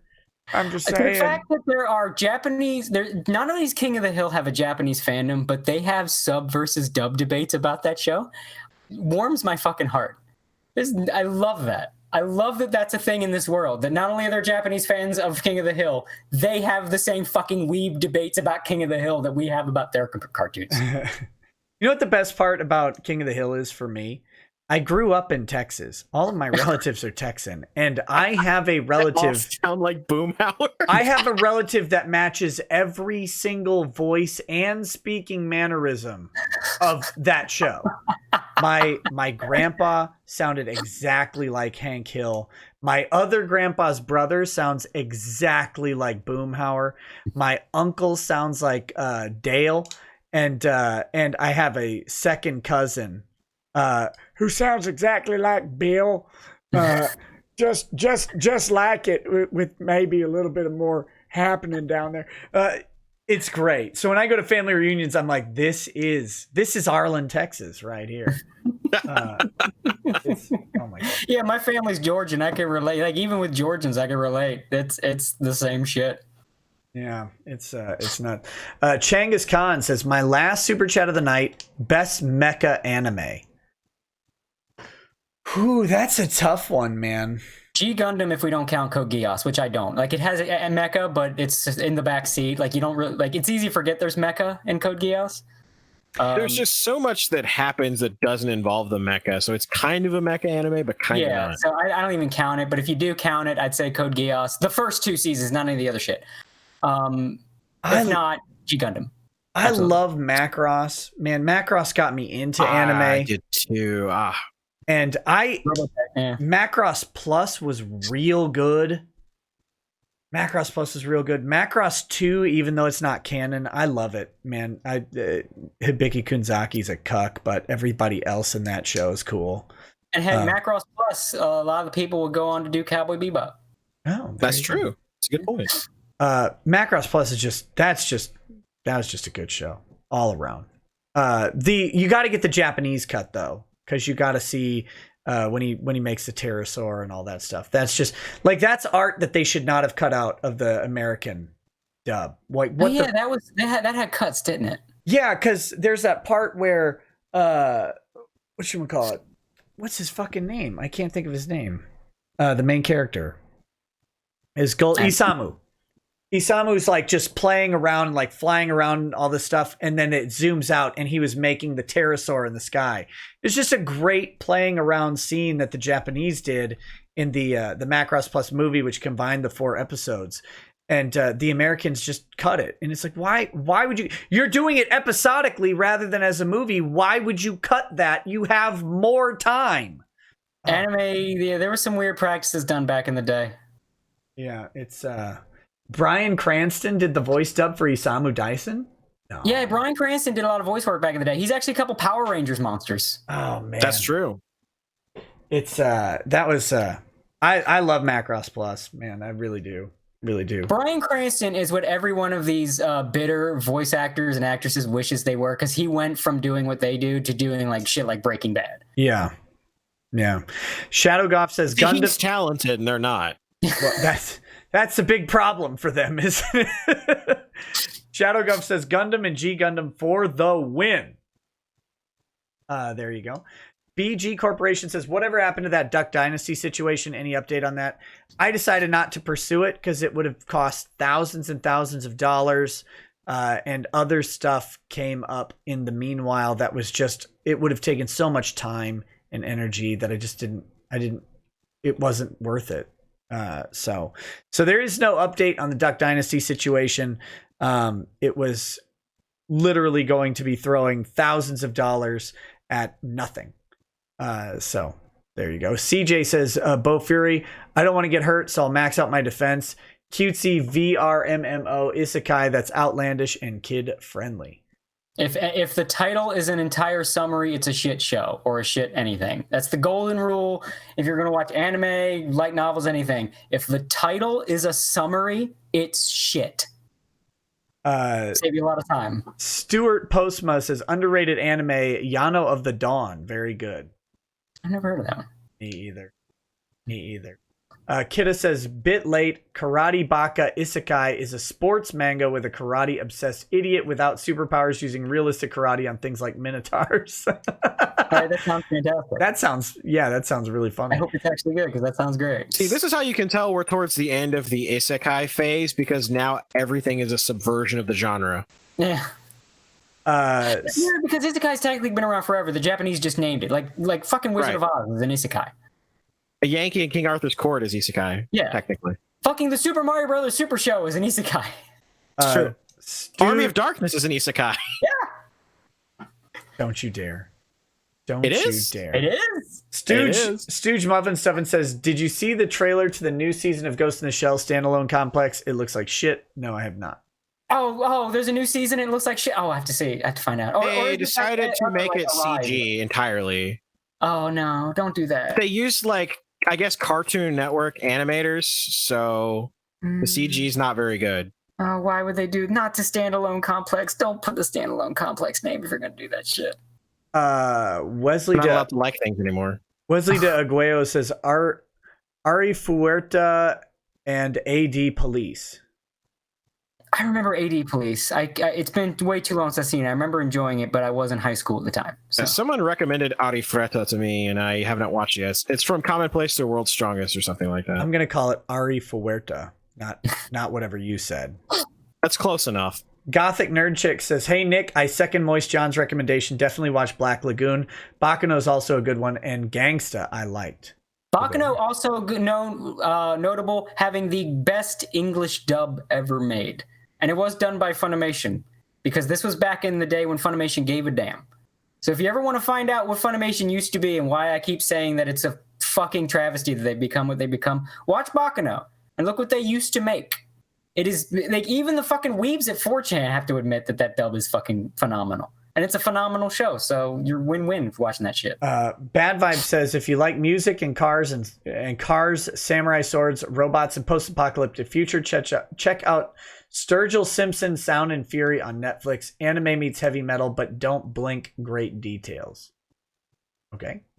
Never heard of it. Sounds cool. Intimidator0108 says, some series not mentioned I've watched: Yona of the Dawn, Aesthetica of a Rogue Hero, Gate, Lord, Marksman, and Vandus, and High School of the Dead. So sounds like a lot of seasonal shit. Jeff the Gamer says, Ghost Stories, but it must be the dub. Vic's in it. Legendary. Yes. Ghost Stories is an example of changing the script for the better, because they were given this show that bombed in Japan and they were told, do anything you can to save it. And they did, by just rewriting everything and making it a gag show. And it was funny shit. And this is back when you can make offensive jokes. So like the main character's like little brother's a retard. The one they use fucking words that you can't. It's a lot of jokes that I guarantee a lot of these voice actors, now that they're all fucking up in their own ass and soy filled, a lot of like, oh, we shouldn't have made those jokes. But this is back when they were cool people who could make jokes and were fun. Oh, damn it. Another really old anime that they did kind of the same thing with Samurai Pizza Cats. Yeah, because Samurai Pizza Cats, they just gave them the footage, no sound. They didn't give them the translation of the sound, yeah, so they didn't know what the hell they were saying. Oh, perfect. They just like, well, we'll just go off the footage. And they made Samurai Pizza Cat, and it's universally considered better than the original, to the point where the Japanese then went and adapted Samurai Pizza Cats. Yep. Yashkin says, I don't mind having S with hit taste in anime as long as I'm having fun. Nice stream, guys. Hey, that's a good attitude. Jet Li for Life 5164 says, hello, anime outsiders. You've been missed. I abandoned media altogether because of what you complain about. Kimberly Moriarty says, I just couldn't stand the Luffy VA for One Piece. Bonus though, Nick, it is kid friendly. There you go. I'm watching. That, but I mean, both VAs in both languages are kind of the same. It's just if I watch an anime with my kids right now, it's going to be One Punch Man. Yeah, that's a good one. It's not season 2. I've heard it's bad. Well, no, season 2, the writing and everything it's the same show. It's like Overlord. If you're still watching it, you're watching it for the writing and the characters. Yeah. But the animation doesn't look as impressive as it is. The problem is the first season is so well animated that drop in quality becomes more of a problem than with Overlord.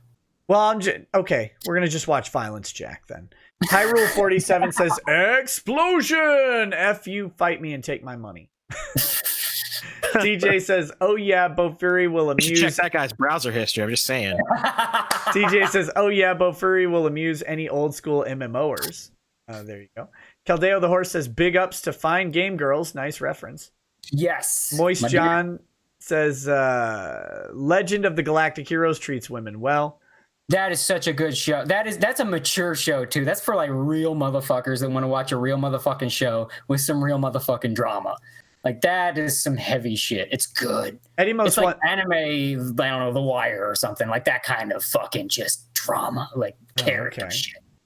Eddie Most 1000 says recommending Paranoia Agent. That's a good one. It's weird, but it's weird on purpose. It's a good one. Bad Vibe says remember King of the Hill is a spinoff from Beavis and Butthead, that's my childhood, man, is Beavis and Butthead. And I love the movie. Off in whose trailer they were whacking. They were whacking off in my tool shed. Rio Urawa says, first super chat. Hey, thanks, buddy. You guys ever watch Fist of the North Star / Hokuto no Ken? I appreciate what it did, but it has the Superman problem where the series is just Kenshiro winning all the time. He is an ass kicker. But after a while, it's like you kind of want to see him get his ass kicked. Like you get tired of Kenshiro always fucking winning. You know what I like about it though? And I've never watched the show, but I've watched a lot of clips of it because it's just funny.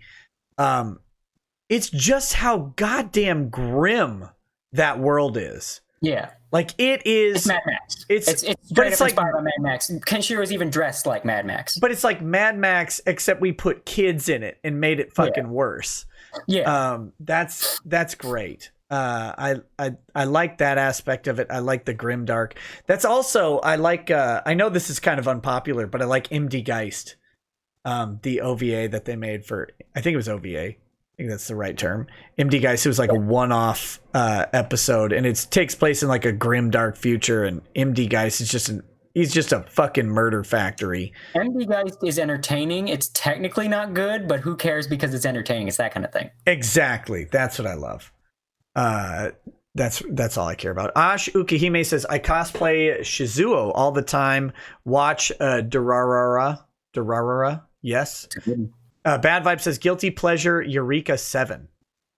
Yeah, that is a hippie fucking show. Like that is if you ever want to see what the fucking West Coast California would look like as an anime, it's Eureka 7.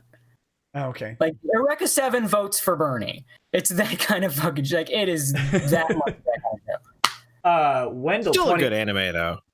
Wendell 2020 says Full Metal Alchemist Brotherhood, best of Vic's work. Fuck yes. I need to watch it. I was watching FMA a lot, like when it came out originally. I watched the first couple episodes. My buddy was importing them. Then I went to college. I need to go back through them. The original FMA is trash. Don't watch it. But Brotherhood is kind of rough at the beginning because they rushed through what the first FMA covered. I think I should have watched the first one and then the second, and then Brotherhood. You would have to. If I would tell you to do that if I knew when they broke off. The only problem is like early FMA sets up its bullshit fan fiction plot really early, so you'll get foreshadow for a plot that just doesn't happen. Okay. But the first FMA is fucking shit. It's funny to watch. Like the plot lines are so ridiculous later on. It's funny to laugh at them, but Brotherhood's the way to go. Boag says Otome Mob is an isekai that riffs on isekais by putting the main character in an Otome game world. It has the sexiest mech ever. Its name is Arrogans. Google it. Okay, well, that's the best thing that like pokes fun at isekai is the Iori Yagami isekai. For anyone who's played King of Fighters, it's a manga that just takes Iori from King of Fighters, and anyone who knows that character knows why. And automatically, it's a great concept, and puts him in an isekai world. I just Googled Arrogans, and it's just a bunch of women in bikinis. There's no mecha here. And a bunch of other stuff. Arrogans anime? Maybe? I'm not... I don't see a mecha at all, man. Where, what? Maybe I type in Arrogans mecha? I don't know. This is weird. No idea. Okay. Well, people are not liking your besmirching the reputation of the original Full Metal Alchemist. It's trash. It's fucking shit. They sacrifice a rape baby to open the gate to a hallway of knowledge that leads to World War II. Okay, so I gotta actually type in to Otome. obtain something of equal value must be lost. Which, and then there's like, oh, it's super edgy. The alchemy is actually fueled by the dead spirits of people that died during World War II. It's like, okay, well, how many Holocaust Jews fueled like all their fucking alchemy magic? All of them. Was the soul of Anne Frank used to fix that radio in the first episode? Wait a minute, am I getting canceled after this stream? That's canon. It's so fucking stupid. And then when they go to the World War II world, they have to keep name dropping as many historical figures with their full names as possible to beat you over the head with the fact it's World War II. Okay, when they said it was the sexiest mecha, I thought they meant it was like waifu mecha. Like, I thought they were saying it was literally sexy, and I was really interested, but they just meant it was cool looking. So you were really interested in that, were you, Nick? I just wanted to see what the hell that even meant. Like, how do you make a mecha attractive? Listen, hey, I grew up on RC in Transformers. I know what a sexy mecha looks like, buddy. Don't you mess with me. I'm old school. G Gundam has a. He's got all the pink. Gundam with a Sailor Fuku. Oh yeah, G Gundam has the Sailor Gundam. Yeah, the fucking, which is Swedish for some reason. Yeah, that was weird. Stooge Muffin Stuff says, which should I watch, the Macross Plus movie or the series? Watch the movie. That's the movie. And watch the dub. Or the sub, not the dub. Kagi Onsai says, Cal Art's style of animation needs to volcano itself.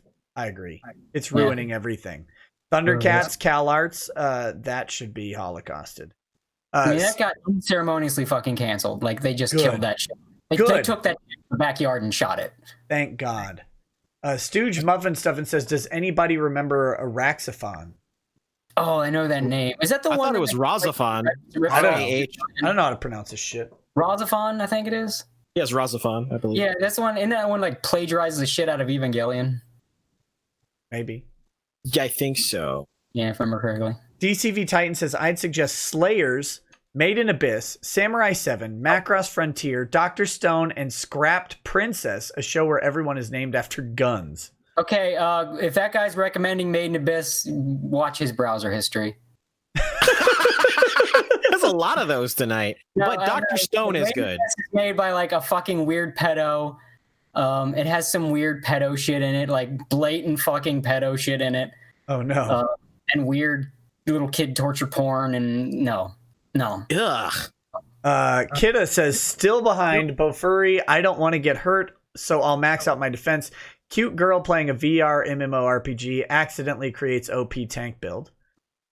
Goof Troop says, about to hit the road to Dallas for a delivery. Wish us weeb truckers luck. Hey, truck drivers, keep going. You keep the world working, and you stock us with the little toilet paper that exists. So thank you. Keep on trucking. Yes. Disabled Llama.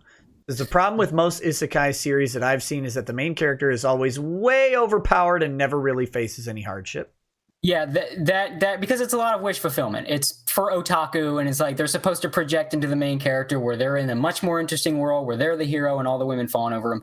The only one that did that well was Overlord, because him and all his minions are overpowered, because it's not so much that they have to face, guys to fight. It's more of a strategic stuff and how they play.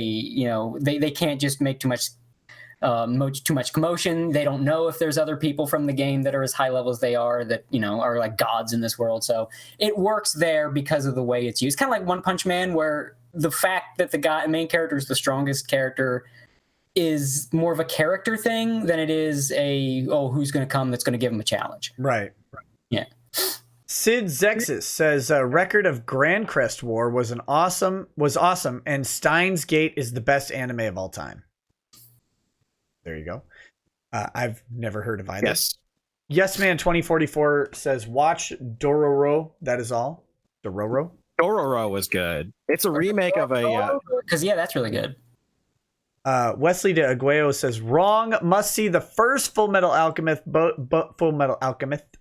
Damn it. Full Metal Alchemist. Ron Poye coming in there. Both cannot exist without the other.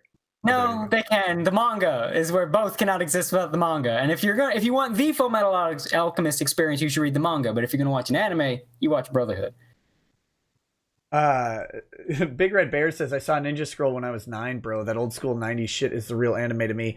Yeah, I think I was a little bit older than 9 when I saw Ninja Scroll, but it was when it came out, pretty much. I think I'm just maybe a couple years older. Because what? Able to do more of what they wanted to do back then. Now you see the misery when they talk about how they have to make shows for otaku because of the declining Japanese birth rate. That's how you get money, is to appeal to these guys with like endless pockets that are obsessed. Because you can't rely on new fans and new generations anymore. Like back then, OVA meant, like, if it was direct-to-video, that meant they put more time into it, they put love into it, all the animation was crisp, and there were some crazy concepts and gorgeous backgrounds. Now OVA means there's nipples in it. Hey, all I gotta say is, not only does Kagero get raped, she gets cucked when her homeboy's arms get ripped off.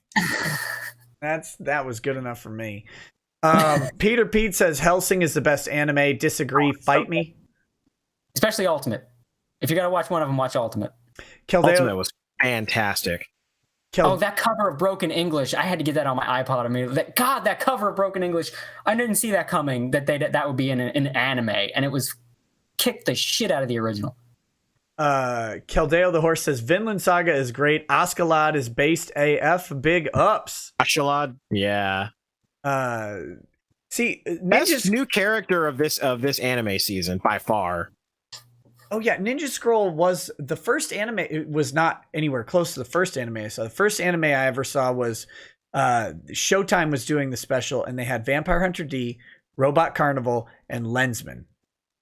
Those were the three, and they also did Akira, like separately. I think it was Showtime at the time, and then they later moved those to Sci-Fi and censored some of them. But I watched them on Showtime. That was when I was, God, I had to be 10 or 11 because I lived in Minnesota. It was during the Gulf War when those came, and they were fucking cool, man. Blew my mind watching Vampire Hunter D. I'm like, whoa, yeah. Oh, his hand's got a mouth. What the hell? He's got a sword that's chopping her body up in here. And not to mention, what's his face? Reganzi. My name is Reganzi, Vampire Hunter. Good stuff. Gold King KO says, big fan. Hey, thanks, buddy. First super chat. Thanks again. Especially love your Greer and Funimation roasts. Give the funny dub of Basilisk a watch to see some of our favorite VAs get Minecrafted. Watched it with my fiance years ago. It's great. Stooge Muffin 7 says, where do I start with the Macross series? The original. Just watch the original, and then if you can find it, I think it's called Farewell to Love now, but it used to be called Clash of the Bionoids. That shit was great. I loved Clash of the Bionoids. Used to make my grandma rent that shit for me from Blockbuster. Eggs Benedict says, do you think Dollhouse Phil would enjoy Chobits? What the fuck is Chobits? Chobits is a waifu anime in a world where technology is advanced to the point that people have their own personal robots called Persocoms. And for all intents and purposes, they are mostly like having a real person, but also a computer. If your PC was a girl that you turned off and on with a button that's on her cooter. Right. That sounds horrible. I think he'd love it. Boag says crop rotation gold equals yen. Japanese food sugoi. Oh, those must be 3 different animes. Crop rotation. You like Japanese food if you like a lot of soy, because that's half their diet. I think these are 3 different animes. Crop rotation, gold equals yen, and Japanese food sugoi. Never heard of any of them. I have no idea. I feel like we're being pranked. CJ says, Ari Fuerta did that since you brought up Overlord. Acid Blade 21 says, Nick, check out Bludgeoning Angel Dakuro-chan. Macross Zero. Macross Zero is cool. Gundam 0083 and Gundam Unicorn. Bludgeoning Angel is another one of those check his browser history. It's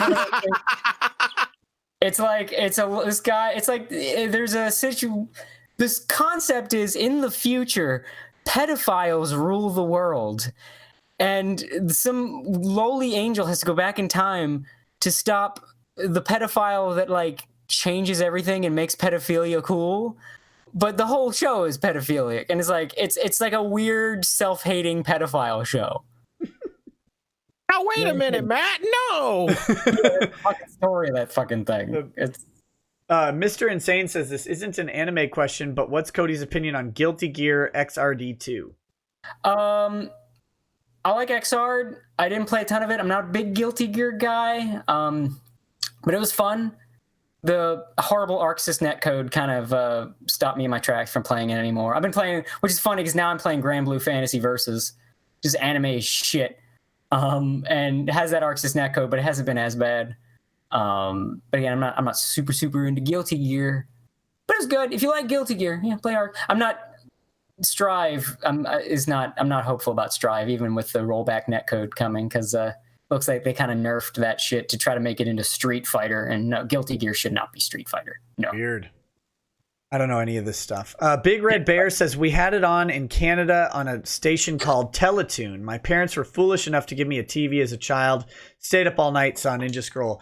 Oh, buddy, I had HBO and Showtime in my room when I was like 7 years old, man. Oh my God. My God. I was in heaven. I watched whatever violent, hilarious stuff, and I remember the first real sex on HBO. Probably damaged me irreparably. Nick's just sitting there, and he's just like, "Thanks for hooking up the cable, Dad." Like 3 hours later, "Hey, Dad, what's going on?" I actually remember the first time that I saw the real sex show, because I also had a VCR, and I was watching the 1987 or 89 or whatever Transformers movie on my VCR, but I'd had HBO on earlier in the day, and I hit stop on the movie and HBO popped up, and I'm like, what is this? This would have been, I was young, man. I was sub 9 at the time. Man. And I was like, what? I don't even understand what show this is. It was good times. So that I just explained my entire life to you right now. There you go. I don't know what this is. What's going on? Stooge Muffin stuff. It says, watch the MD Geist dub. It's comedy gold. Also, the Golden Boy dub is really good. Man, there was a charm to those old outdated dubs. Like there was, now say what you will about dubs, they try. Yeah. They try to act. They try to make it sound real. Back then, they still had it in their minds that it was cartoons. So that in shit that was supposed to be fucking real, they were still going at it like cartoon characters. And it's technically not good, but there's a weird shitty charm to those dubs. It's kind of great. Eclipse Warlord says Aphrodite A from Marzinger Z was the first female mecha with chest missiles. Go Nagai really was the first at a lot of trends. It was. So there you go. We've got Moist John saying pedos rule the world. Sounds like now. Yeah, really. Let me put on my nightmare goggles. Oh no, everything's exactly the same. Yeah, this doesn't look different at all. Shit. Boax says crop rotation shows up in every isekai because Europeans obviously didn't know about crop rotations and needed superior Nippon to teach them. Oh, yeah. Okay.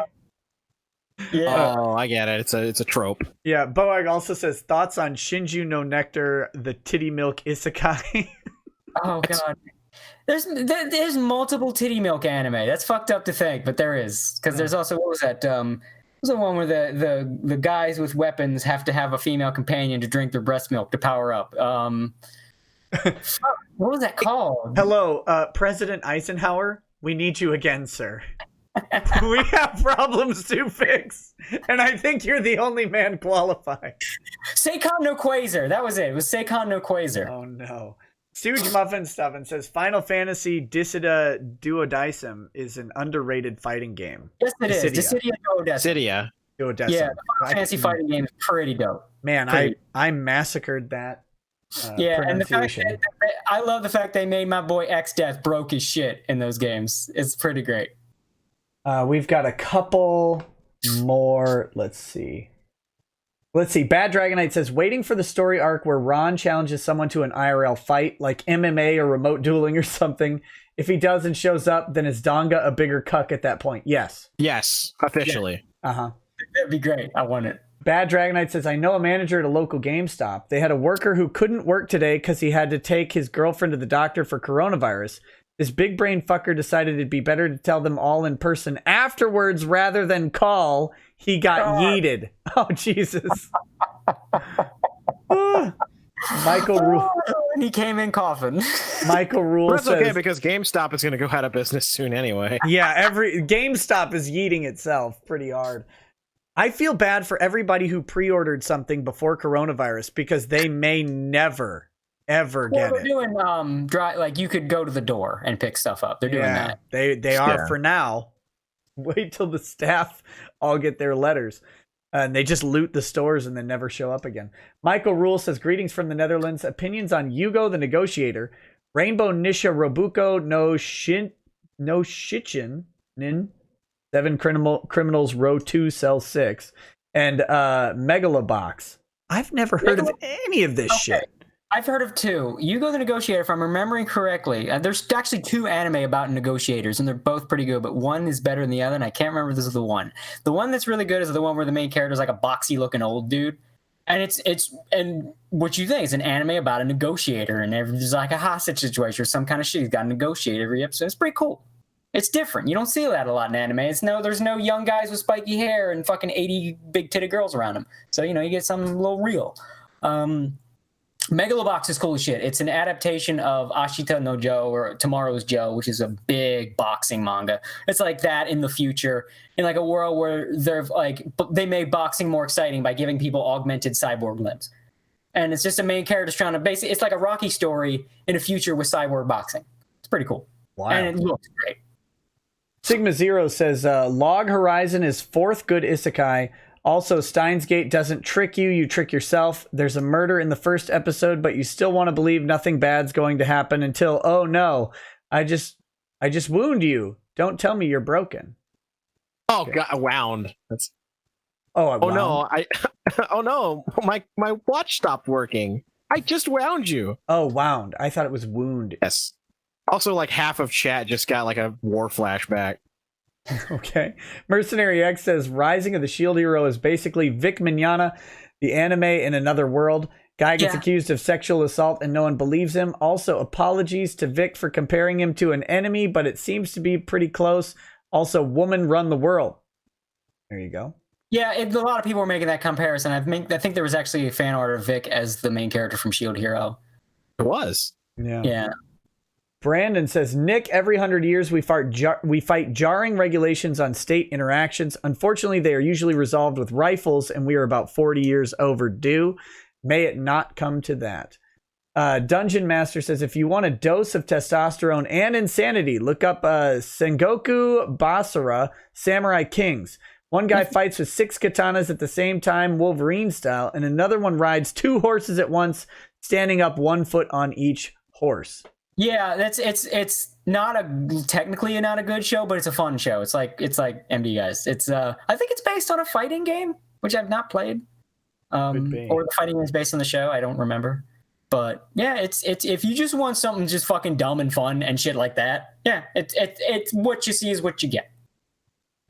Hold on. Tomorrow DSP's thing will be tomorrow's live stream. So if you're a guy in the chat was asking about the DSP thing. That's coming tomorrow. We're going to be going through the call. So, John, wait, no, snorting. Oh God! Oh, was the camera on the whole time? I was trying to explain to Drexel what DSP actually was, and so I showed him a video, just a random "this is how you don't play" video, and he's like, "This guy's fucking bad." Like, yeah, that's the point. He's fucking bad at everything. Boag says Shinju no Nectar is the same author for Saikon. Oh no. John Hughes says, what's your favorite OST? Mine's Swordland. Like anime soundtrack? I mean, besides Cowboy Bebop? I mean, there's a lot of good ones. Heat Guy J's really good. Not just off the top of my head. Best OST is Risk of Rain, and then followed by Risk of Rain 2. Final Fantasy 14, baby. Oh God, don't. Do you play 14? Everybody just saying that queued up the Shadowbringers theme in everybody's head. No. Do you play 14? I love 14. What server do you play on? Midgard Stormer. Oh, okay. I was on Bahamut for a while. My character's name was Dumb Idiot. I had a maxed out Death Knight and Samurai, but that was a while back. They're not maxed out anymore. Guns Down Inhale says, what does Cody think about Bleach coming back? You said you were excited for it, right? Yeah. Fucking, I want to see Mask to Masculine animated. I need that in my life. Basketball Brosen says Final Fantasy 11 better than 14. No. God damn it. I hate I never played either one of them. I can't, like, they too many cutscenes in both. 11, well, the cutscenes in 14 were good, but like the 11 was part of the dark age of Final Fantasy. I say this is a huge Final Fantasy nut. I grew up with Final Fantasy 11, 12, 13. That's the bad days. We won't talk about those days. Those are bad times. Those are sad times.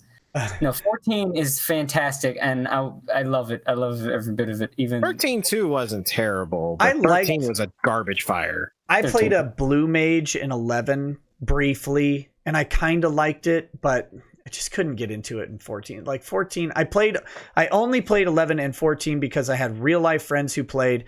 It's like, these are my friends from like 15, 20 years ago, and I really want to just hang out with them, and we live hundreds of miles away. So I played with them, but I was just never a huge 14 fan. addressed a lot of gameplay wise, it got me in because it addressed the problems I have with MMOs. Like, you don't spend forever just fighting rats in the beginning. You have things to do. Boss fights are involved. You have to dodge shit. There's mechanics. I'm so OG 14. I bought the collector's edition and remember when it was fucking scrapped. Oh God, you didn't play 1.0, did you? Oh yeah, baby. Oh, no wonder you hate 14. No, I game. played 1.0 for about a week, and then I was like, this is trash. And so I quit, and then I came back for like Shadowbringers, I think. Something like that. Shadowbringers was recently. That was like last year. Yeah. It wasn't, well, I came back when they put in Samurai. That's when I came back. That was Stormblood.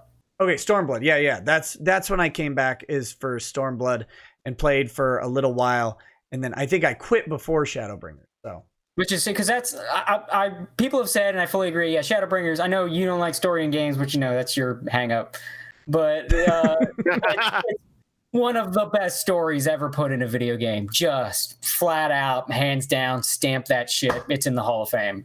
It's incredible. Big Red Bear says, I think the last generation of animes I genuinely enjoyed appeared in the early 2000s. After that, I've just lost touch. I don't care for the modern style. I also hate 99% of the stories they tell. That's because the Japanese are just bad at telling stories, generally. They are, but the problem is, the reason we keep coming back is there's that one-off motherfucker that can tell the greatest story, and he's also in Japan. And it's frustrating. It's like an abusive relationship. You want to quit anime, and they're like, oh, here's a new season of JoJo. Well, fuck, I guess I can't quit now. That's why I stayed. Like, I'm about to quit anime. Oh, here's Overlord. Well, shit. Boag says, last one, Overlord Volume 14, where? Rip Nigel. Apparently it's out. I mean, one of the guys in AO chat has been posting the translations as they come out of the new light novel. So it's being translated. It's out.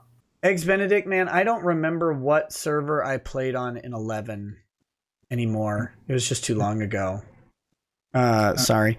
Angry Baneling says Mach Key and Queen's Blade equals must-watch shonen anime. But I can guarantee you, Eggs Benedict, even if I was on your server, I never played in a group with you. I soloed pretty much the entire time, except when I played specifically with my friends. And all I did was complain about how shit the combat system was the entire time.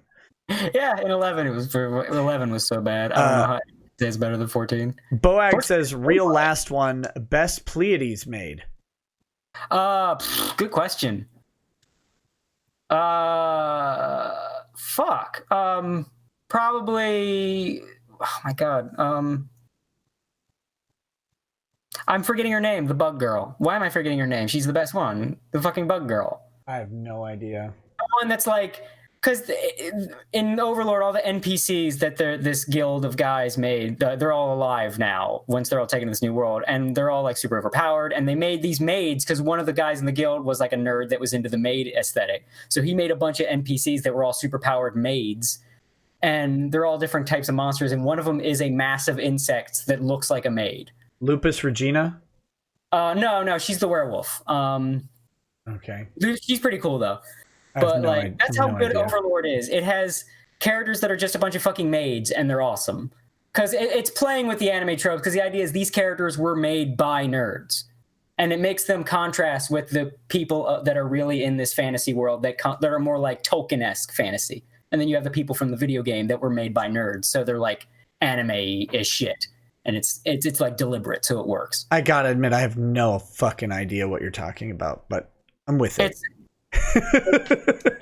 It's shit that's normally lame. Overlord makes it very good by being smart and deliberate about it, including having a bunch of characters that are just monster maids.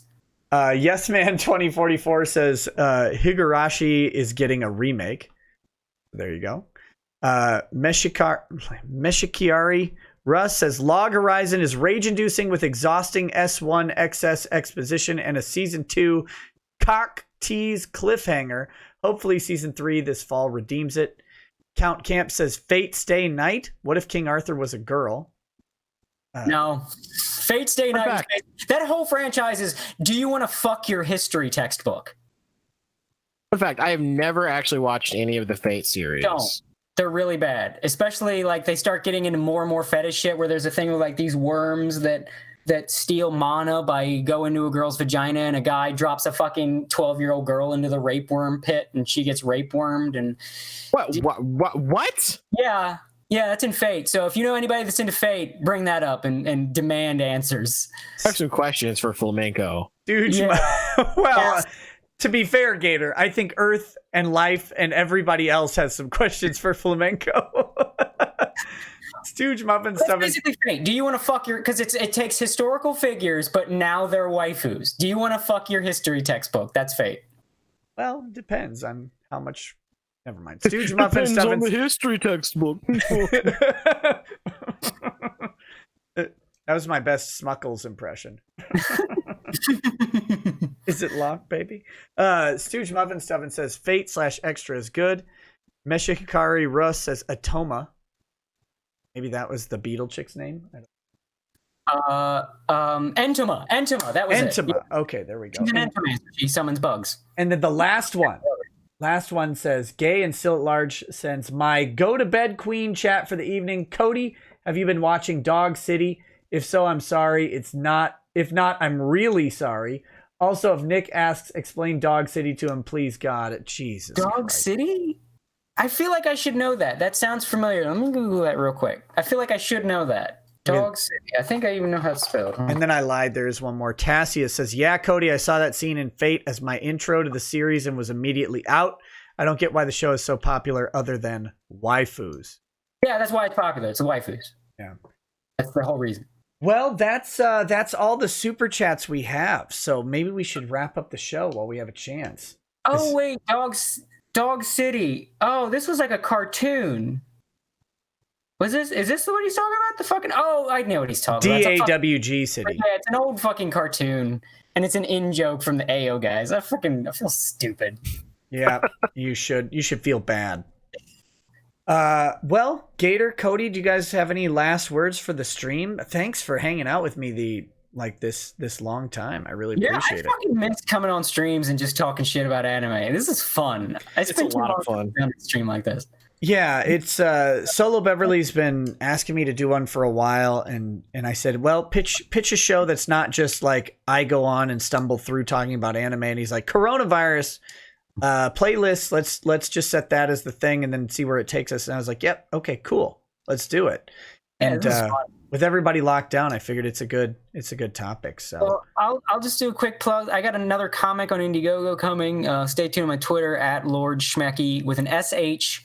I'll be posting, like, you know, I got covers coming out, and I'll be doing a much better campaign than I ran last time. And also, I got my webcomic Cloud Scratcher, if you want sort of a 90s cartoon throwback kind of thing, a little Disney Afternoon or Don Bluth type thing.